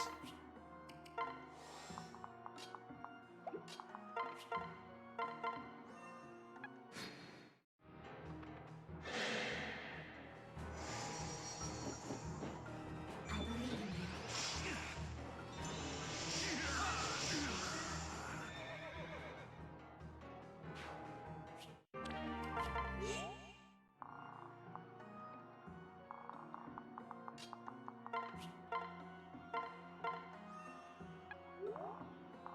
I guess that gets rid of their annoying healing now. For whatever that's worth.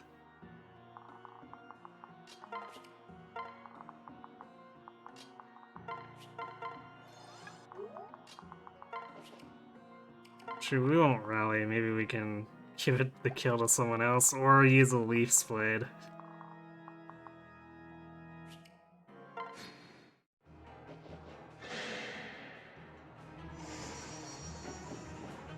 We can do this. Actually, kind of impressive that she still has 28 hit on us. Touching down. Nicely done.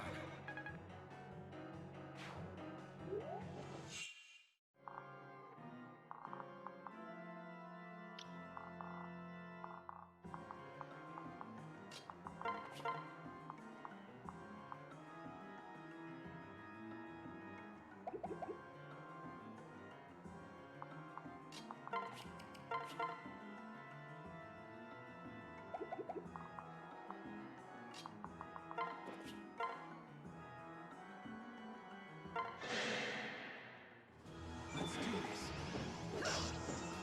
And one from me.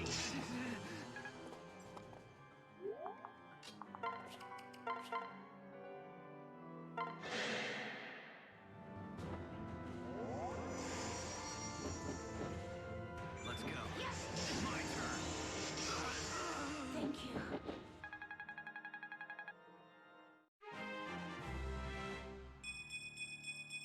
Okay, more strength, that's good. We might be able to do A damage.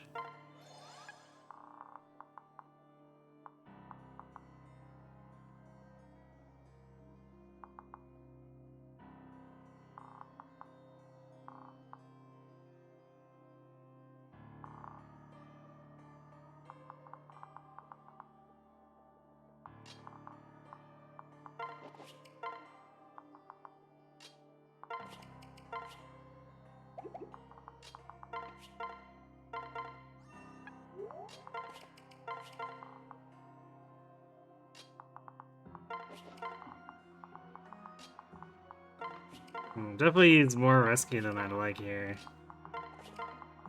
So that's gonna be expensive to replace for Grievance chapter.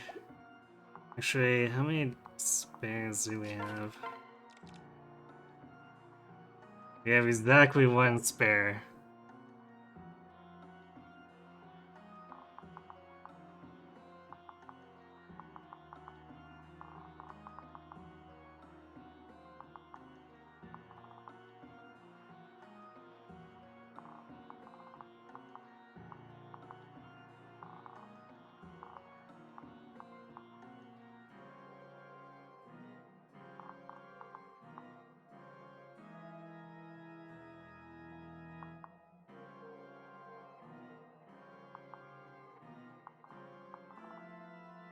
I wonder if I should...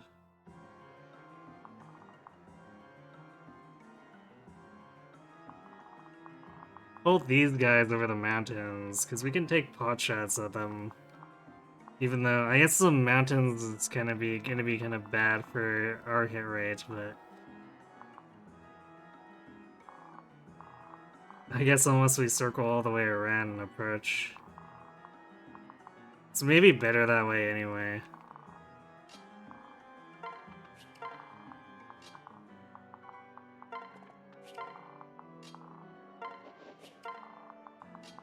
It's like, that Meyer guy is open, but... and it'd be easy enough to rescue Sumia back as usual, but... I'm trying not to burn too many resources.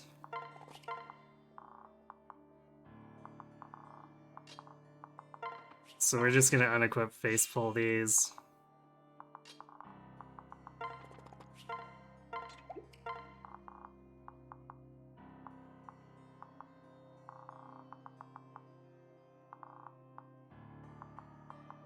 And that entire group has counter, of course.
Stay focused. We're not done yet. My turn. Oh, thank you. Hey, more magic. Good. She really seriously needs as much magic as she can get.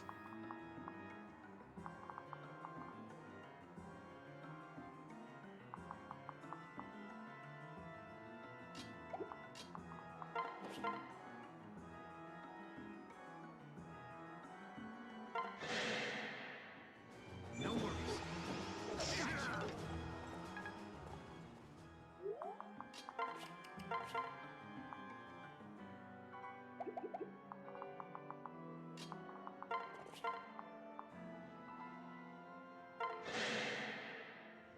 Go, go!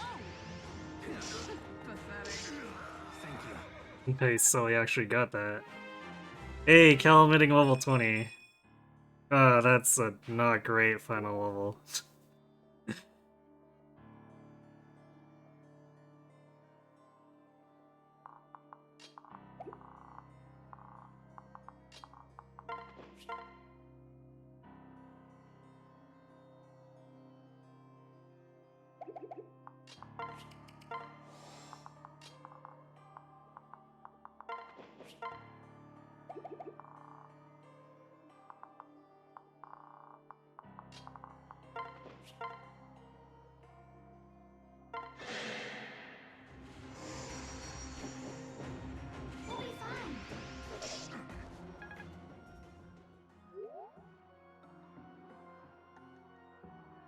Actually, it is kind of funny, because Trisha is basically 7 levels behind him, and I feel like she still typically can fight better than him.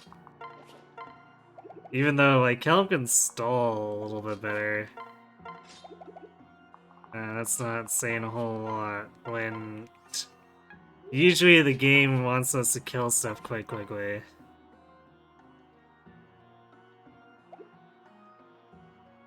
Oh hey, wow, we're doubling with the warrior without needing Lys's rally. That's surprising.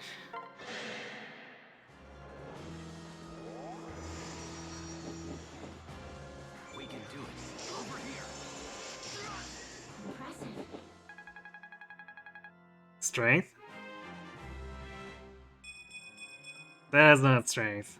That's a lot of luck though. Holy crap.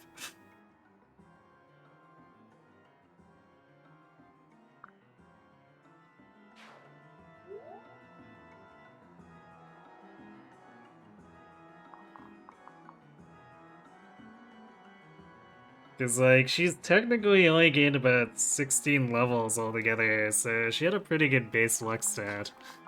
For whatever that's worth.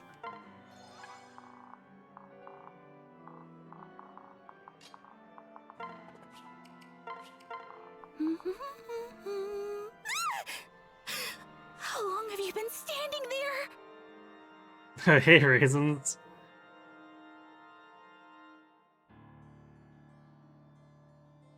This is kind of a late raid. You're going later than usual, huh? Hello, Zane Grudon. Hello, RPG the Meat.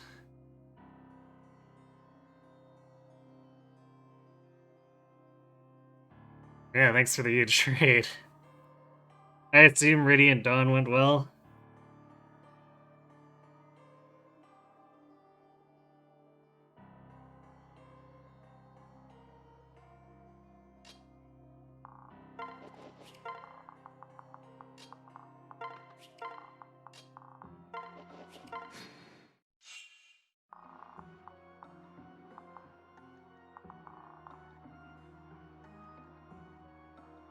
I don't think we're really going to be able to disrespect the Dark Flyers too much here.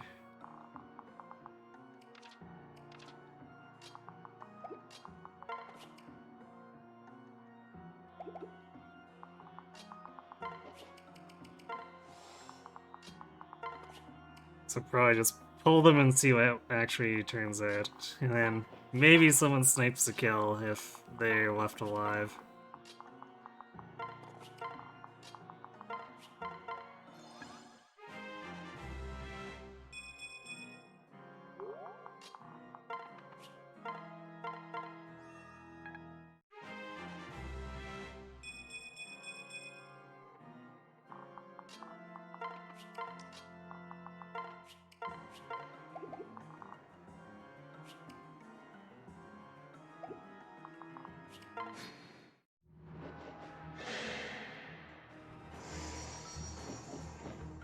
You're safe with me.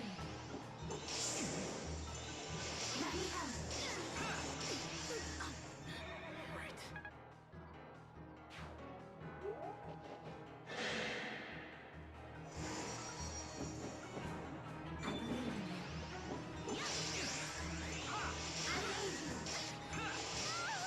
in you. Yeah, it seems about right. Yeah, it still gets experience for Tiki. That's something, right?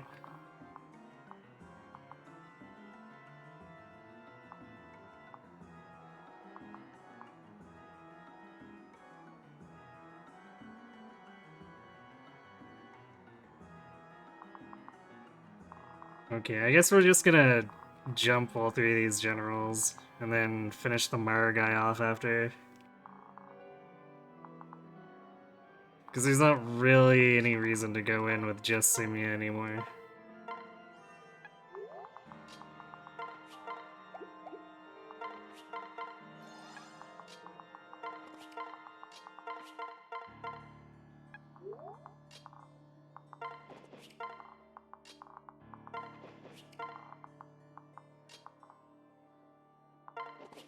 I'd probably expect us to just be able to overrun this position anyway. We've got a lot of stuff with much more move than them.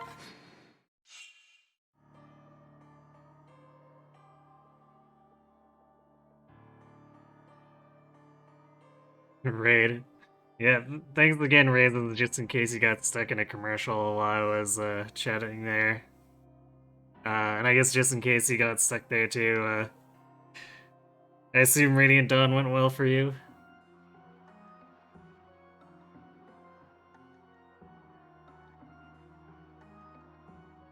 I guess as for what we're doing, we're at the second to last map.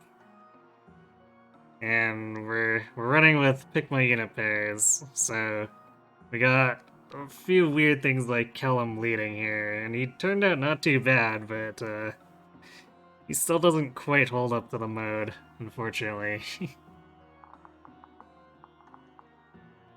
He definitely performs, just not as much as you need to be an actual carry unit.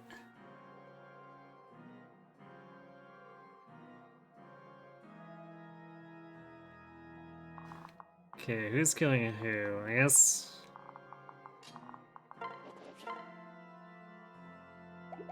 doing...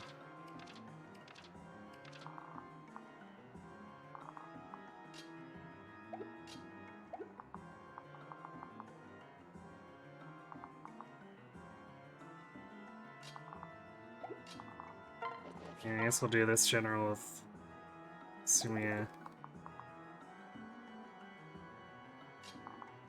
And we want Robin to go in first. Anyway,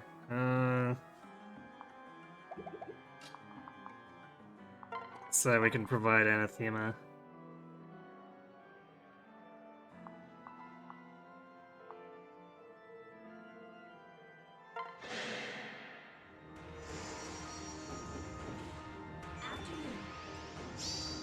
Here's how it's done. I'm debating whether I actually want to bring Hex for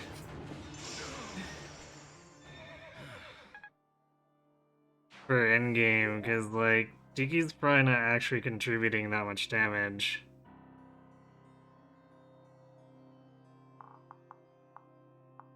By which I mean she doesn't have enough strength to damage Grima.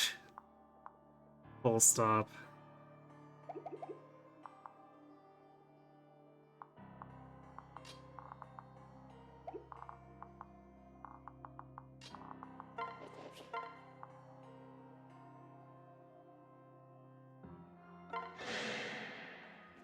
My strength is yours.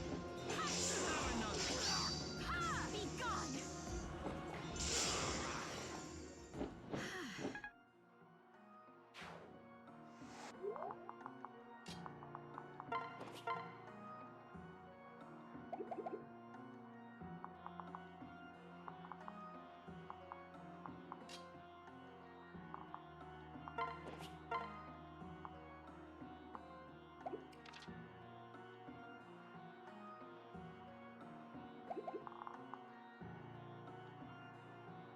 Stall might actually do damage if we give him this turfing. He's probably not getting another wobble at all though.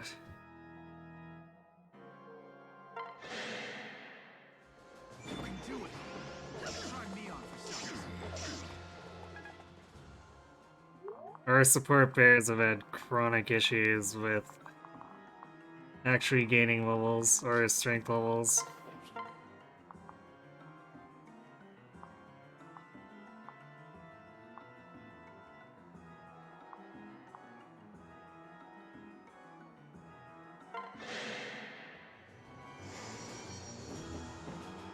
Let's do this!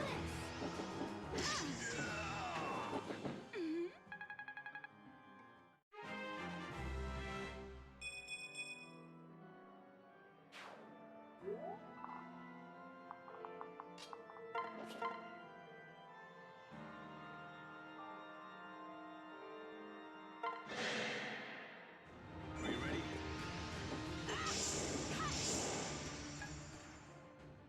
Well then. Lazy Chrome is lazy. Wonder if we can...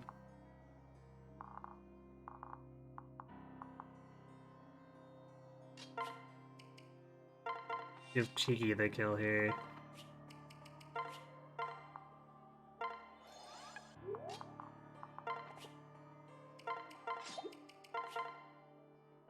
Oh yeah, we're doubling. Of course we're getting the kill then.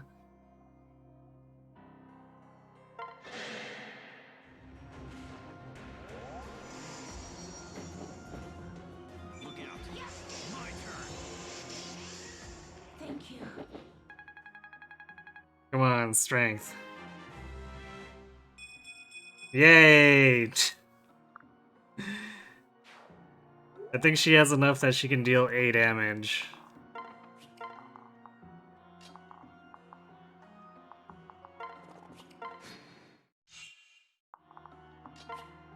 Let's see. Yeah, so after Strength Tonic, she'll have 55, and if she dual strikes, she'll do 2, which will be halved by Dragon Skin.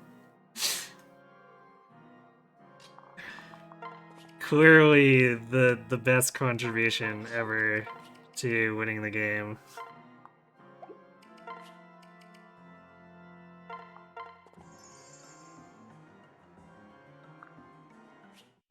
Weapon proficiency. Come on, game. This isn't Fates.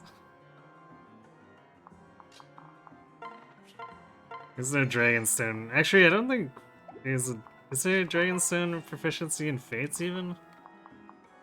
Now that I think about it.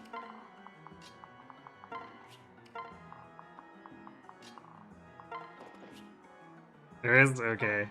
It's been so long that I kinda can't remember, and like, whenever I watch anyone, no one's using the Dragonstone, so I always forget.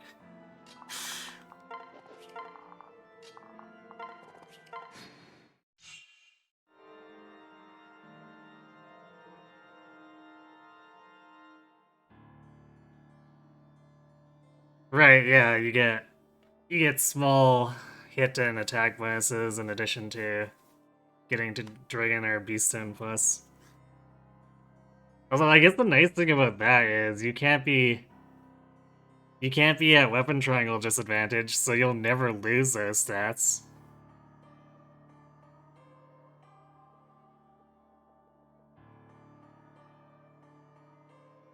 What's the Winnow Lance? It's a bonus box item that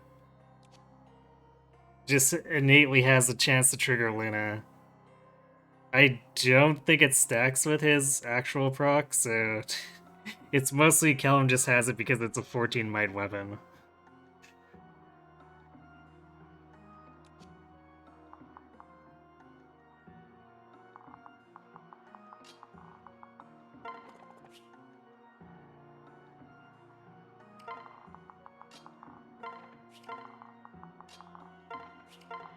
I guess we didn't do anything with the Leaf Split here. The Versa has counter. Otherwise, I'd probably use the Leaf Split here, because we're not going to do a whole lot of damage to her 41 res. Yeah, we actually don't double her without Wessa's rally.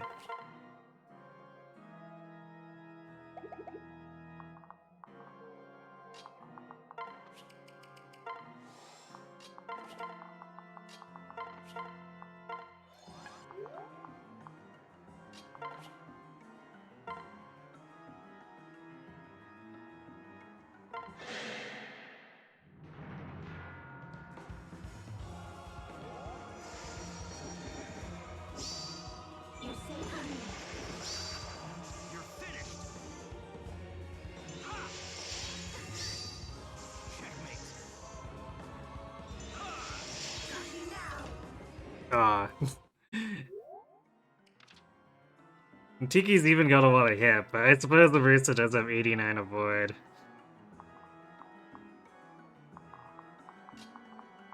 You know what? Because why not? I should have done this in the first place. There we go. Tiki with 155 hit. You didn't know Kelm could be a great knight. Yeah, an Awakening Knight branches into both Great Knight and General. And I decided I wanted Killam to actually have the mobility to reach stuff. Since as a knight, he was having a lot of issues being where he needed to be. And General was only going to give him one additional movement, so... I ended up settling on Great Knight, which actually turned out pretty well, even though it doesn't have as good base defense. There are a few times where he bravely held the line.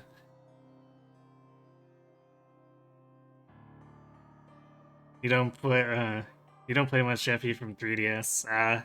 You never use Kellum. I mean, I don't think a lot of people tend to use Kellum.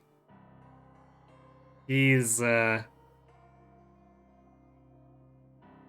not the most popular character, and his class set is really awkward. So he ends up being kind of the preferred pair bot for a lot of the female lead units. Because he gives a juicy 3 strength and 5 def just for existing, no supports involved. So it's it's kind of hard to give that up, really, the stat boost from that. Especially when a lot of the female units are better combat leads anyway.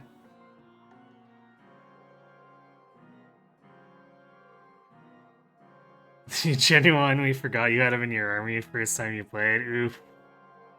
Kill him in shambles. Just like Stall, he exists. Yeah, I mean, a lot of the guys kind of get stuck like that. Like, Vake, Kelm, and Stall are all good backpacks, but lead units, probably not.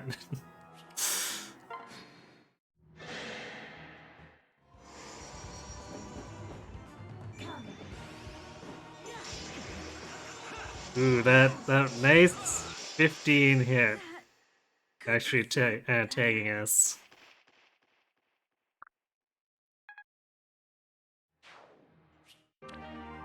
Alright, well, a tome we're probably not getting. Oh, I guess there is the possibility I'll need to class change the sorcerer mid map. We'll see.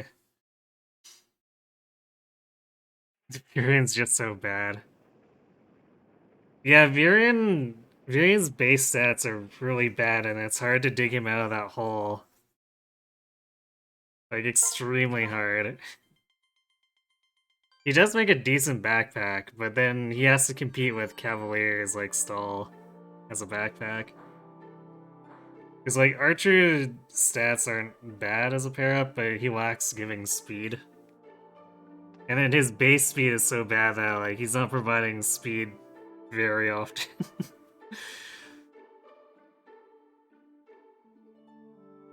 But as a temporary unit, he's actually not too bad for, like, the early game. Especially when you lack hand axes and javelins. He's not terrible for doing chip damage. But he just doesn't keep up very well without any kind of, or without favoritism, so it's like, why continue using him? Although he does transition into a good temp backpack for Fred if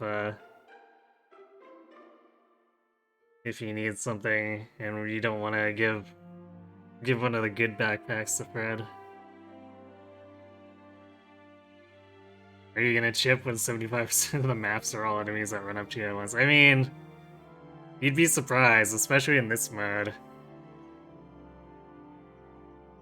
There's a lot of times where Virian is kind of needed to do safe damage so someone else can finish, or he's finishing for Fred. That kind of thing.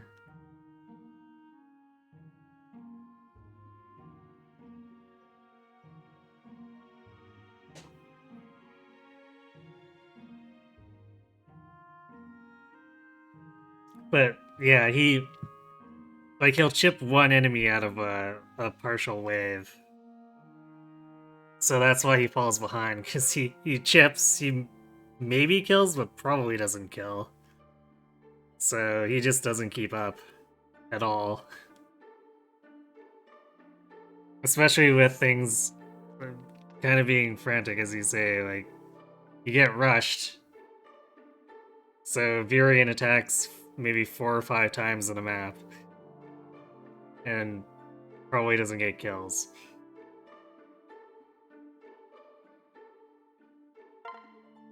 I don't think we have... Yeah, we didn't get a bullion from that or anything. I guess we sell some of those bows.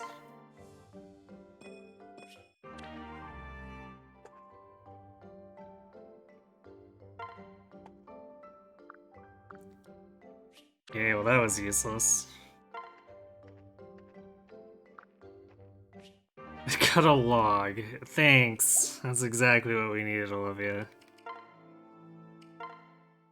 Apparently, how did we not build the Pan C with Robin? Okay.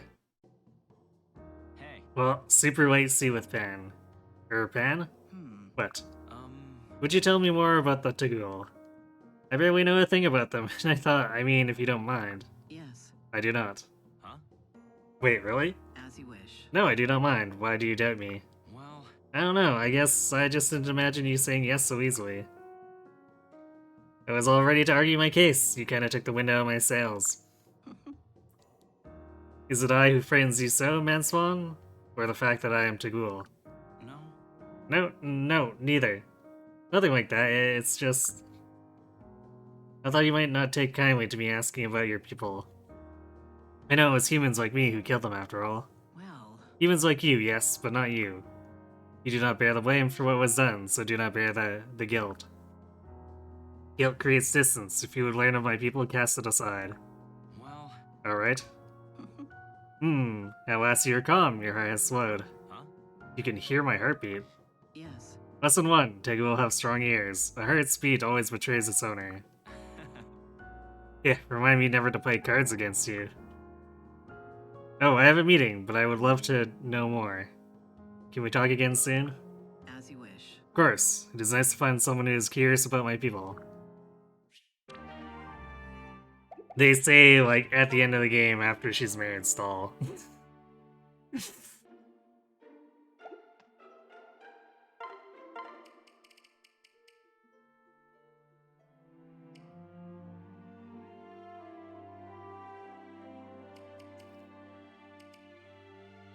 I don't think we're bringing Flavia, so that puts that silver sword back in the pool. I don't think anyone's holding... we see it's still holding a bunch of my bows, I guess we'll put those away.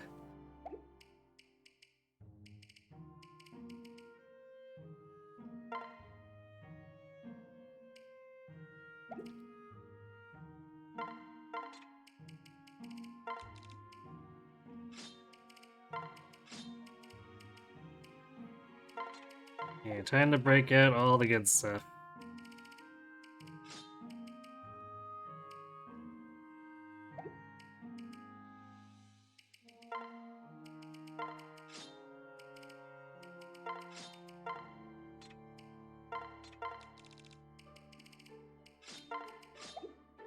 Actually, wait,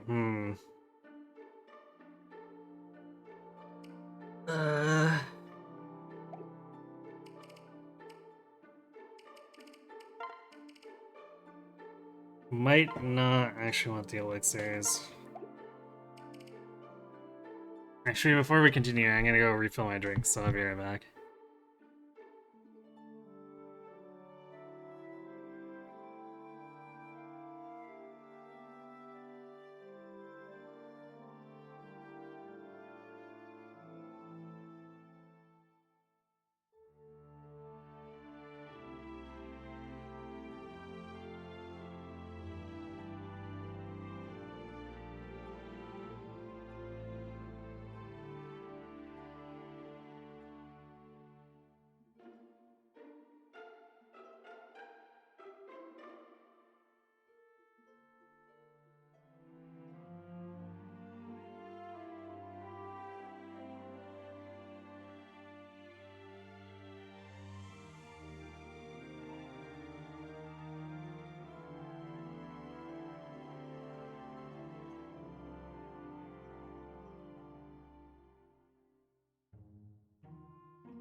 Alright, I'm back. So we want to make sure we know what we can afford to, or what we need to buy. We probably saw this Killing Edge off. Because Sully kind of needs either silver or something like Superior Edge that's giving her a bunch of extra hit to really justify. Because we might not even really deal that much damage. We're facing level 20 promoted enemies coming up.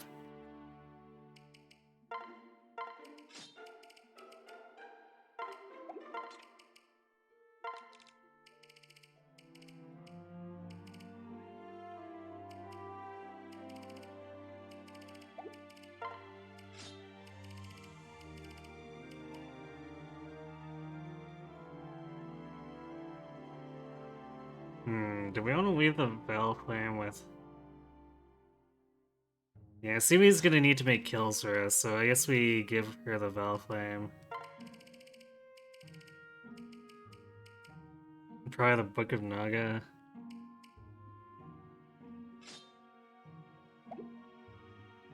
So Robin's getting the Mjolnir.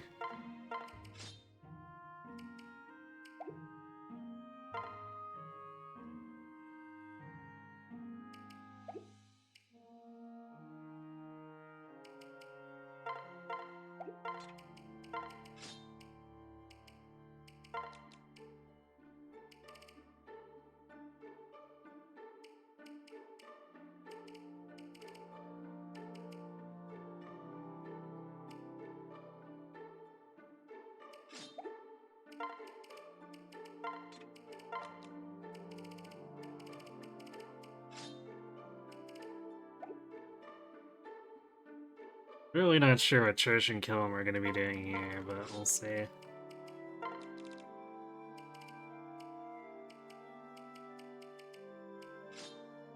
We could probably sell one of the Fortifies. I really doubt we're gonna need more than 5 uses.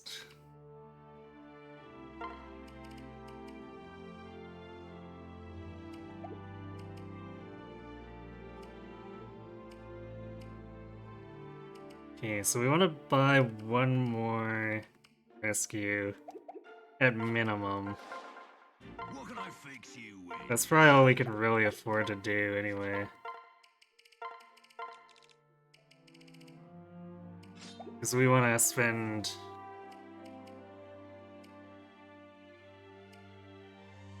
some money on tonics and stuff.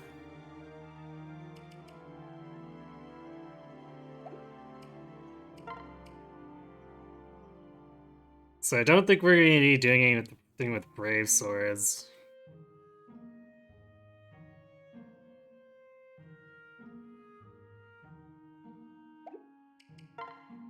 Somewhere. Let's equip skills.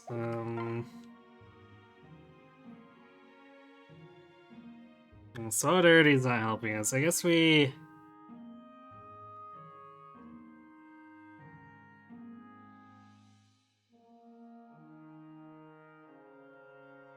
Maybe we drop Soul for Vengeance, because Life Taker is a little more controllable?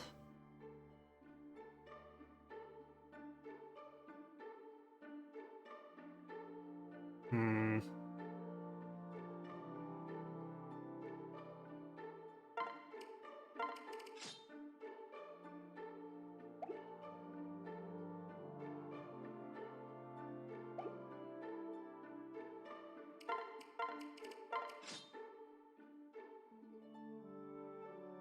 Oh, we're not even doing that much damage without Vengeance to Rima too with this.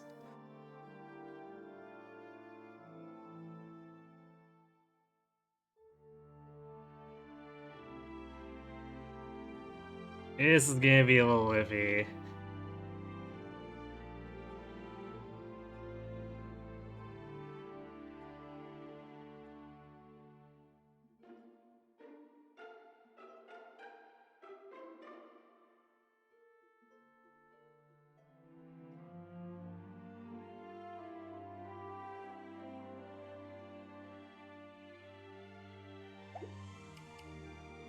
So we might end up having to go with the switcheroo, so Crom is hanging out with Robin to try to finish it off.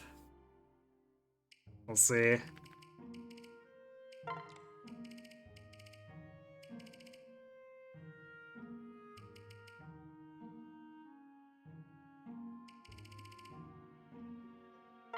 Yeah, we'll use Tiki's Tear on Robin. At the very least, I want a hit point tonic on I carry only the finest. both Sumi and Pan.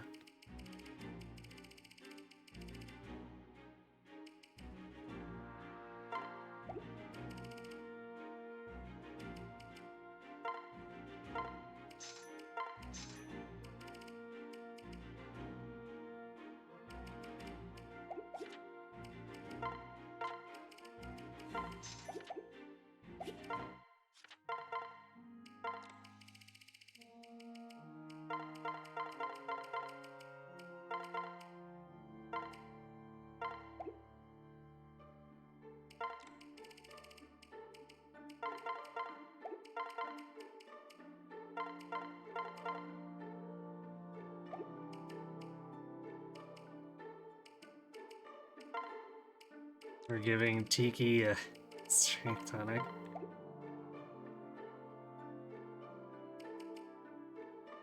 The other two magic tonics, I guess we give to Beaver and Lissa.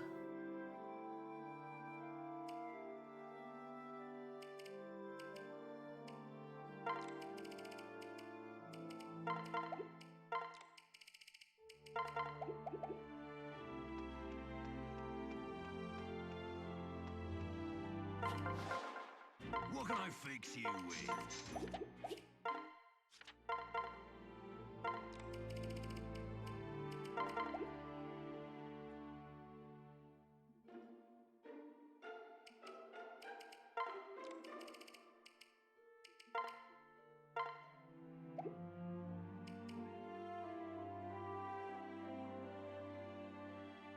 So I guess we're gonna deal a whole 5 damage before Vengeance with Mjolnir. Tiki will deal a whole 1 damage on dual strikes. It seems fine. And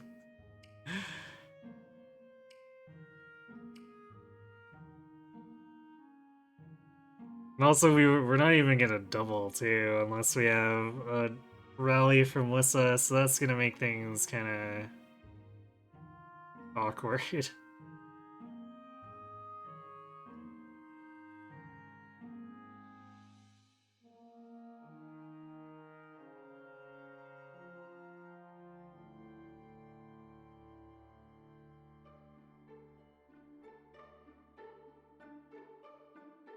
Hey, well...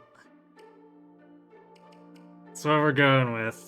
We're gonna make a few attempts with Tiki first, and if it's just not working well, swap over.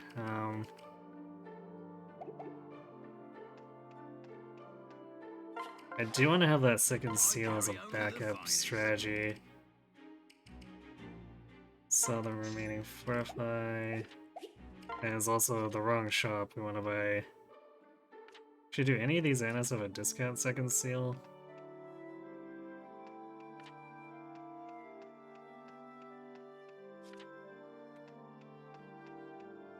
Aha!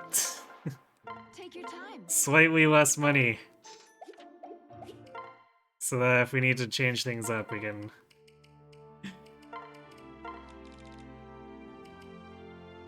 do whatever, I guess. Okay.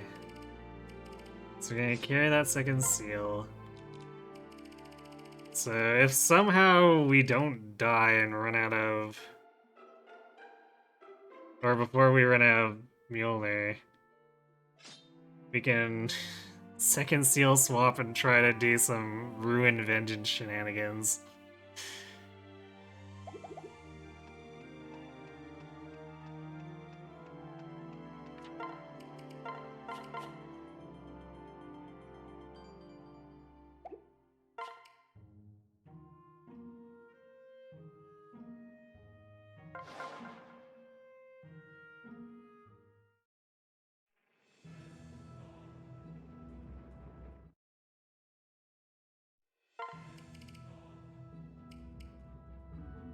Alright, we had 16 here. So we can actually have Owen provide rally speed too as necessary. Or attempt to.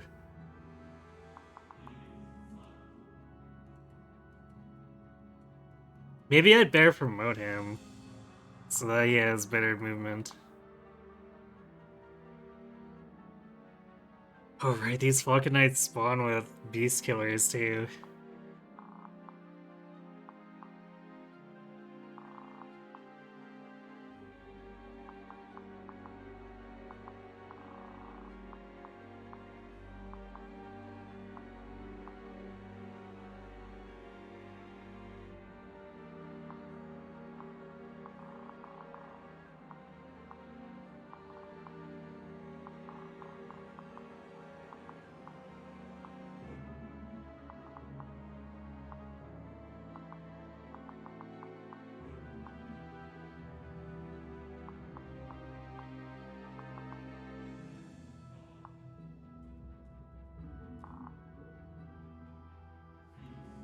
Yeah, this doesn't look great.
Actually, we're gonna have to do...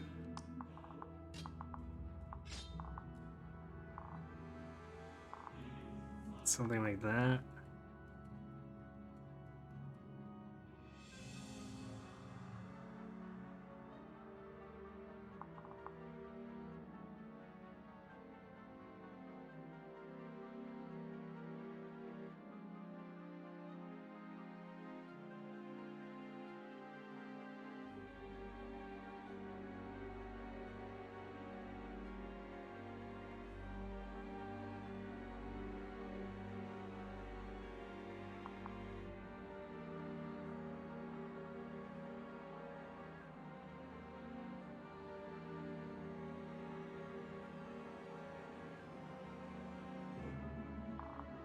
Yeah, I think we're gonna have a pretty hard time fending us off, so... To actually make this work with Tiki, it's gonna be pretty iffy. We might have to rely on some lucky rolls.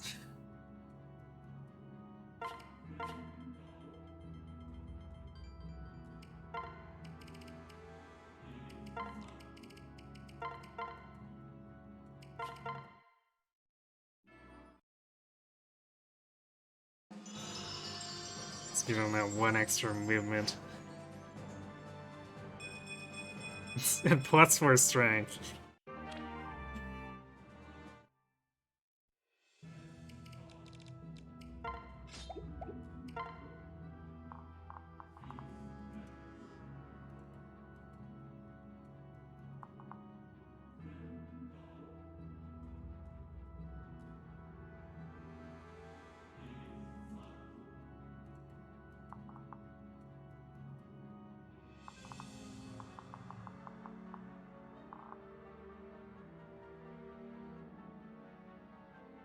I guess we only technically need one rescue to move everyone up, or to move Robin and Sumi up, because Sumi needs to break through here for us.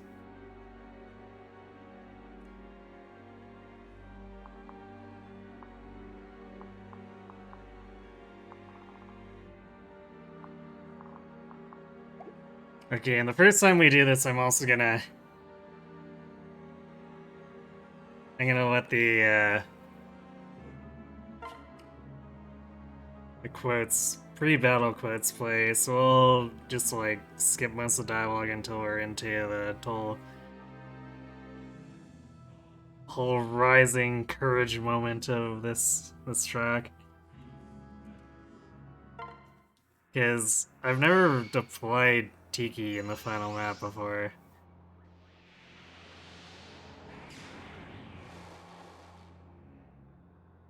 No, my HP is...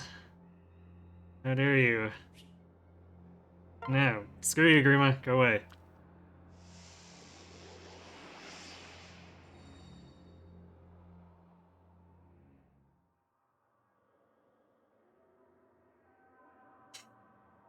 You know, even with male Robin as a Dark Knight, we get a pretty good view of ass.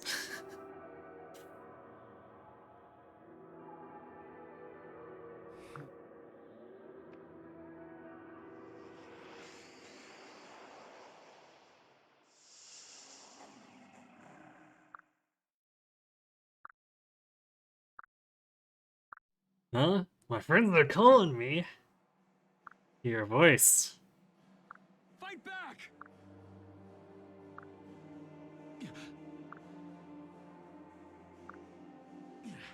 What? Please stay strong. I guess I semi-rarely deploy Alyssa too. She's usually in Rosetta. She's definitely benched by now. Come back to us, Narnar. You can do this. You gonna let that ugly snake get the last hiss? Come on. Same for Sully, really. There's a lot of units I'm bringing here that I just don't bring normally. You can do it. Wake up, Narnar. Only I get to oversleep. We can do this. Hello? Can you hear me? Perhaps if I should. Ah! Good luck. Narnar, remember all the days we spent together. Be strong. Do not rob the Tegul of one of our last true champions. I'm with you. I thought I was your favorite dragon. Forget about Grima. Actually, Tiki's my favorite dragon. Sorry, Nelly. Have faith. The gods gave you to us. I do not believe they wish you taken away. Don't give up. Please, Narnar, I still haven't shown you my new dance. Stay with me. Minerva wants you back, and so do I. Let's see what you got. Pull it together, lad. Death is overrated. Believe me. You can do it. Narnar, you can't close up shop on us now. We still need you. No, you don't. Heed not the dark's eerie call, friend. Summon forth the strength inside you. I believe in you. You are not Grima, nor is he you. Remember that, Narnar. I can hear them. I hear my friends. Stop this at once.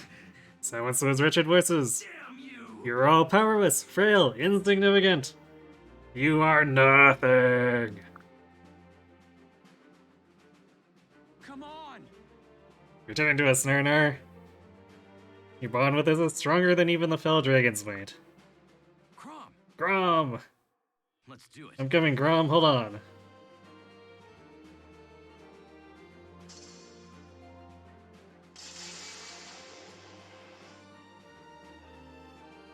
Now. Alright, enough dialogue. Let's go.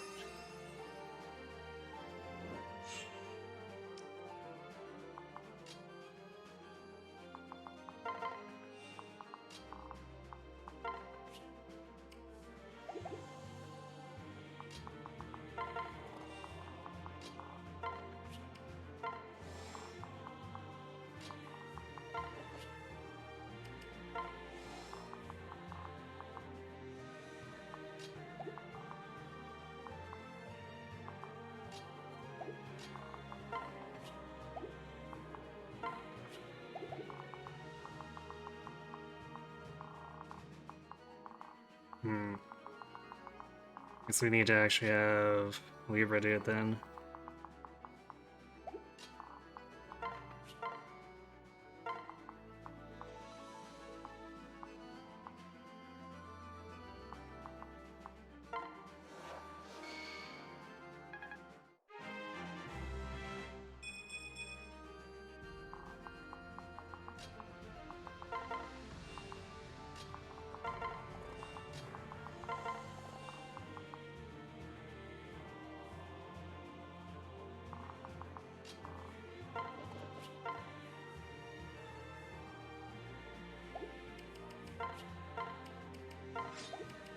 This is what happens when you have to play male Robin too, instead of female Robin with her own Gale Force. We have to make someone else do it.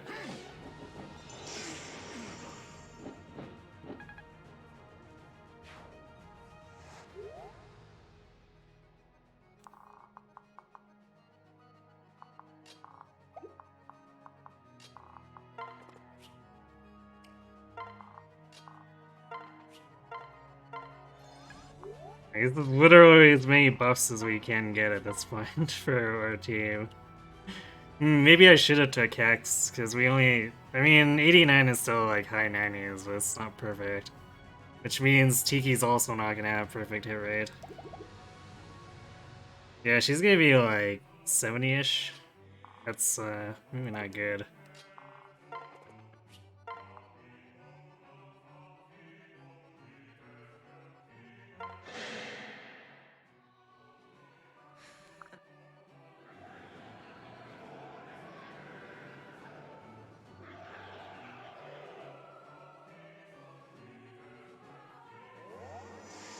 I'll protect you.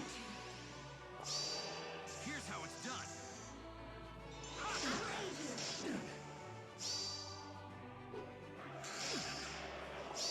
Time to tip the scales. Not bad. We probably need a crit in there somewhere though.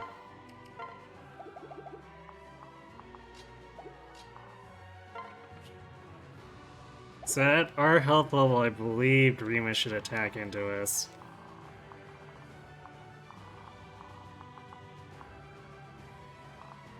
What is it that has such a far attack range? So that's heal range.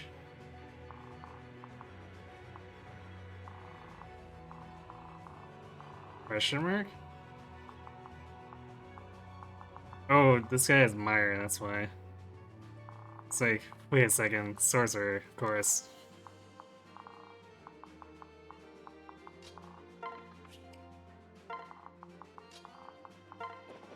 So, like, this is a very high chance of killing us if we don't get the finisher crit on the enemy phase. It's almost like we're running any percent again.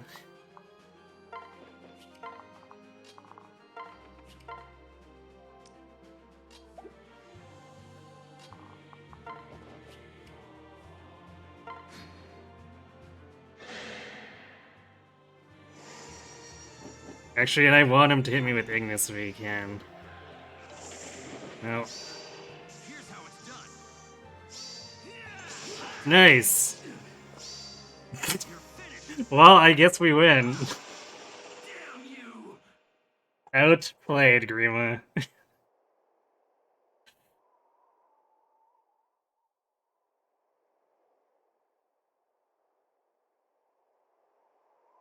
Yarg.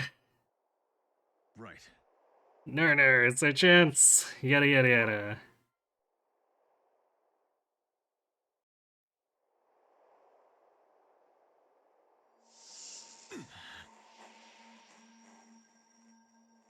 Dominant. You got that. Getting that. I mean, I guess we did have a 19% chance 4 times, but still, it's far from guaranteed for sure. Actually, I guess it was 3 times because we didn't take vengeance or damage until after the first attack. And then, I mean, I guess the attack crit would have been helpful because it would have been as much as a vengeance hit, but still.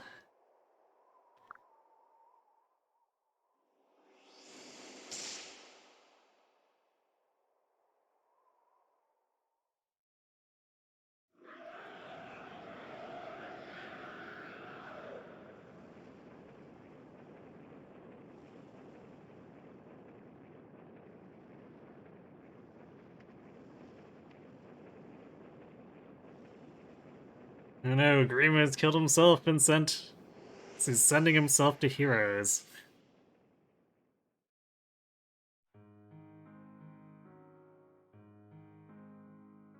Apron Cactus. No. Thank you, Chrome, for everything. Tell the others, my last thoughts were of them. May we meet again in a better life. Wait! No. Oh gods, no. And poof. Well played, thanks. It was about as good as I was gonna get for trying to run something backed by Tiki. Or I guess backed by a non-Karam, non-Lucina airbot. Although, I guess Tiki's pair bonus definitely contributed, because there was quite a bit of bonus magic for being backed by a Manakete, despite the fact that we had major speed issues against Krima because of it. The war is ended, my friends. Never again will the fell dragon trouble our world. I owe you all far more than words can ever repay. Especially Narnar, who gave himself to save us all. To save all the worlds to come. Poor Narnar, after everything he did for us. No. Don't cry, Wessa. We'll see him again, I'm sure of it. Crom suggesting to the player that sacrificing himself is a Narnar no-no.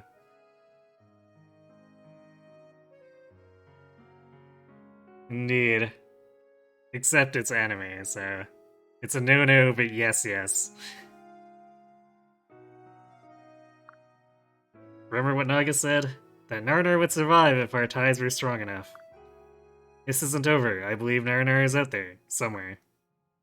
And I'll find him. If it takes me the rest of my days, I'll find him.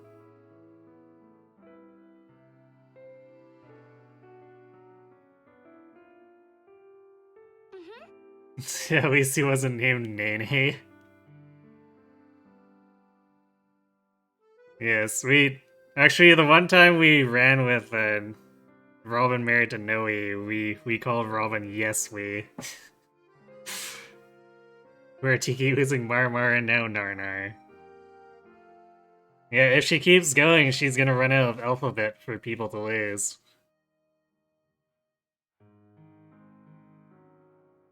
You're right, he has to be out there somewhere. And we'll find a way to bring him home. Even if we have to search every open field in this whole stupid world. Ah. I believe the same, my prince. Narnar is too strong to simply disappear. In fact, he carried most of the battles. She's waked her way up to Or.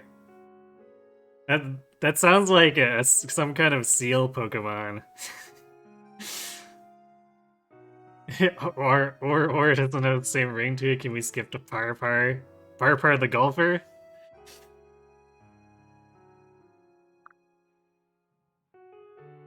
It falls to us to look after the realm until he returns. Yeah. Narnar damn well better come back. If that blasted dragon truly got him, I'll be the one breathing fire. You made a noble sacrifice, and I know my nobility. And I know Narnar shall someday return. Yeah. Narnar has gotta be out there somewhere. How do I know? Hey, you don't question the vague. I can feel it too, Narnar is out there waiting for us.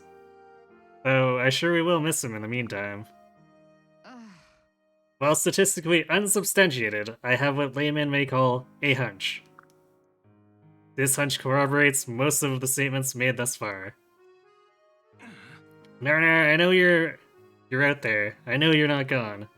And no one knows more about being lost and found than me. I wish he could have stayed with us long enough to see me grow stronger. You grew pretty damn strong, Sumia. But all the more reason to work hard between now and his return. He lives, I know it. Some people just aren't the dying sort. Right. If Karam believes he's alright, then so do I. Maybe I can work out some new magic to bring him home. If he considers us, or if he returns to us now, I might even consider making him tea, myself. Do you hear me, that Narnar? Me, making tea. You should be honored. Let us honor Narnar's regard for his warren. He was a true Tagul. Teach commenting from the bench, such commitment. Yes. Our bench is very committed. Only the best warmth for everyone.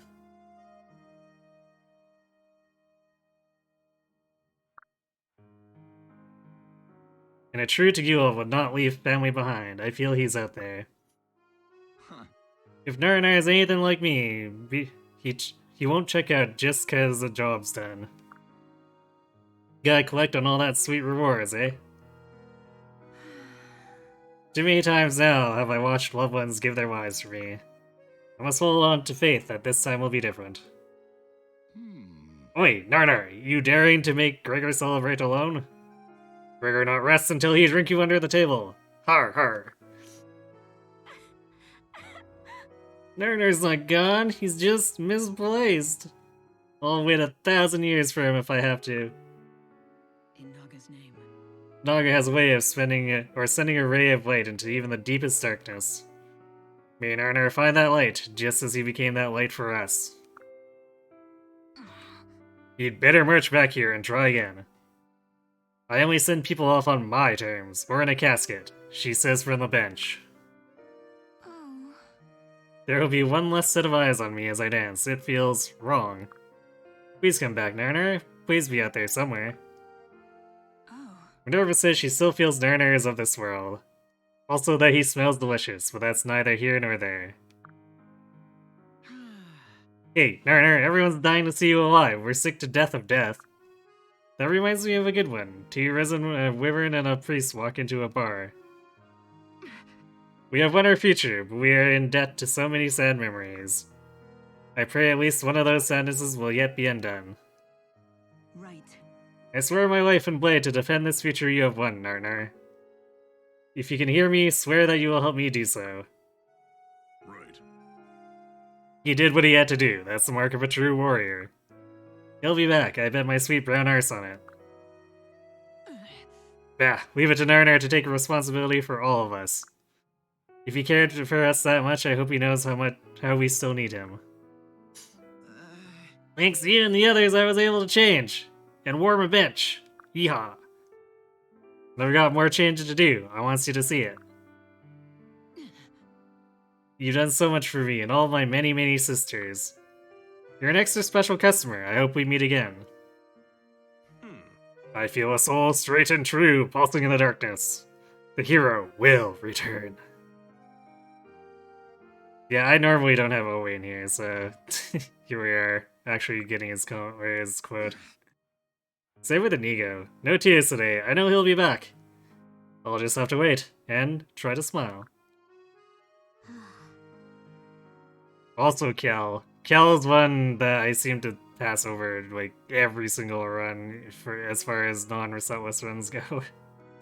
We just don't use Sully. I'm glad for our victory, but I wish it did not mean so sad a farewell. I still have so much to learn. Come back and teach me. Cynthia's often here though. Now I know what it really means to be a hero. The heroes always come back to fight again, don't they? No. Father, you can't leave me now, not like this. I believe in you, come back. All this death, no more. Please, you've got to come back. Narnar put others before himself. No one can question his character. But his work is not done. He is still needed here. Narnar is the key for us all the most precious gift, a future. Now it falls upon our shoulders, and I guess kind of soldiers too, to protect what was given. I'm about to give my all to healing the damage this war has wrought upon the realm. When Narnar returns, I want him to see what his sacrifice bought. Narnar, if you can hear me, you will always have a place here with us. Remember that. Always.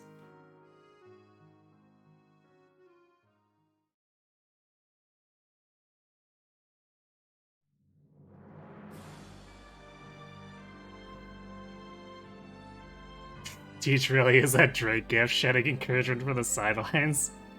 Yeah, even when he's deployed, usually he's doing that. He's hanging out in the back, being a para partner given 4 strength and 2 def. and shedding things about being Teach. It's weird you don't remember all these people quoting things. Is that only when you beat Lunatic Plus Classic? No, it's in every difficulty. The only requirement is that you have to choose to not let Chrome land the killing blow. Otherwise you get different. It's different commentary. I can't remember now. I've only let Chrome kill Grima like 2 or 3 times before.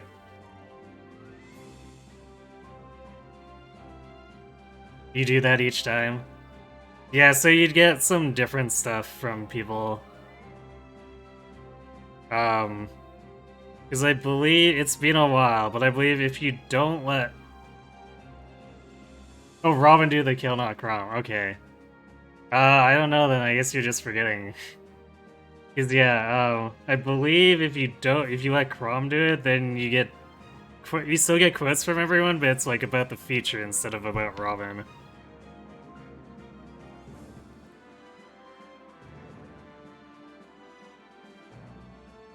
You like how if you sacrifice yourself, your wife or husband just says what they normally would in any playthrough.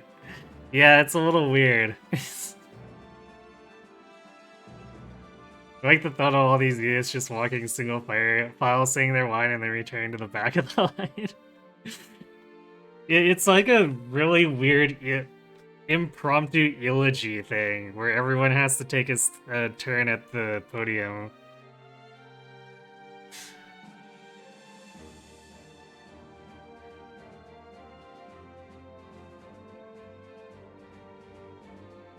Like, as much as I like Awakening, there's a lot of things it does that are awkward.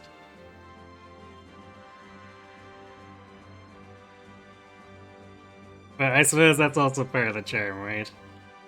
If you really like a game, you like both the good and the bad.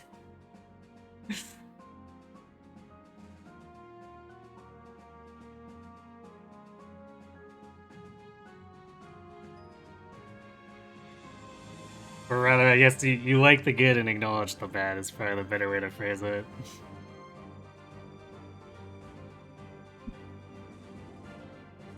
Yeah, I guess I wasn't looking at any of the turn counts, but we can safely assume most of it is large turn count.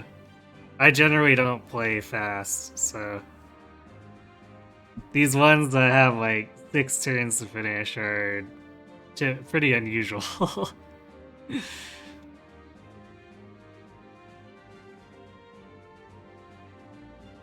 Turn 1 Grima with... I did not expect this team to kill Grima turn 1.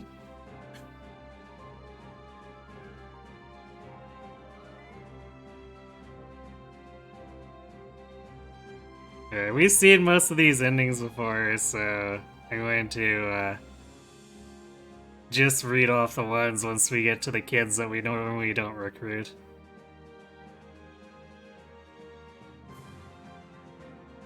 What's the plan now that this is done? Well, this was only the first game. Because it is the mini marathon that was subbed for.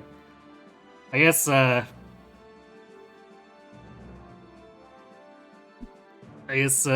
background on it is this was supposed to actually be in January, but I got really sick during the time I had booked off to actually really do this as kind of a marathon.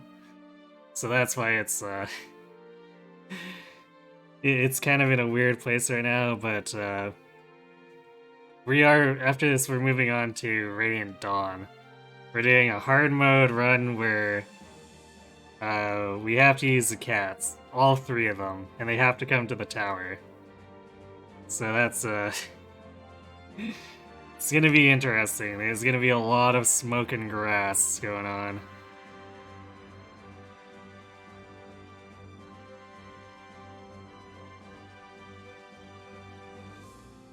And after that, 3rd game is Echoes. Actually, that's the game that was supposed to be the bingo game. And it's a mystery bingo, so I have a file of a gift for a bingo board that Kat made. Cat actually made this one too, the Awakening one, and I have not looked at it aside from I glanced at it a little bit just to make sure that I download the file correctly, but I tried not to read too much because it's supposed to be a mystery, so we'll pull that up once we actually start it. And I'll probably do it the same as this, where if we get a bingo, I'll pay out 5 gift subs immediately, but if we hit the end of the run and we haven't made a bingo, then I'll just pay out the longest line, which we'll do after the credits are done here. Does look like longest line is 3. I'm actually really surprised we didn't get a unit only gets luck. Like, we had a few single stat levels, but they were mostly hit points, if anything.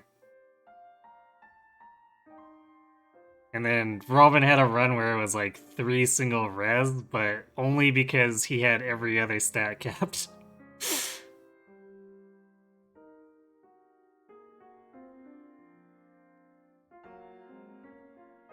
Players, time to get a void.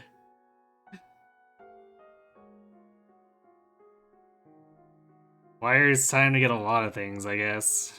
Including extremely high, because Radiant Dawn's cat gauge is god-awful. It's gonna be very interesting to actually make 3 cats work. I'm probably gonna have to take pains to make sure that they get a bunch of combat levels too, so like... I'll probably be distributing part 4 to try to get, Izuku's chapter to feed probably Lyre up as much as possible. Because she'll be the weak link compared to the others, even though, like, Let's not particularly good either. And Ranulf falls off pretty hard after a certain point. Echoes, but we change everyone to bows.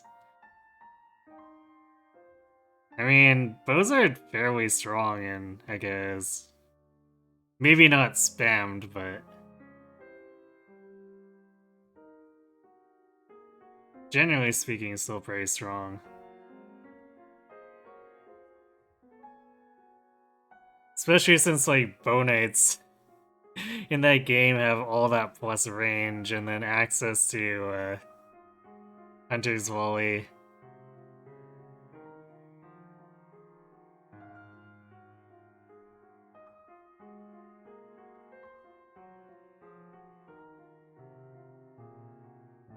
And even, like, once he promotes... with the bows, it's almost better to be able to counter at... so, like, at long range and close range. So it's kind of like, oh, well... Om can use bows now, who needs Falchion?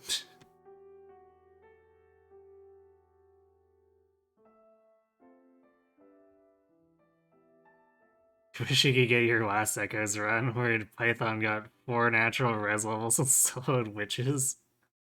That's crazy. Because people... what is it? People only have a 2%, 1 or 2% chance to get res, was it?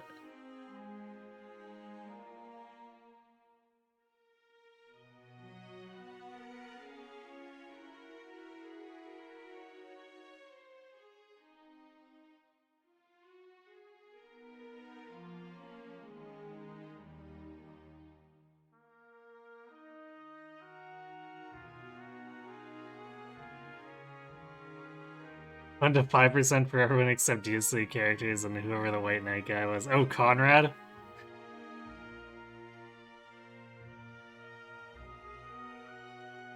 Conrad is 12%. Oof.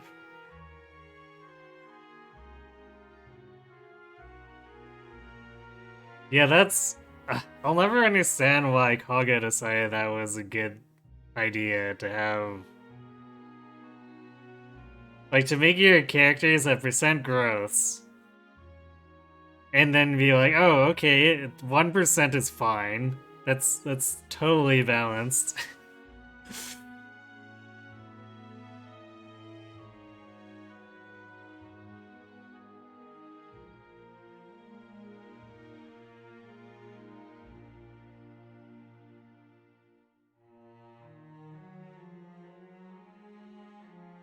It's like even in the remake that decided that they should try to be true to the game or to the old game. Wait, FE2 is 0 res growth. Okay.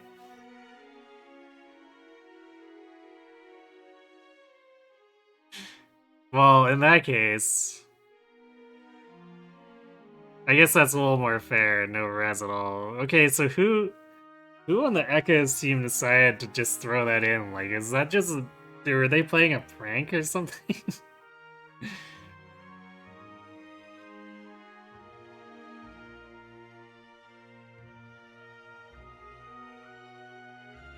I mean, 0 to 5% is still not very good. Like, 1 res in every 20 levels is still... Yeah, 1 res in 100 levels seems solid to you. Okay. I'll take you at your word, Kron.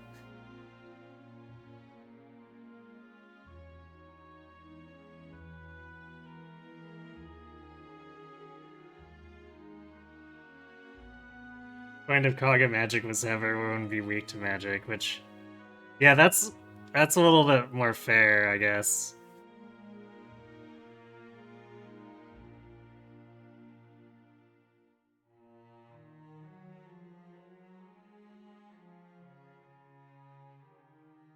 Like, I think I'd almost prefer that design compared to the really weird thing they decided to do with Echo's Res. So with Pyramo and low resistances. I mean, the more modern games, you'd have a decent chance for res on characters that are actually supposed to tank magic.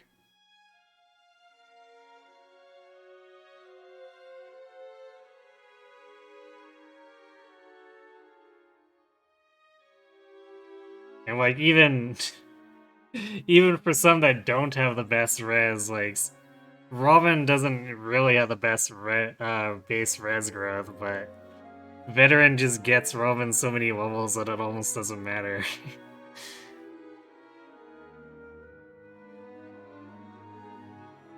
Wait, FE9 is Res Emblem Ike with 40% deep and 50. I don't think Ike doesn't have 50% res, right? Oh, Owain. Oops, I missed Owain. Alright. Inigo travel the world, ever ready with a smile or a solution when trouble started to brew. Why did it slow down so much? Your services and performances were rewarded with the best currency, the joy and gratitude of others.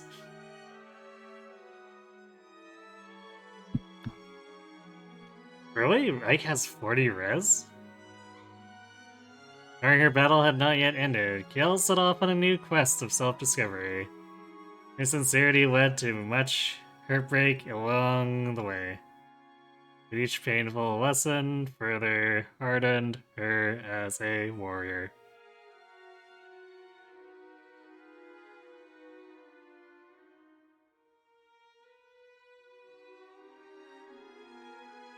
FE9 Ike is a lot different from FE10 Ike.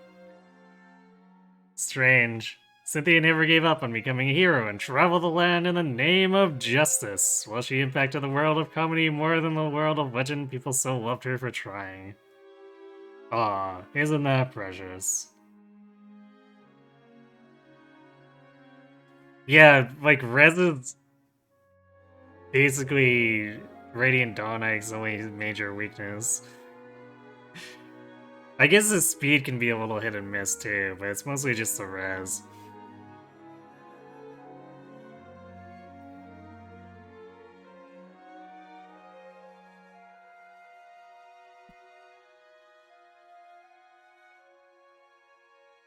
Yarn traveled the world in search of a safer haven, a journey that was ironically fraught with danger. Nevertheless, he is said to have beaten his fears and lived to a ripe old age.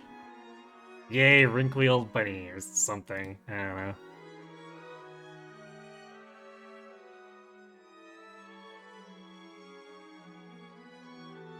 With carryover, you think I just need C-Speed to not get out doubled by the BK, which is really hard to get since it's like 35%. Well, he's got quite a few levels to gain. 35 is not bad. I think it's either 30 or 35. Yeah, I think you're in about the right ballpark. I believe it's the same as Makai's speed, which is not super impressive in terms of growth. Yeah, he starts at level 10 or so. And like, he promotes fairly early. Like, he's level 1 going into part 4, and then part 4 just throws a billion enemies at him. So, like, I don't think it's too unexpected to have him at, like, level 15. By the time you get to, Burger King at the tower. Alright, time for Lissa Troll, as is tradition. Crom, we have to do something. What do you propose we do? I don't know. Sure, you know the last time she did this to us when we were male Robin, we married her. Hey there. There are better places to take a nap than on the ground, you know. Give me your hand.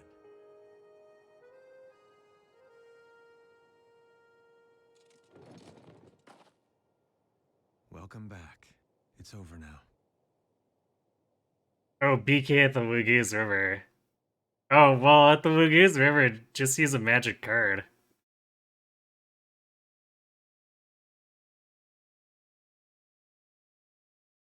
Because BK can't counter magic cards, for whatever reason.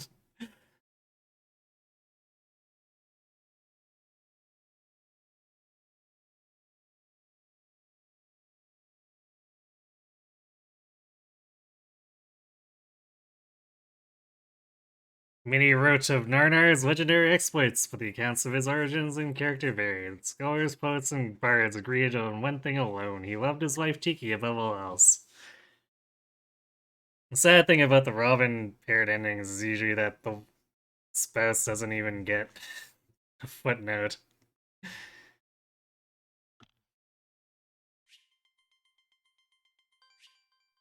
Okay, well, that's quite interesting.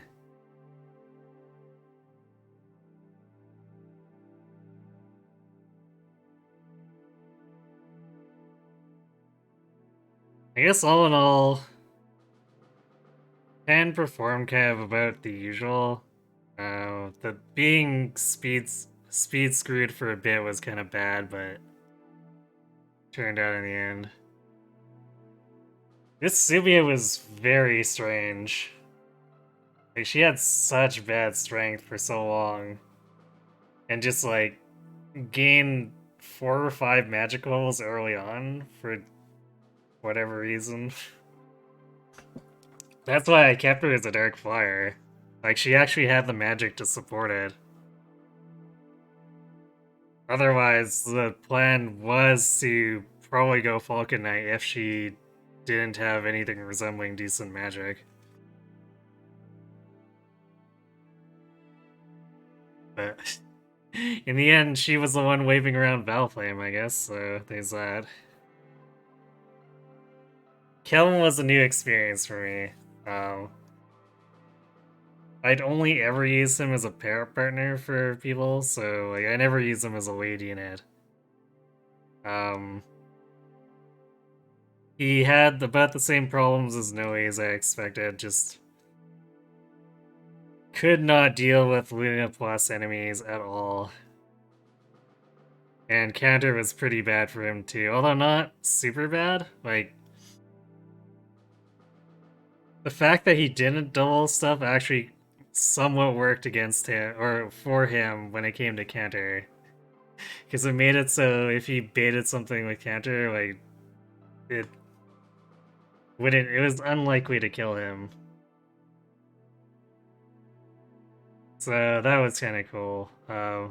Sort of the same situation with Church, since she was a bit experience starved compared to If we'd been running, say, like a 4 carry high-man team and had Trish as one of those members, she'd probably be a fair bit stronger. So she got kind of stuck baiting things off to the side, but similarly to Kellum, like, she wasn't in as much danger if she needed to bait a counter and take it to the face. And in the end, she actually started destroying generals too, because she was just fast enough to double them. So, I think it worked out well, but I think Cherish needs to be a bit more of an experience hog if we were to use her again. If we wanted her to actually pick up.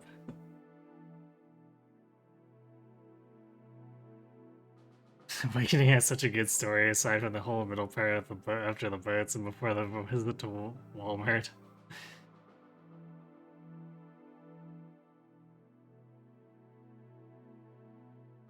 Yeah,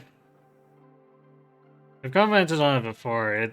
Awakening had a lot of fun ideas and kind of rushed through them. So stuff isn't as developed as I'd like in many parts of the story.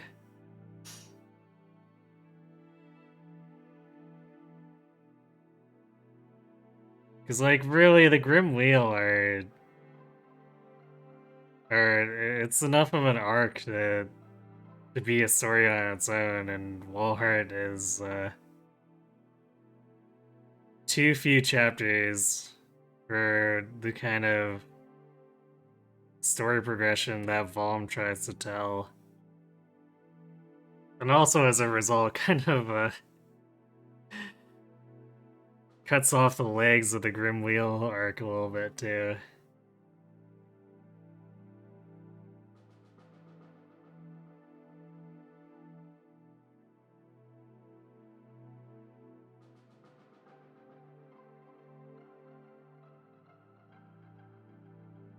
Actually, thinking meta-wise, it's almost... It's almost kind of like the start of a trend of IS overextending itself a little bit more each time. Because it's like, oh, we had one really rushed arc in Awakening? Well, we better do 3 full routes and Fates. What was that? We barely got 3 routes done, and one of them was a little bit sketch? Well, okay, we better do 4 routes and 3 houses.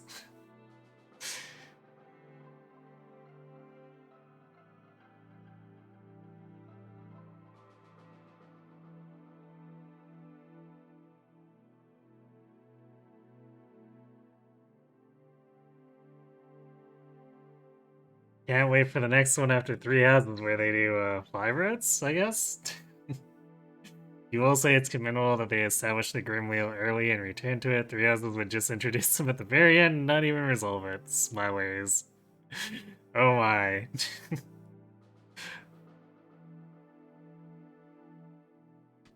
Yet Kron 5 routes next. Totally. Very pog.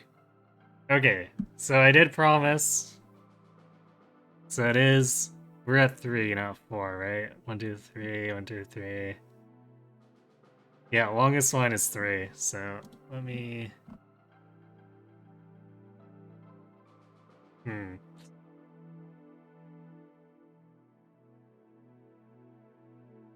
Okay, I cannot gift subs from my own dashboard. Cool.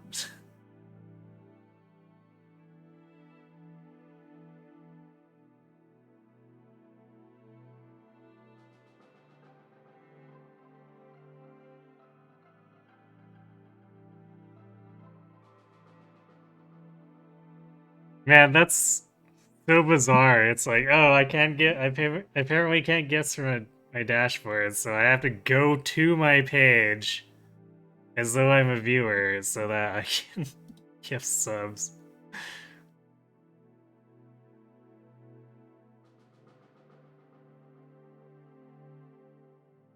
Where's There it is. Got some quantity.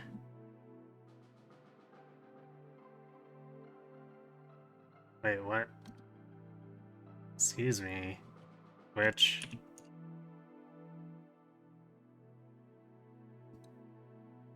Okay, it just closed the window on. I must have not a quick just outside of it or something. Alright, well, whoever's getting this, enjoy.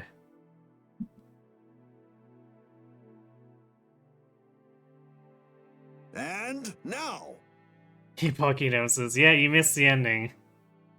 I did not expect to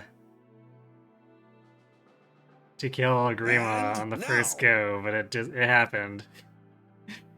Like I gave the team best odds, but it was admittedly a bit of a sketch setup. and now. Alright, well, congratulations and welcome to the Knights, Cookieholic, Yexdro25, and Lord Helix. You'll have to catch the VODs later. Yeah, sorry, sorry, I guess. Like I said, I expected to take like 2 to 3 tries to actually get the strategy to maybe work, or decide I needed to go back to a Crom-centric, or Crom pair partner-centric assault, but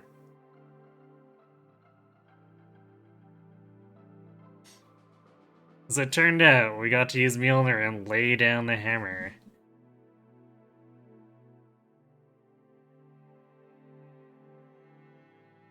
Alright, well, that's more or less all I have planned for tonight, and we're basically at stopping point anyway. Well, if we had finished earlier, like, I guess if we hadn't taken multiple tries at Chapter 25, I definitely did not have Radiant Dawn prepared, so we would have had to go to like a backup game or something. So I guess it kind of worked out, just had everything happened to fall as it did. But yeah, so I guess tomorrow I'll be preparing stuff, making sure. I mean, I think my capture card shouldn't have issues. It's been pretty reliable. So I just need to, I guess, do a quick equipment check to make sure everything's running as it should. So that Sunday we'll pick up the mini marathon again with Radiant Dawn. Again, we're doing the triple catastrophe run, where we play on hard and use all 3 cats and have to take them to the tower. So if you like seeing furry smoking grass, well, that's gonna happen a lot. I'm gonna be playing Radiant Dawn on my Wii. Yes, I still have an ancient Wii that sits around.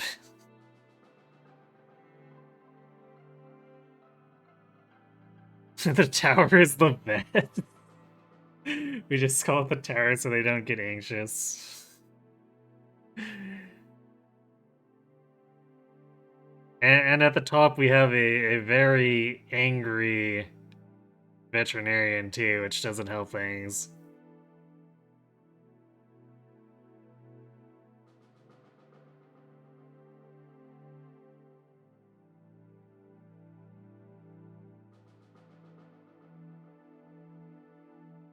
We also steal the bolting. Oh, we'll see.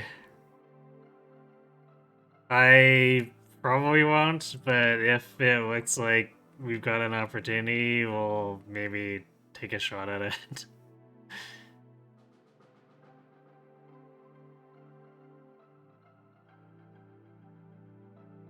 We need to get Heather 5 strength levels.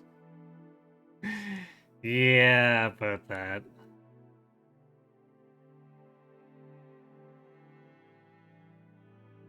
Okay, well, let's see if we've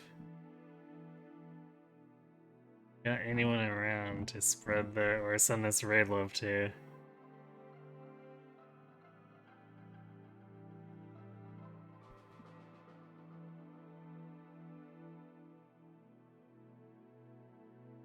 Yeah, I guess once again.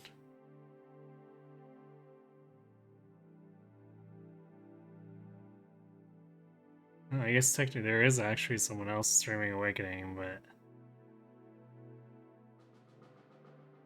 that title's not helpful.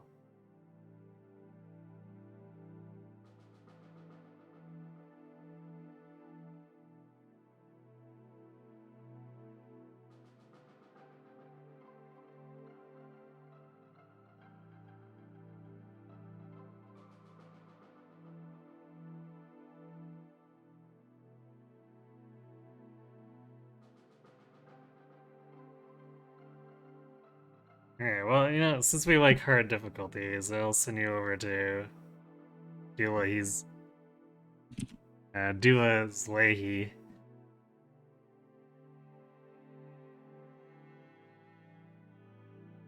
He's doing some rehazard banding.